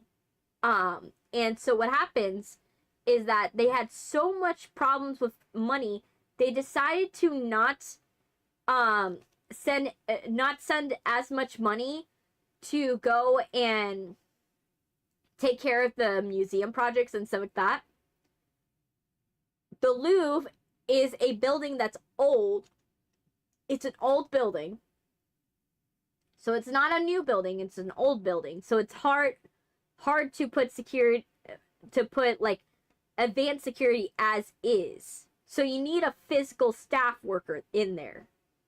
But because of the lack of funds for the Louvre, they dedicated the money to keeping art pieces rather than hiring security. So guess what happens when you can't hire security? Stuff gets stolen. And unfortunately, they lost the last those jewels from Napoleon are one of the last jewels of the old monarchy. They don't have any more jewels from the old monarchy. A lot of them have already been stolen and reshaped. Like, it's even famous, the most famous stolen jewelry that most people don't know about the most famous stolen jewelry. Like, which is a giant necklace that was owned by Marie Antoinette. It was a necklace that was super, super gaudy and giant. Had so many carats of diamonds. But there was this one poor girl that basically, she did like an Anna Sorkin, but out of that time, and just feigned being rich. So because she feigned being rich, she then got up to the top of like the French social hierarchy. And how she did that was she pretended to be Marie Antoinette. So most of the things that we think Marie Antoinette did, that con artist did. Poor Marie Antoinette, by the way. So most of the stuff that we know about Marie Antoinette is actually stuff that was curated by the con artists. So then what happened is that she wanted to get this big diamond necklace, right? Commissioned by Louis, I think the 14th or something like that. And so Louis the 14th, they conned Louis. They get the necklace made. Then somebody poses as Louis, and then they get another guy to pose as another thing, and they steal the necklace. This is the main reason why the French government did not have money during the French Revolution. Is this diamond heist. This specific diamond heist. Yes, the sapphire necklace. Because of this diamond heist where they reset the jewels, and the lady got off scot-free. She went to a nunnery. She lived. Like, she survived that heist.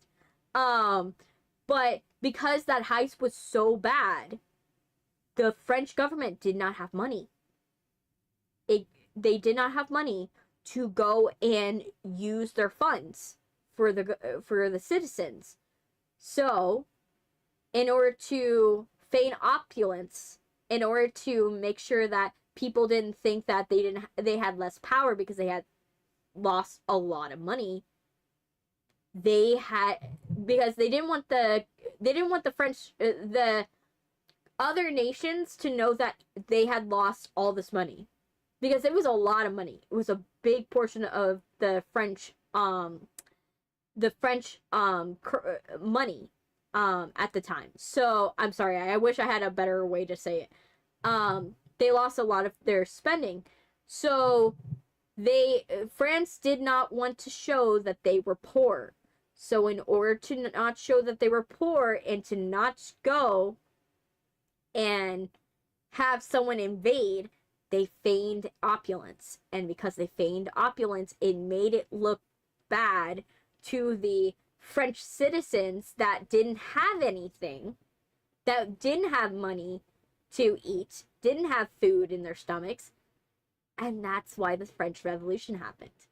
That is absolutely what happened. And so it is almost kind of fitting that that this is happening again, but to the last jewels of that era. So it's kind of hilarious, in my opinion. And I know that's like a not sugar-coated, but like a distilled down version. Like I probably did not describe it the best. If you want a good description of it, watch Puppet History. Puppet History has a really good version of it. It was one of the first episodes that Shane did with the professor. And it's really good. It describes it very well. But yeah, I really like looking into history. I'm one of those where I study everything. I like to study everything, anything and everything, because I'm someone that always likes to look for anything to like find interesting.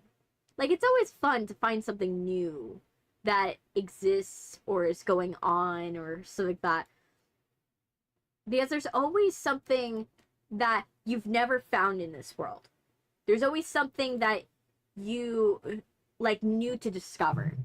And you always will find something new. It's really fun to find something new, in my opinion, because it's just like, it's just the breath of discovery is so fun. But yeah, I love going to museums, and I like checking out cool installations and checking out art pieces. And you guys know I'm a very big history buff. It's French spent a huge amount of money on the American Revolution, which leads to the French Revolution. Yes, that was also another thing.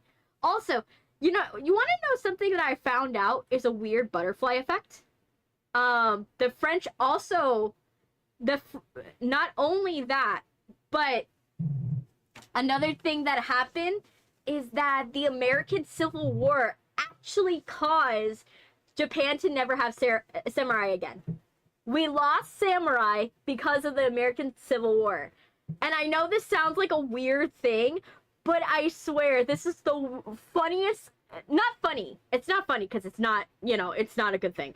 But it's an interesting butterfly effect that happened. So for those of you who want to know, during the Civil War, both the Union and the Confederacy were trying to manufacture naval power in order to overpower the forts that were on the coast, right?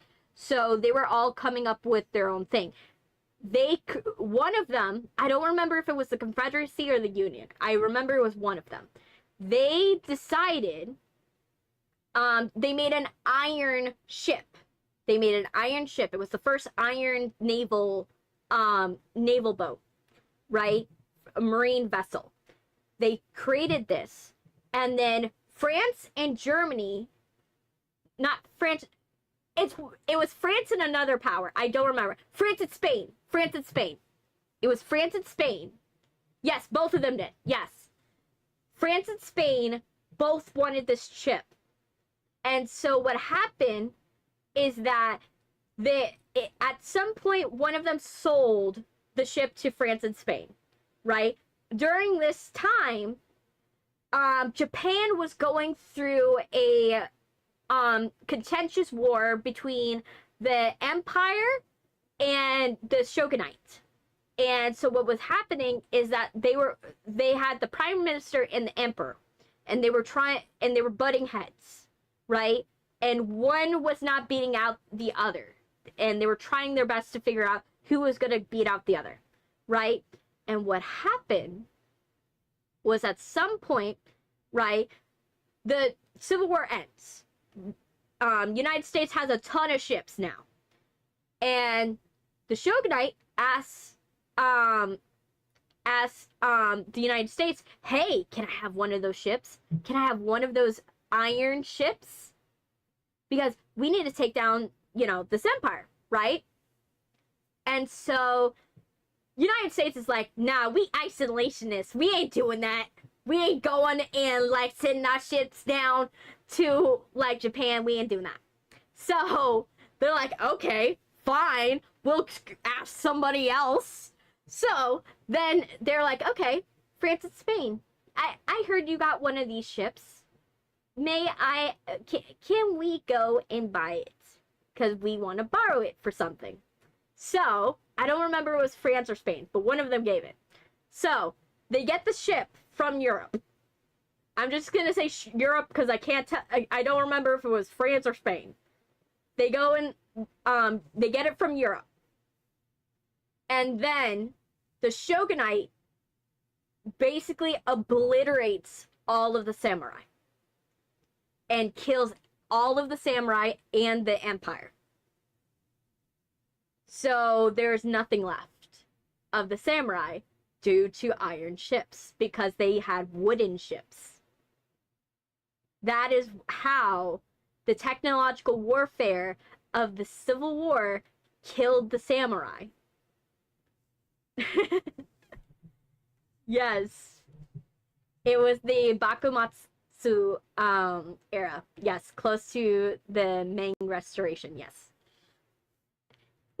You guys, you could tell I'm a big history buff. I'm someone that I love studying history from all over the world. And it comes from the fact I had a really good history teacher.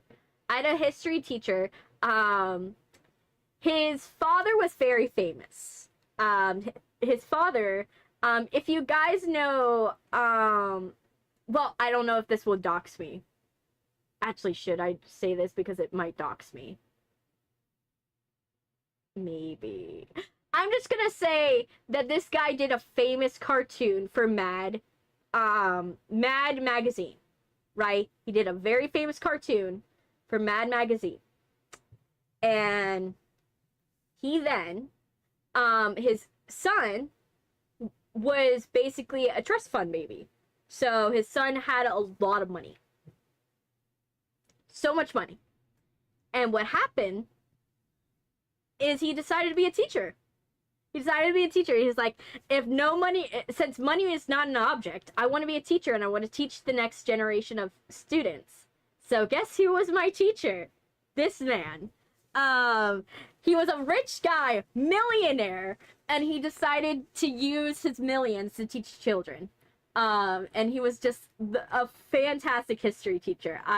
I could not recommend him enough. What he did, what made him special, was the fact that he would never say no to someone adding information. For someone going off book. If something I appreciated was that I would raise my hand. I would find something out in history that wasn't in the history book. And I would go and I would say hi. I'd be like, hey, professor, do you know about the, I heard about something about the zombification of workers down in the Bahamas during this age. And he was like, yes, that was that was part of the slave trade, that happened during slave trade. That was something that, it was a big problem that happened because, and why there was a lot of imports from Japan and from these places for pufferfish venom during this time, and it was a very contentious problem. And he would never tell me no. He would never tell me we didn't have enough time for that. He would never tell me that. We would play Jeopardy. I remember being in this guy's class, and we would play Jeopardy. And this guy would go, and if we won, if our team won, we would get, like, we had a choice. We had the choice of candy. He would pay for our lunch. He would be like, what do you want? McDonald's? Do you want, like, Raisin Canes? Do you want, like, what do you want to eat? Right? He would be like, hey, what do you want to eat? Or he would give us money. He would give us money. Not gonna lie, that was awesome. So we would play it. Yes, South was wild. South is wild. So he would literally, we would play Jeopardy, in class. We would play once a week. So you had a shot at money once a week. Like, this was the height of the classroom experience. And I had this guy for 4 years. For, like, world history, I had him for geography, I had him for American history, and I had him for economics. I had him for American economics. Did you guys learn anything? Yes, we did. We did. That was the main reason why he was a great teacher, is that we learned everything. We learned everything. We would do Jeopardy every week, and we memorized everything, and he would go above and beyond. He would go above and beyond. He would create these really crazy lectures, where he would, like, do these really cool thought exercises and really cool, like, ideas. He once even brought us a FBI agent once. I remember that. He brought us a guy that was an FBI agent, Agent Stingray. I remember him. I remember Agent Stingray. He brought us Agent Stingray. He was really cool. The guy had a listening device in his Rolex. I remember that. Yes. I remember him. He knew the coolest people. And the guy would go traveling all the time.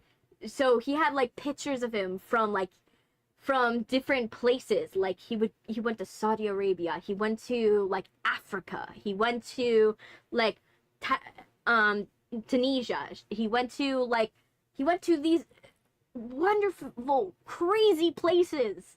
And he would tell us of his journeys. He would tell us of everywhere he went. And he was just a fascinating teacher. Yes, an FBI agent. Yes, I got to meet an FBI agent once in my life, at least. You know, it was fun. It was Operation Stingray. They were trying to, from what he said, it was like a sting operation. Don't remember what it was about, but I remember the thing I remembered the most was the fact that they put a listening device. They apparently was someone that was super, super rich, right? And because this guy had, you know, was going to somewhere where he had to play this guy that was, like, super, super rich, this guy would believably have a Rolex. You're not gonna give him, like, a smart clock and believe that, expect these people to believe, hey, you're not painting this guy in the best light. You know, like, this guy is not gonna you're not gonna go this place, and that you're trying to sting, which rich people, and go there with a smart clock, a tiny smart clock. You know, they're gonna think you're suspicious because you have all this money in the world and you chose a smart clock and not a Rolex. So what the FBI did was they got a Rolex, they ripped it open, they put a listening device in it, but the listening device didn't work that day. The listening device didn't work that day, and they actually had to come back and do another sting because of that. The only thing they were able to tap was video, and that's it. They weren't able to do the clock. But that was, I remember that FBI agent. I remember that. But yeah, talking back about the rich guy. The rich guy, he would tell us of his travels, and he would read these really cool seminars, and he would, you know, go and do Jeopardy, and we would play Jeopardy. Obviously, we would play Jeopardy to whatever we were covering in class that day. So we always expected that at the beginning of the week, we would play Jeopardy. And it was meant for like a review for our test. So we would play Jeopardy. If we failed, you know, we know exactly what we failed on. Are you sure you didn't attend a cult? No, I did not. I did not attend a cult. No. But like literally, he did Jeopardy, and then we would win our stuff, and then we would do our test after. So it was kind of like a way of doing an open book quiz without doing an open book quiz, in a sense. It was his way of doing an open book quiz. And obviously getting, you know, candy or money and food was awesome. You know, it was awesome whenever it happened. It was amazing. I enjoyed him. And I still remember what he did, because since we got so good at being his class, we were top students in the district because of this. Because we were so good in his class, we got so good. He started leaving us cryptic notes. On the last year that he was teaching us, he left us cryptic notes. He was like, I have a puzzle for you guys. I'm not going to tell you what it is. I'm just going to say that look at the pictures. And the pictures mean something. And you have to figure out what the pictures mean. Right? So I remember so we were going and setting this up, right? We were like, okay, we see these pictures, but a lot of them are movie pictures. So we thought, okay, it's got to do something with a movie, right? But then we were like, the genres of the movies are too different. And then it took us till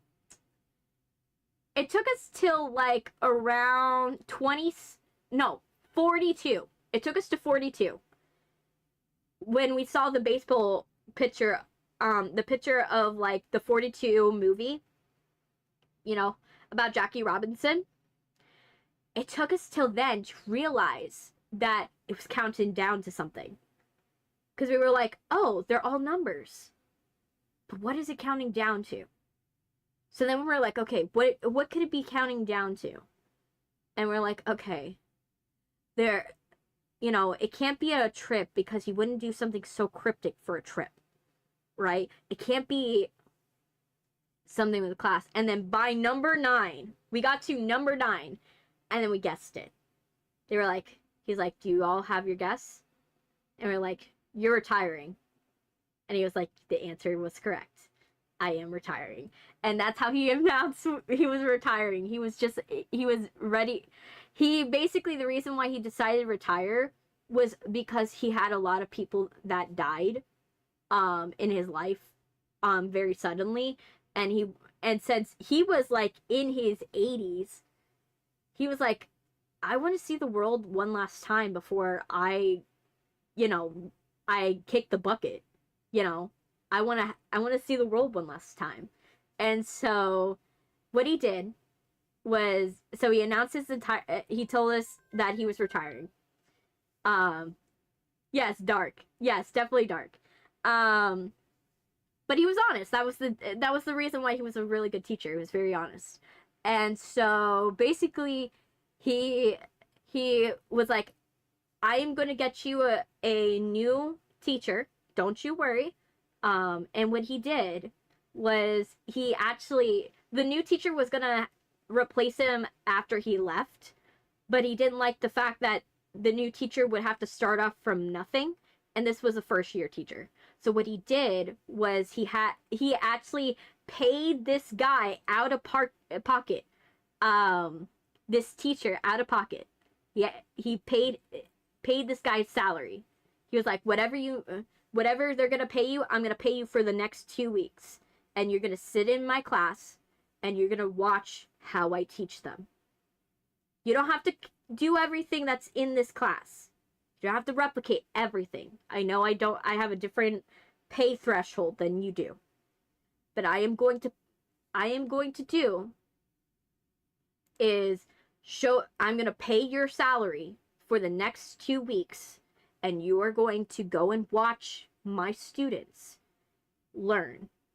See what works, see what doesn't work. And then what you're going to do is figure out how you're going to move from here. I'm giving you a start, but I'm not going to force you to do anything of my plans, right? And that was the best thing he ever did for that teacher. That first year teacher that had no clue what to do with a class, taking a class halfway through the year. Like, imagine getting a whole classroom of students from a beloved teacher halfway through the year. That's a daunting thing. And he handled it beautifully. Because even though he had retired and we got our new teacher, even though we did notice that it was a little different, it was fine. Because it was, the teacher had enough of who we were to understand that we're not troublesome and we're not weird and we're not crazy. In mass, you have your masters to become a teacher. Yeah, yeah, literally, it was great. He was a great teacher, and then he gave us one last gift before he left. He gave us one last gift, because we thought that was the last time we would see him. But for some of us, we actually were gonna go on a field trip, and right after his last day of teaching, and we were like, oh man, it's gonna be so sad. We're not gonna see our teacher when we come back. And we go on this New York trip, and we get to the Museum of Natural History, and who do we see in the Museum of Natural History? Our teacher, our history teacher.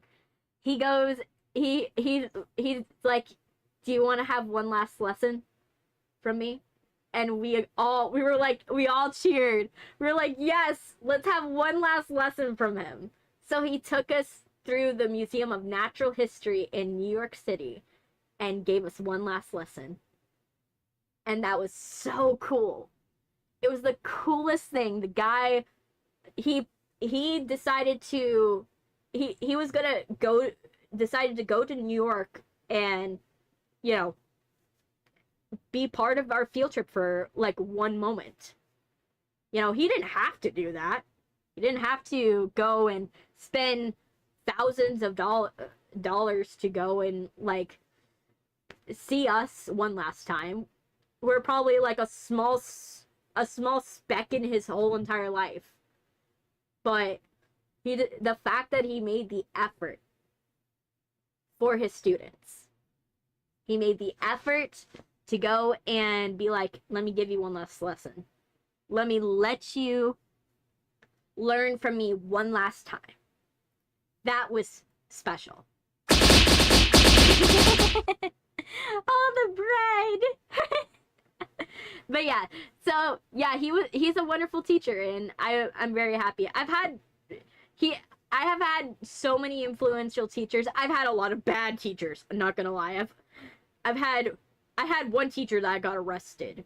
We will not talk about that teacher because that teacher got arrested for bad reasons. Let's just say. But it is what it is. I've had other teachers that are really cool, and but part of the reason why I have such a love for learning is because I had really good teachers and really amazing people. And I only learned how hard it is to be a teacher like the full scope of a kind of like a good scope of what it's like to be a teacher when I started doing substitute teaching. When I was Miss Chrissy. I'm not gonna say the real name because obviously that would dox me, but I was Miss Chrissy at some point. And I still, you know, I still sometimes have my students, they'll sometimes come up and see me and they'll be like, Miss Chrissy, whenever I go to my sister's school. Because I had substitute taught for middle school special ed, middle school special ed, so very hard. I helped kids with behavioral issues, I helped kids with learning disabilities, and I helped kids who, you know, they had a hard time in life. They were given a bad lot in terms of, like, learning. Miss Chrissy, kind of cute, yes. It is what it is, but it, you know, it's always nice to see them. And I felt bad every single time I was there because they wanted to hug me. I was one, like, they always knew I was in the hallway because I dressed like basically like Miss Frizzle but make it more masculine. You know, imagine Miss Frizzle but I'm wearing like a whole suit. Like I'm wearing a Miss Frizzle suit. You know, like when they saw me, it's like they see Miss Frizzle in the hallway in a way. Like they see Miss Crazy and they try to hug me, but I'm not, but the problem is when you're a teacher, you're not allowed to hug. You're not allowed to hug them back. So you're just like stiffing them. You're just like, "Hi. I'm sorry I can't hug back. Child, can you let me go?" You know, I don't want to stiff them, but I'm not allowed to. I'm not, like, legally. If they caught me hugging a student, I would have gotten in trouble. I would have gotten in real trouble. So trust me, if you ever hugged a teacher, know that that was a special moment. That was a special moment in time because they were not allowed to do that. They were not allowed to do it. They have not been able to do that for a very, very long time. And so I will tell you straight, if you got a teacher that hugged you, take it as a very good compliment because they almost lost their job for you. You know, there's a good reason why we can't hug. You know, many good reasons. I'm gonna go and get into the game because I think I am ready. I think I'm ready. Let's do this. Alright. Back into the game.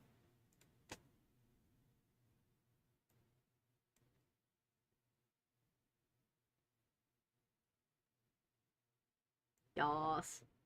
Alright. Back into the game. Okay. Yay! Okay, back in the game. Now I feel good. I feel better. Now that I've talked for like a minute, it's giving me time. It's giving my time. We might make it this time.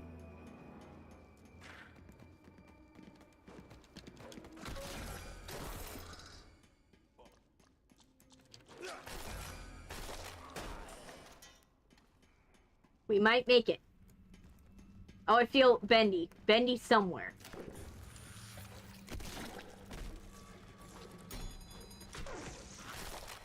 Everything wants to come and get me. Jeez.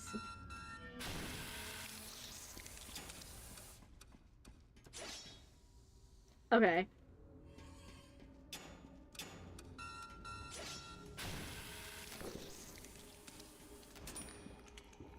Okay. Nothing.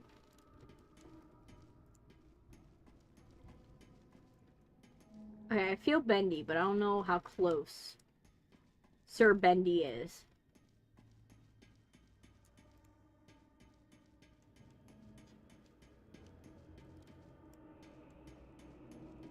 Is he close? There. Let me see.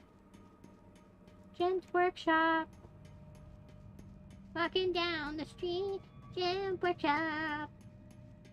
Okay. Let's see if we can get to where we need to go. Oh gosh. I'm not even like... I haven't had a chance to live. I'm almost dead.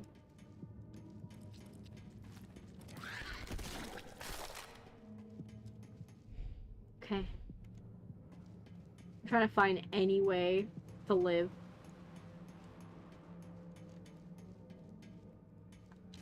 Okay, got a slug. Okay, so we gotta find a way to go and keep going.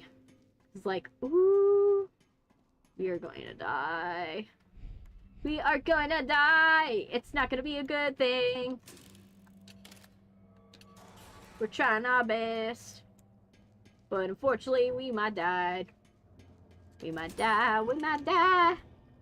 We might shrivel up and die.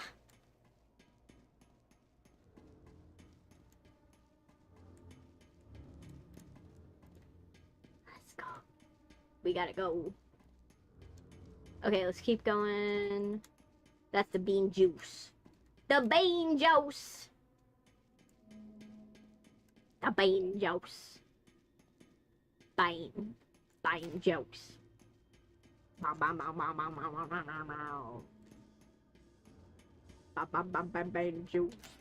Bean juice. Bean juice. Bean juice. Down. Da da da da da.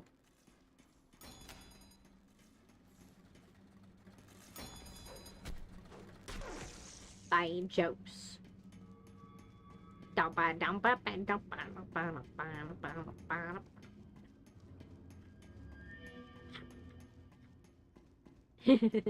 You guys can see I'm slowly going crazy. But hopefully we find what we need. And that.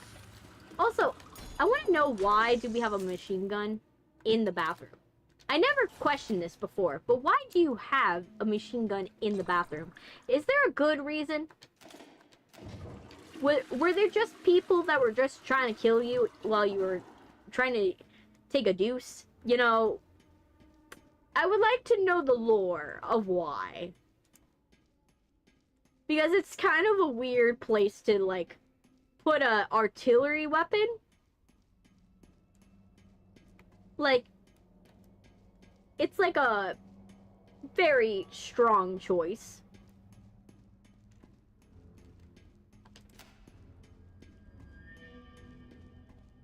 I'm not like dead. My power just quickly went out. It's okay. It's okay. That sometimes happens to me. A lot of the time, like, that's why I say, if there is anything going on with the weather that is, like, way too crazy, I will not go streaming. You guys will never catch me streaming if, like, the conditions are bad. Oh my gosh, why is everything trying to kill me now? You guys saw, like, 3 things came at me at the same time.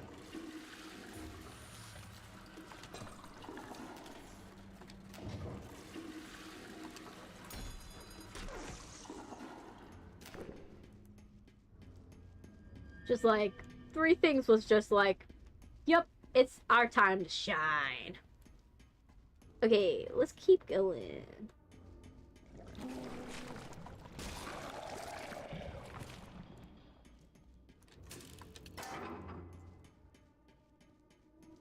Okay, so what I need to do is I need to find... The big problem is that I need...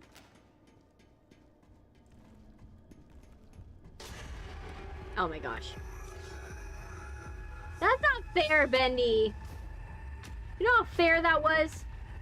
That was the opposite of fair. That was not fair.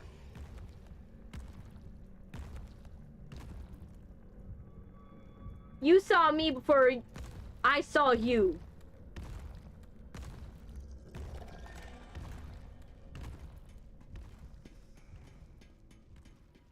That was not fair.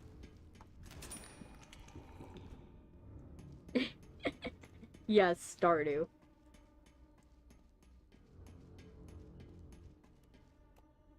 Okay, come on.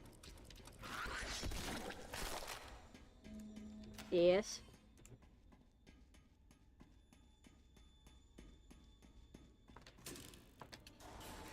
Here we go. There's so many rooms. Like, what the hell? Why do you need so many rooms, Jet Workshop? Oh my gosh.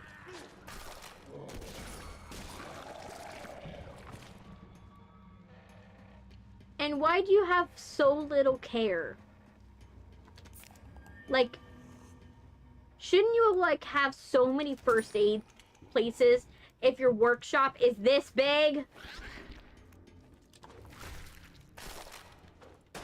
Like, especially when it's a workshop, right? Like, when it's, like, artist rest, that's, like, the most you're gonna have is a paper cut. Like, how come in artist rest there are more? Like, I feel like there's more.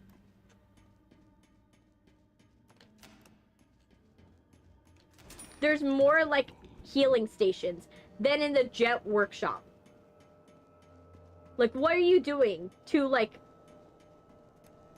to make this such a like, wound-free environment? Like, either that or you are just grossly negligent. Like, it's one or the other. It can't be both.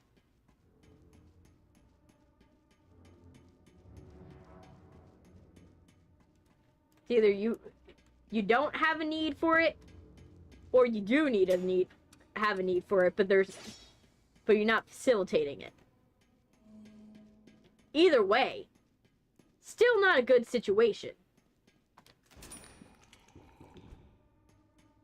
Okay.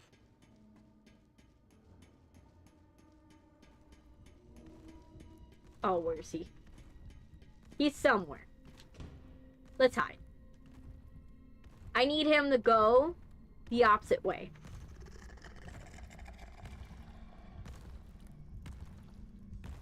Thank you, Bendy!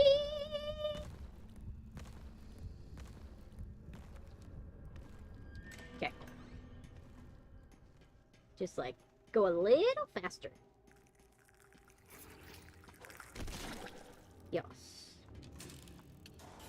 Nope. Okay.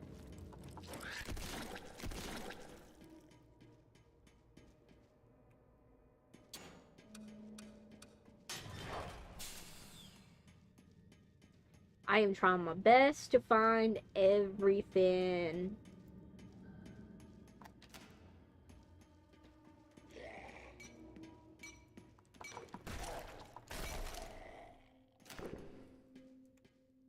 Okay, let's go down first.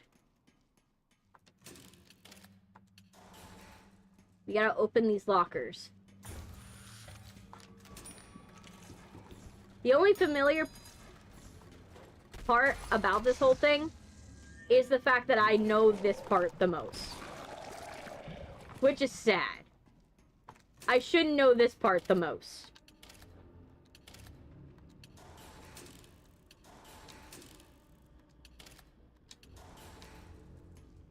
There. There.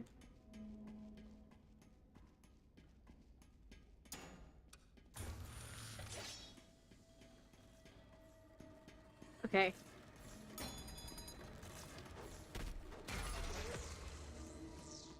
Nope. It's kind of frustrating that these things are killing me.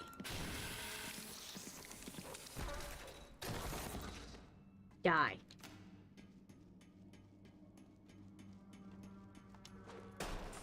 Nothing.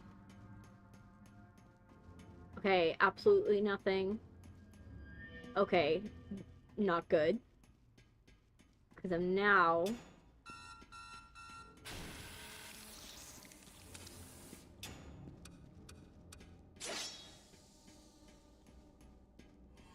I don't like that I can feel him, and I don't know where he is.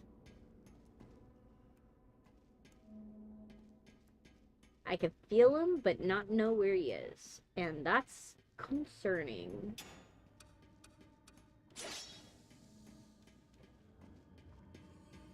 Okay. I need to find bean juice. The faster I find bean juice, the faster we get to a state of hopefully not dead.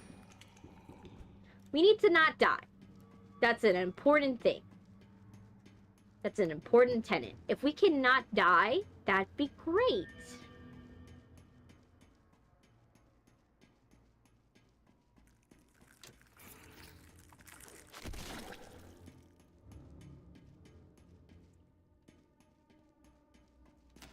There we go.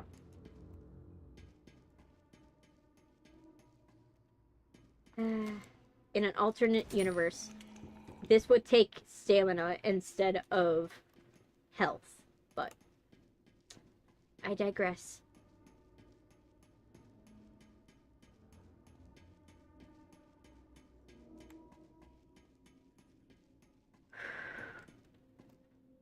Focus. Where is it?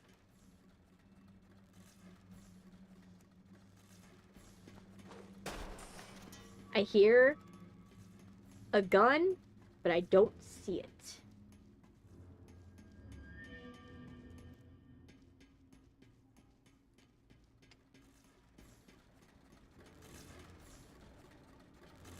Okay, how do I get to this?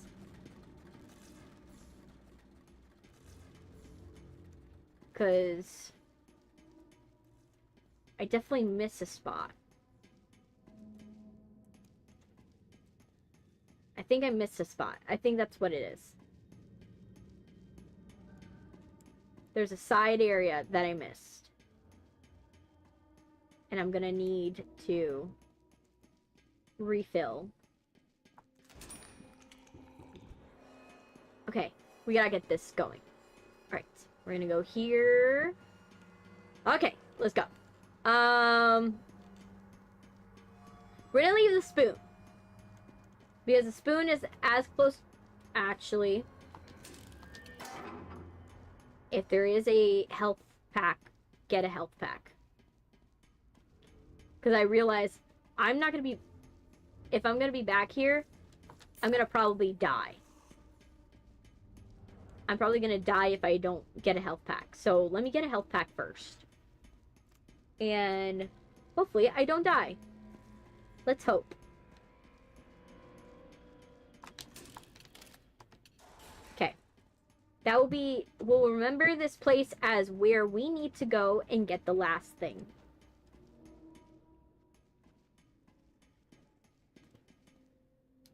That's probably a bad idea. But we're gonna need it. Wait. No, no, no, no. No, no, no, no.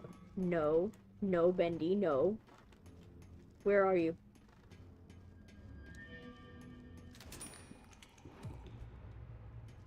I need you to not be here. Can you not be here? Because that's not a good thing. I need you to not be here. Okay, I feel him, but I don't know where he is. I feel his presence. He's like Alex Brightman. Somewhere, but we don't know where he is. There he is. Good, good, good, good, good. Keep going, Bendy. Keep going. I need you to keep going that way. Just keep going. Don't look the other way. Don't look the other way. The other way is not as interesting. You know? I'm not as interesting.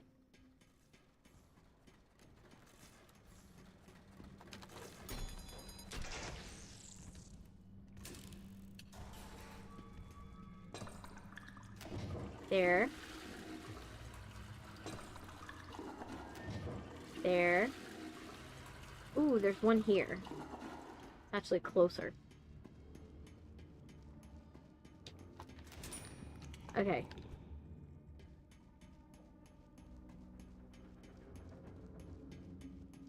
Only because I found one that's closer. We're just gonna keep that there.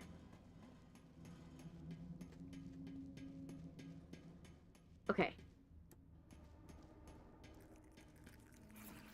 Oh, I haven't been here. Okay. Now I know I have at least gone this section. There.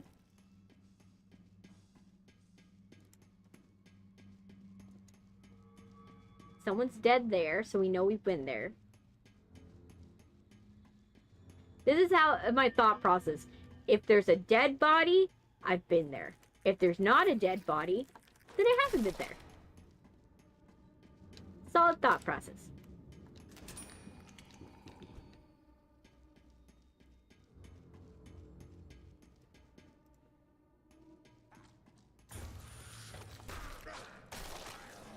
Die.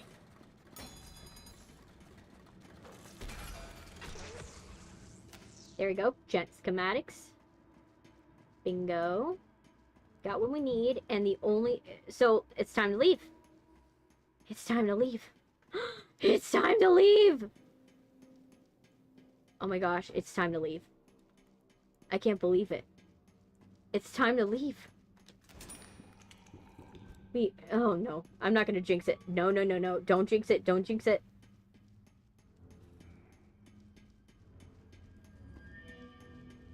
Don't jinx it.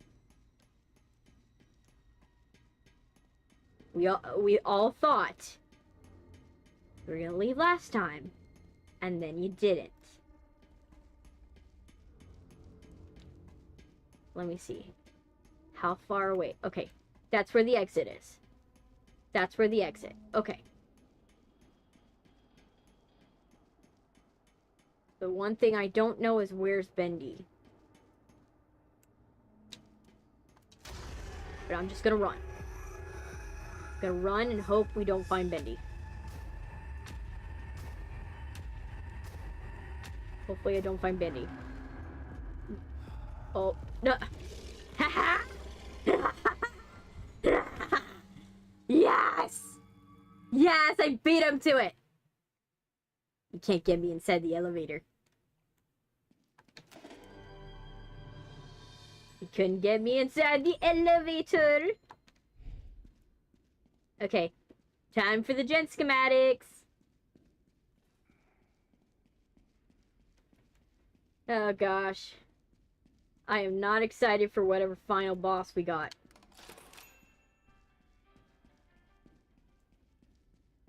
Okay, time to go in the boss arena. At least we did it. We did it. The mysteries worry me. This test was a failure. I tapped. Okay, complete tasks around the safe house that will grant Boris boxes of the prototype parts for the mysterious machine. Open the boxes to retrieve the parts within the... Okay. You guys ready?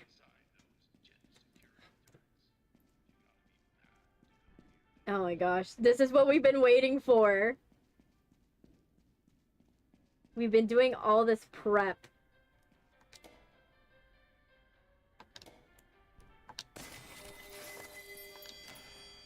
We got a prototype part. Oh my gosh. This is gonna be nuts.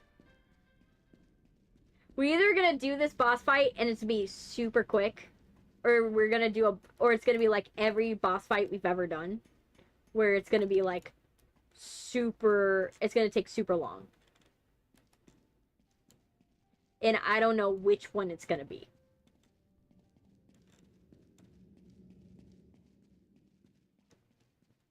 Okay.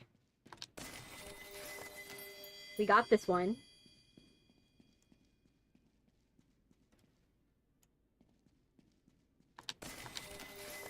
Got another one.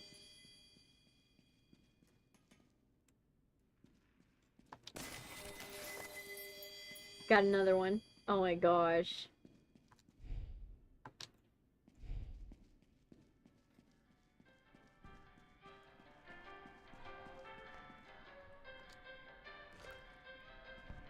Let me see. Oh, the banjo. Played the banjo! Yay. We got another prototype part.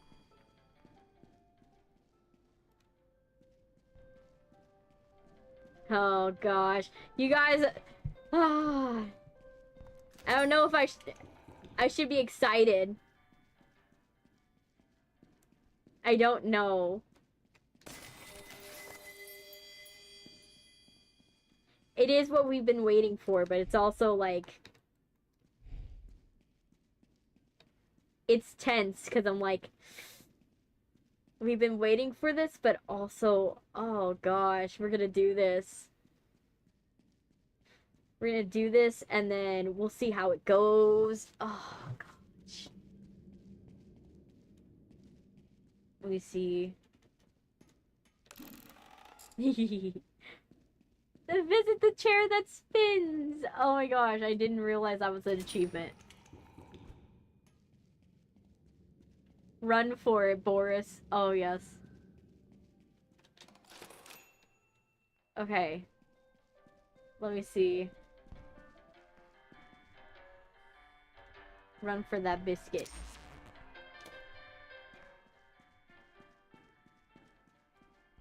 Okay, let me see.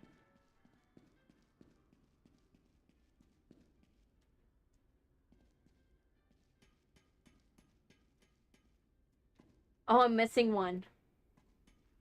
I think I'm missing one. Wait. What am I missing? What am I missing? We got everything, right? What's the one we're missing?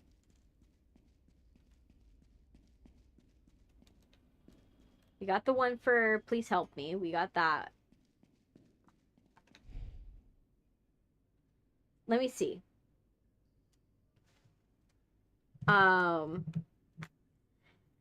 Let's see, because this is the only thing that's not checked off. We should have everything. Let me see. Bendy, bone, wolf, wolf, blob, man,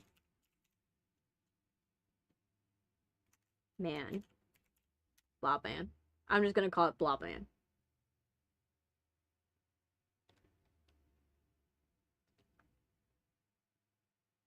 I'm gonna put checklist.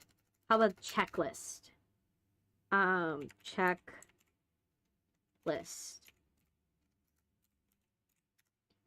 Checklist. Okay. List of locations. The checklist. Okay. The list of locations. Alright, so. That's the hub. Okay. Navigate. Yada, yada, yada. Okay. Order. Okay. You got the music apartment, artist rest, yada, yada. Okay. Yeah, but I need the checklist. What is the checklist? Thunderbolts. I haven't watched it, so I can't give my 2 cents about it yet. Okay, completion guide. Thank you. Each floor is that the prototype and the safe house dances. No. Okay, so we're not done. I don't think we're done. Shoot. Because we don't have... We got the padlock keys. We got the hearts. We got Mila's audio tapes, the safe house key. We got some safe house music and some safe house dancing. Candles, Sammy's mask. Lost papers, maybe. Might be the lost papers, but I need... Let me see. Gent workout. I'm trying to figure out what are we missing. To unlock Sammy is that fast forward. Sequence. Okay, to obtain steel Boris, complete the required sequence of collecting 7 mystery boxes, the gent key, and all prototype schematics. So there's one that I'm missing.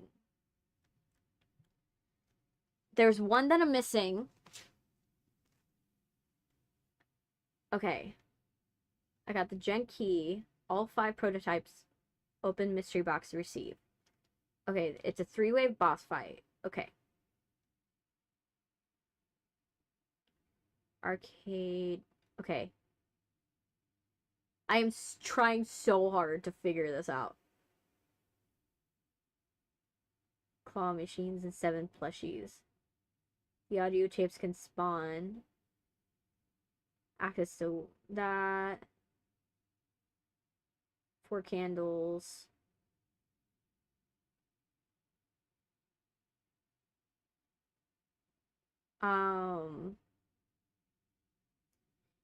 It's not being clear what the last mystery box is. Let's go. Mystery box. I'm gonna look up mystery box. Starry boxes.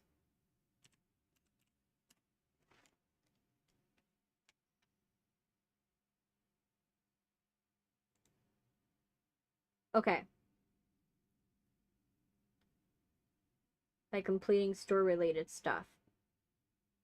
Quests in various levels. Upon completing the boss fight. Okay. Prototype part. Rather than that. Okay. But I need to find out where. Okay.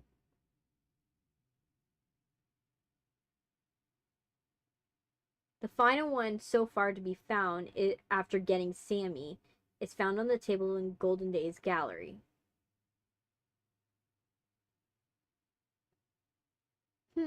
Okay.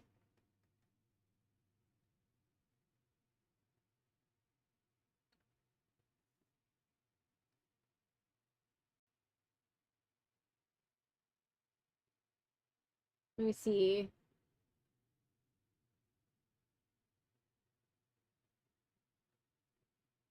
I wish I could just type in and it tells me.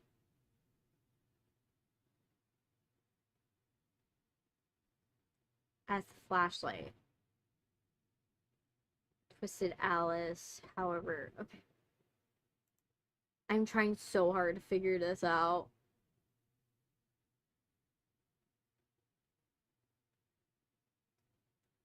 I'm like, I wish it was very clear where.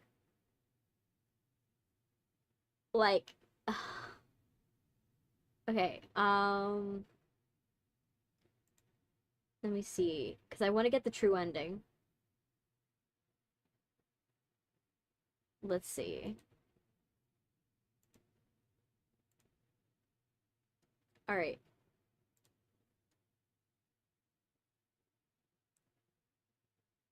Let me see. Does this guy have a hint? All the safe house secrets.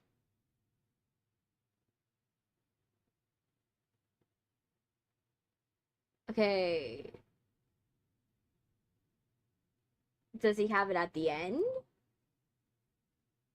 I'm like trying my best to find where this thing is.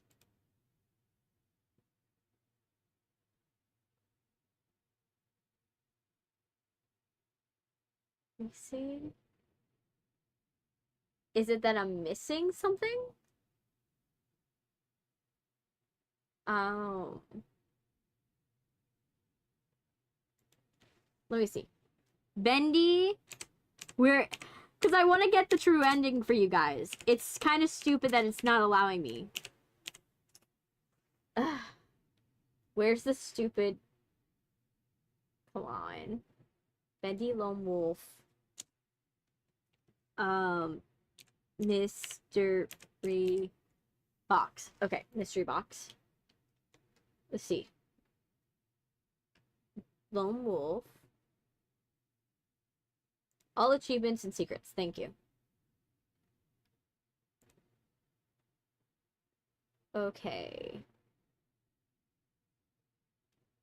Collect all plushies. Score 25 points in fuse.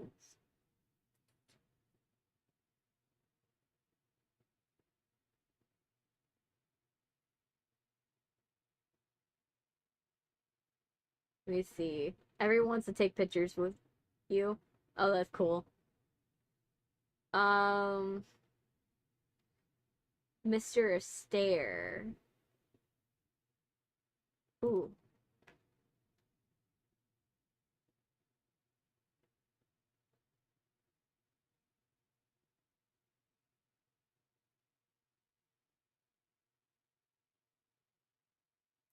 I'm trying to figure out.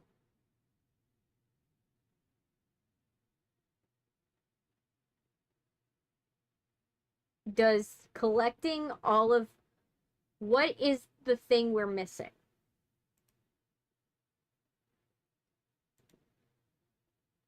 Because I am like... I'm so clueless.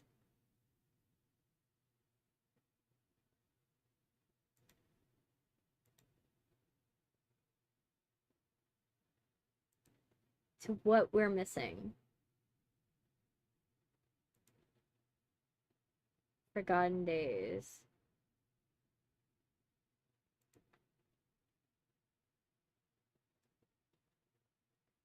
I'm just like, can you tell me? I wish it was like super clear. Like, could you be more clear?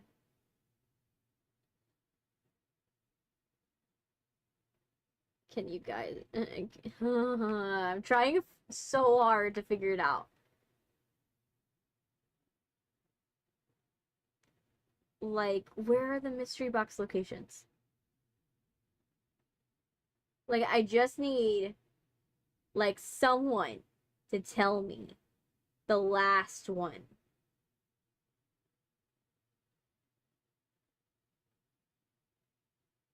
Like, it's so stupid.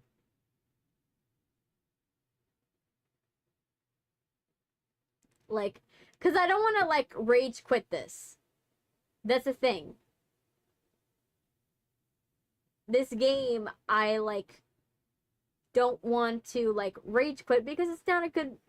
This game is not a good reason to rage quit. There's not a good one. But I'm like... I need, like, a reason, like, what I'm missing. If I can find what I'm missing, then I'll be like, okay, then I'll let it go. If I can't...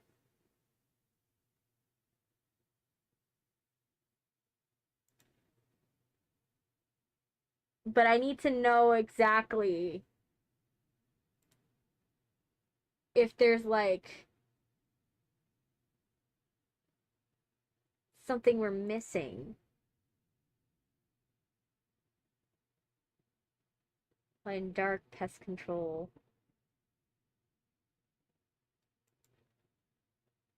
We played the banjo. Repairman. True Believer we did. Forgotten Days. Hiding Creep. It has to be some achievement we haven't gotten, right?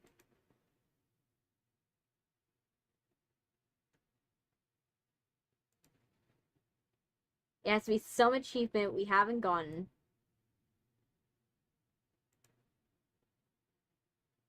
And It's so frustrating. I'm trying so hard to find it. It's like, I'm looking it up. Lone wolf. And I wish I could show you guys, but otherwise, if I showed you, it would probably dox me. So I'm like, maybe not. But I'm like trying to find checklist, mystery box, mystery box checklist. I need to know what is the last one.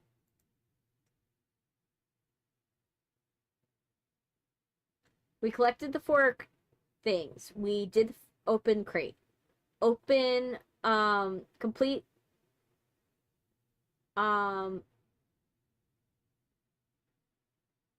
okay, it says complete Porter and Heidi's game. That's the only thing that's left. We gotta complete the Porter and Heidi's game. And then it should unlock the last mystery box. Because we're missing one. Oh. Let me see. I need to find how long is Heidi's game. Because if it's going to be super long, then we might have to do it another day. Because I don't want to do it for so long. When playing as Heidi, the objective is to find Porter.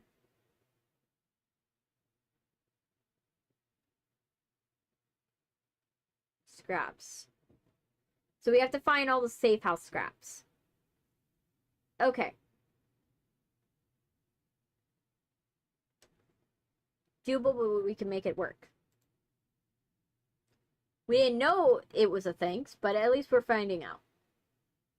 You know, we're making it happen. We are not going to stop this till we go and finish this game. That is what's going to happen today. We are not going to stop this until we finish it, because I am literally, this game is going to be the end. This will be the end. Okay. So we know what we're missing. Now we know what we're missing. So, now that we know what we're missing, it's time to go into game time. Okay?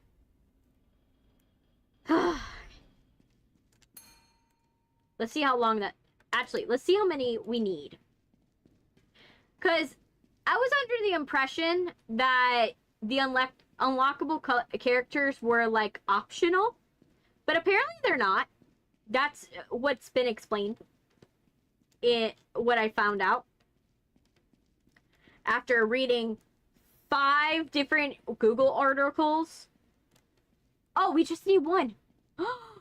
We only need 1. Okay, that's not bad. I thought it was going to be way worse, but it's actually not too bad. We just need 1. 1. Okay, I think we can make it this stream. We can make it this stream. We can get it done. We get her done. Get her done.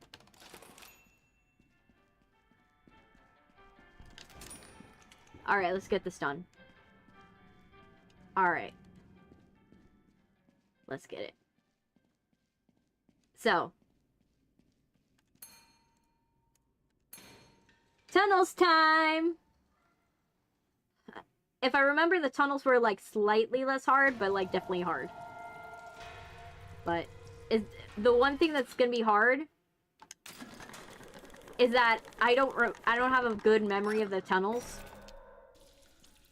And so since I don't have, like, a fresh memory of the tunnels, it's gonna be really hard to remember.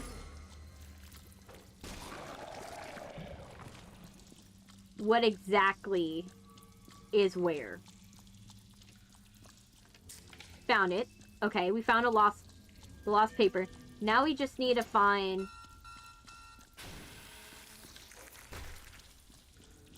this. Let's go all the way down. We're not going to spend too much time anywhere. We're just going to go quickly through everything. Try to find if there's anything anywhere, and then go. If we don't see something, we just keep going. Because right now we don't have time to...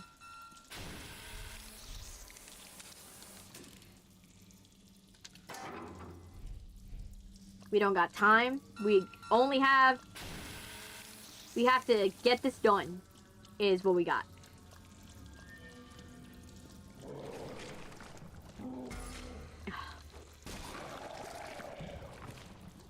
I have to get this done. And if I remember correctly, this one also doesn't have a lot of healing points.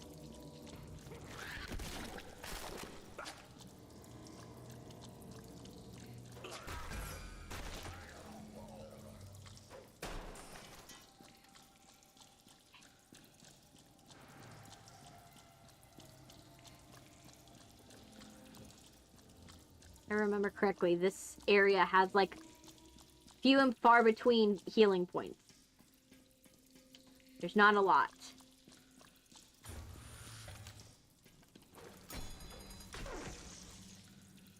Okay.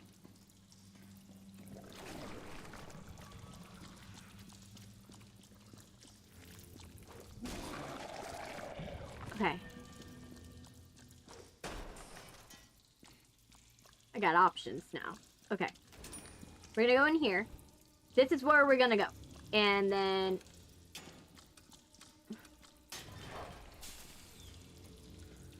That's a butcher game. Oh. What you got? Yes. I'll take that. Healing's good. We like heal. We like heals. Heals are great. We like heals. And we love bean soup in this game.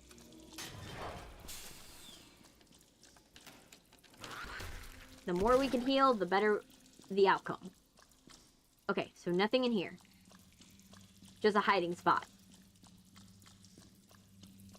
Okay. I don't like how long... You know. I'm not gonna jinx it.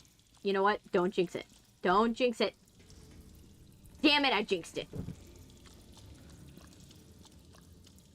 I was like, oh, how long until Bendy starts trying to find me?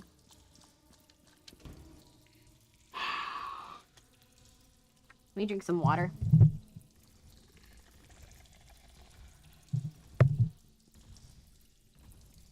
Alright, so, we're making an effort. We're almost there. We got a bone. We know where the bone is. It's gonna be in the bottom. We just need to get the 2 radios. And then get out. Like, immediately. Because we got their scratch sheet of paper.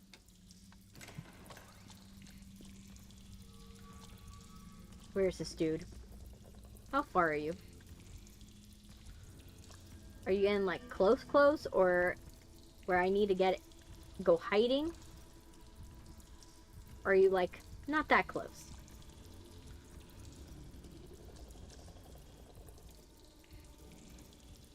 I'm waiting for him. Are you close? Okay, I waited long enough.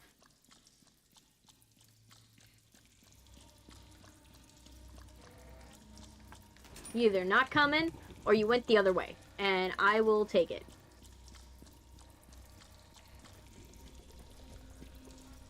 Okay, which way did you go, though? You know what? Let's hide. You're probably gonna show up eventually, right? You'll show up eventually. The only thing I don't know is where. I know he's somewhere, but we don't know where Bendy is.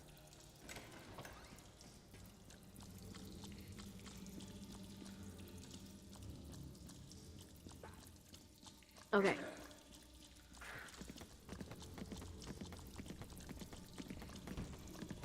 Okay, he's somewhere in here. He's in this one.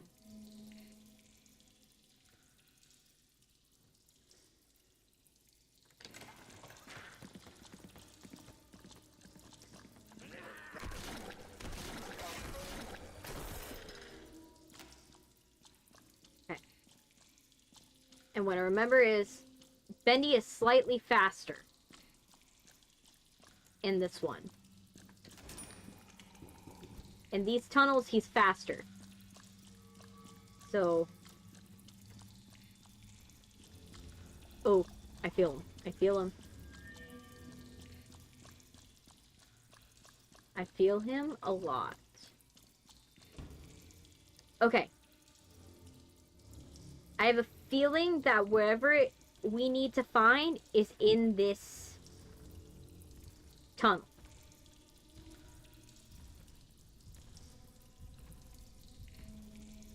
If I'm correct, we won't need to go up. Right? We won't need to go up. But if I'm wrong, we're gonna have to go to up there. Okay, we just need him to walk away. I know he's slightly faster. The tunnels make him faster. I don't know if it's the slipperiness of the ink.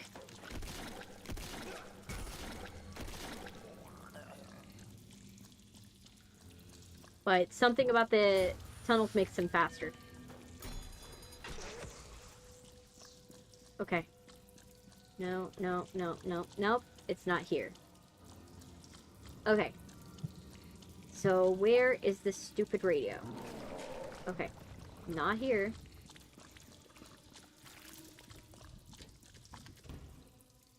You better walk back.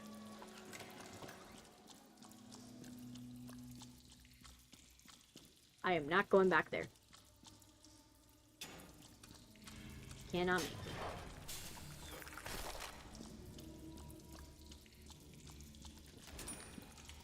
Okay. Do I have anything in here that's worth my day? Nope.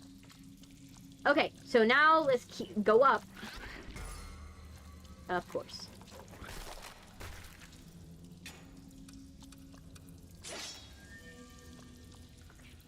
Keep going. Okay, we're almost there. Not great. I need to ideally find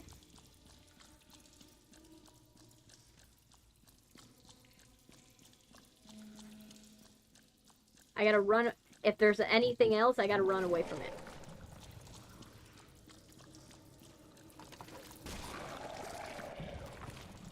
Yeah, yes. Okay, good, good, good. That's a good sign. Okay. One thing that's important is that we remember if we see something, run away. This ain't see something, say something. This is see something, run away.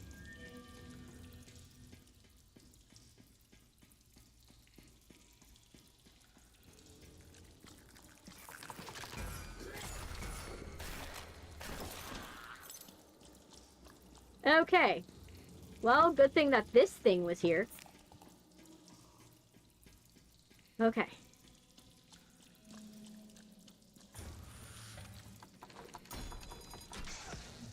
Okay. No. Bendy. No.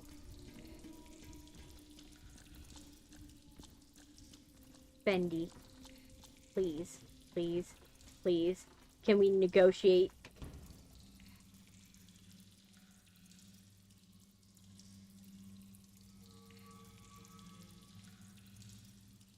Okay. I don't know where he is. I don't know where Bendy is. But I am going to make sure that we go down here so that way we can get our bean soup. Of course, where I go is where Bendy is.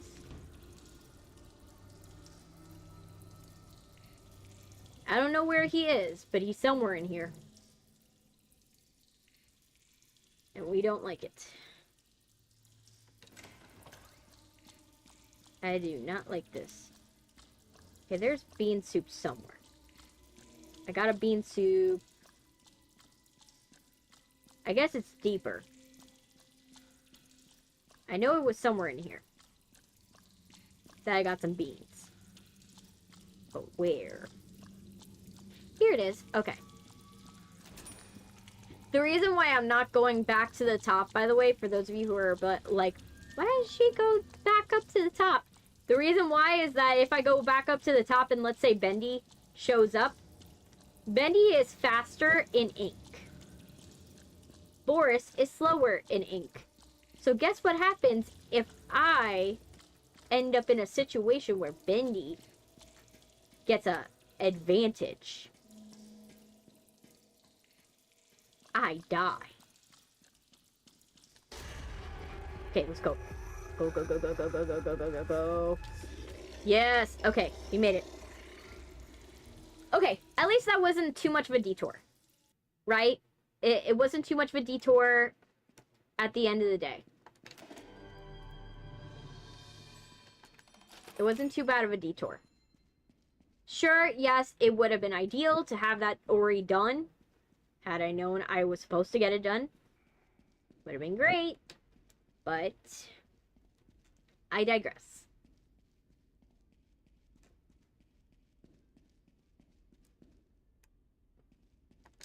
Okay. Two lost souls met in the shadows. Oh. Why do I feel like this is a love story now? Oh, it's Smeagol. Hi, Smeagol! And agreed to play a game. Ego and id. A game of hide and seek. Oh, shit. One ran off, eager to be found. So we have to find the other one? That's the deal? Okay. I'll do my best. Okay. Porter has learned one secret of the machine. He can flow quickly over short distances. The ink demon has you trapped and you can use this to get away. Flow consumes stamina with each use. Okay. So I have to look for her. No. Okay, so she is not here. Okay.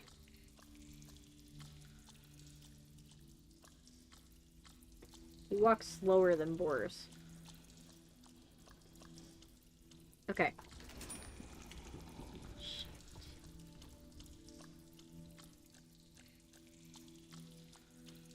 Okay. That's one way. I can run away. I can hide in here. But at least we know we've been here. We know what to look for.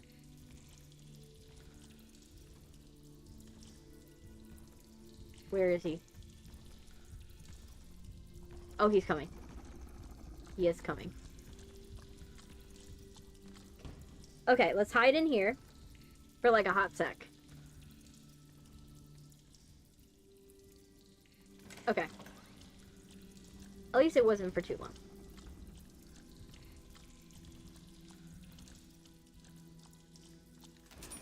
Okay, so let's keep going. That's only gonna keep Bendy away for like a hot second. It's not actually gonna do anything.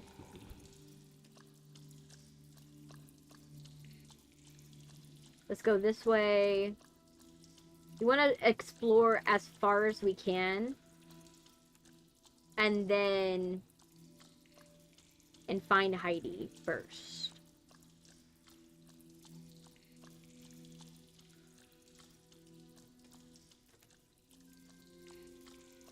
Oh!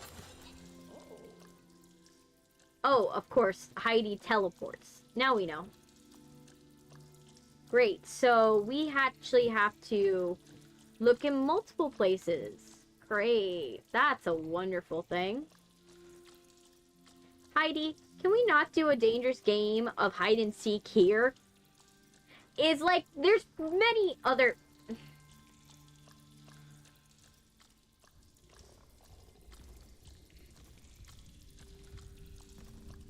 Okay. Let's... Yay. Wait for Bendy to move away and keep going. Bring soup. Okay. We're gonna go back up here because it seems like anywhere that she had or we had already checked, we're gonna have to check for Heidi again. Because Heidi, it seems like Heidi teleports. Okay, he's coming our way. He feels like he's getting closer. And I hear him. He's grumbling. Come on, Bendy. Move on. I need you to move on. Mostly because I have to check.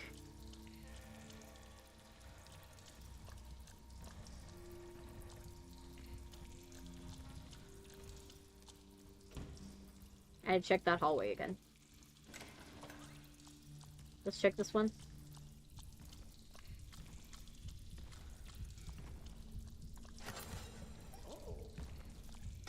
Oh, shoot. I don't even know where he's coming from.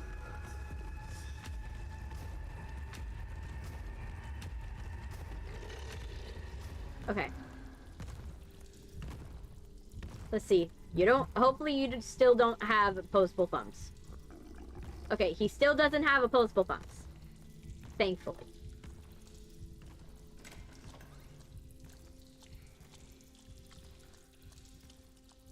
So how many times am I supposed to find her? Is it like 4 times or like 2 times? Oh, well, definitely not 2 times because we just found her 2 times. Oh, found her again. Oh, 3. Okay. 2 lost souls were playing a game. One was named Heidi.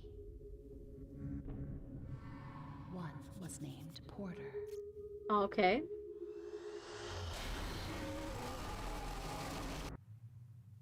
Porter escaped. Heidi did not. Oh, that's sad. Oh, that's sad. We lost our buddy. We lost Heidi. But wait, we didn't get... Oh, we got the box.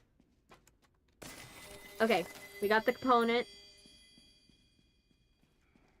I'm gonna get my bean soap. My bean soap. Okay, let's walk to our... the slow trudge to our demise. Ready for this, guys? It's the final boss battle. Hopefully. Hopefully this is the last thing. I thought we had everything last time. Oh gosh. It's foreboding. Ah, it's foreboding. I don't like it. Okay. What am I supposed to do now? Oh.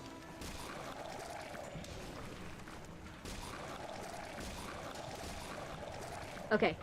At least Boris is faster. Okay. Alright, what's next?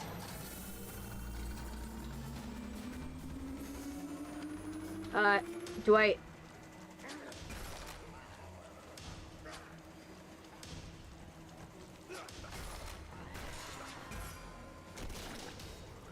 Okay, I need help. Okay, next boss fight. Oh, okay.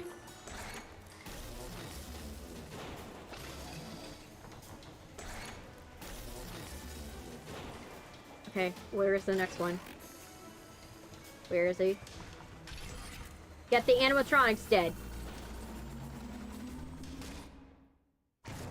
Oh my gosh, why was the boss fight so easy? I'm concerned. Why was the boss fight easy? Why was the boss fight easy? Should I be concerned? No. That was a little too easy.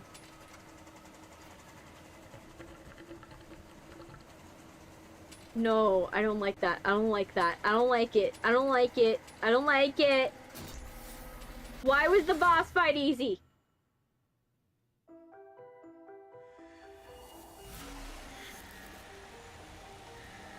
What is this?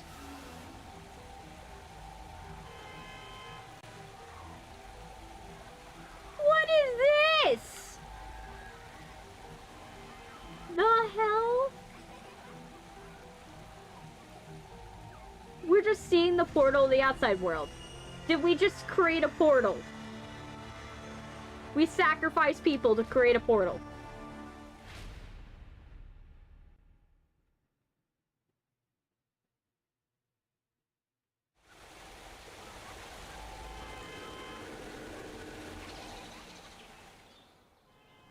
I kept on saying that we had a family at home.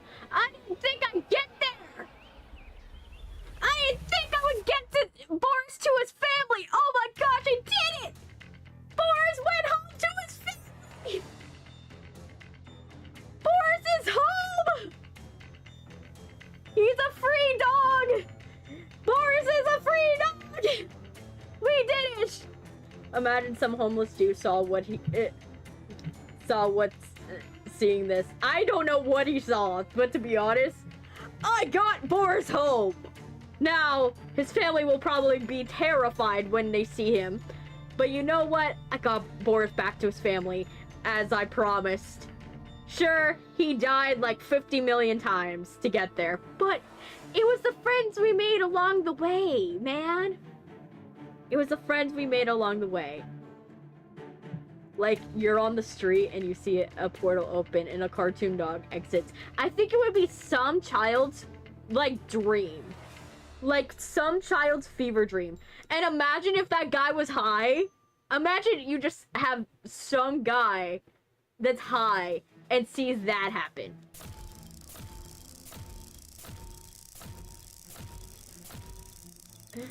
Oh my gosh. The fact I did that. Oh my gosh.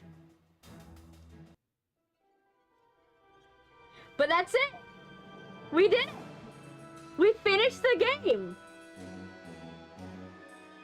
Oh my gosh. This was the game I did not think I would finish. But like, in the way that, not in the way that I was worried about it glitching out, but I was worried in the fact that I was like, oh my gosh, there's so much of it. And there's so much going on that and how hard it was.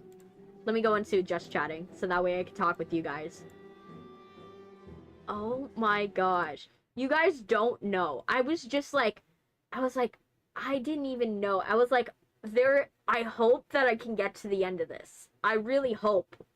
And I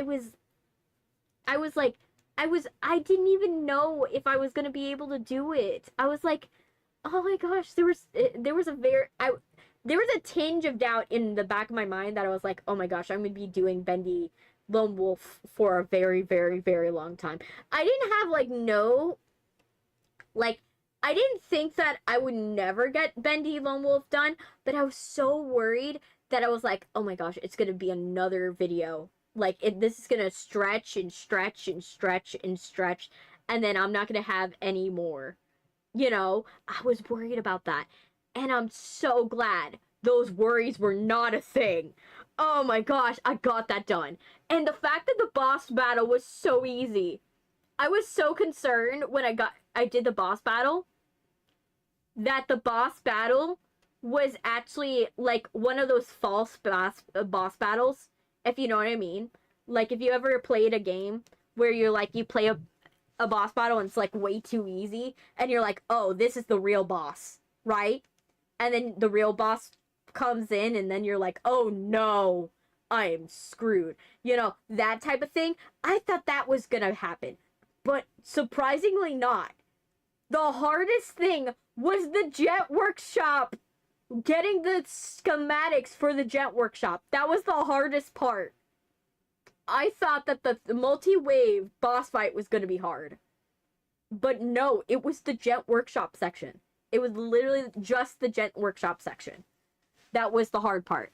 Which is the funniest thing ever, that the last battle of the game is not hard. That puts a cherry on the top. And maybe it was that I collected enough things and that boss battle became easy because of the fact that I had so many upgrades and stuff like that. I don't know. I will never know if that was the case. But, oh my gosh. Now we could do Five Nights at Freddy's 4. So, for any of you that are new and you just came on, because oh my gosh, like, geez, we had a lot of people come in. You guys, YouTube's at 472. We got to 472 today on YouTube. And on Twitch, we got at 84. We got to 84, you guys, on Twitch. Oh my gosh. Thank you. Thank you guys. You guys have been a wonderful audience, a wonderful captive audience. I know I've been holding you hostage for hours, but thank you so much. You guys don't know how much I appreciate this. And yeah, I think so. Monday we should be Monday I will do Crime Scene Cleaner. I will do Crime Scene Cleaner. Then we'll be back to Casting Whispers. And then after Casting Whispers, we will do Five Nights at Freddy's 4 on Saturday. Saturday will be Five Nights at Freddy's 4. So I'm excited for you guys to see. Did we win? Yes, we won! We won, and we got Boris to his family. Sure, he's still a cartoon dog, but you know what? His wife and kids will be happy for it. You know, his wife will, have to, get used to the fact that her husband is a cartoon dog now. But, it is what it is. We made a portal to the outside world. And it happened. Did we have to make human sacrifices or ink sacrifices? Yes. But you know what? It was all worth it for Boris. It was all worth it. All worth it for Boris.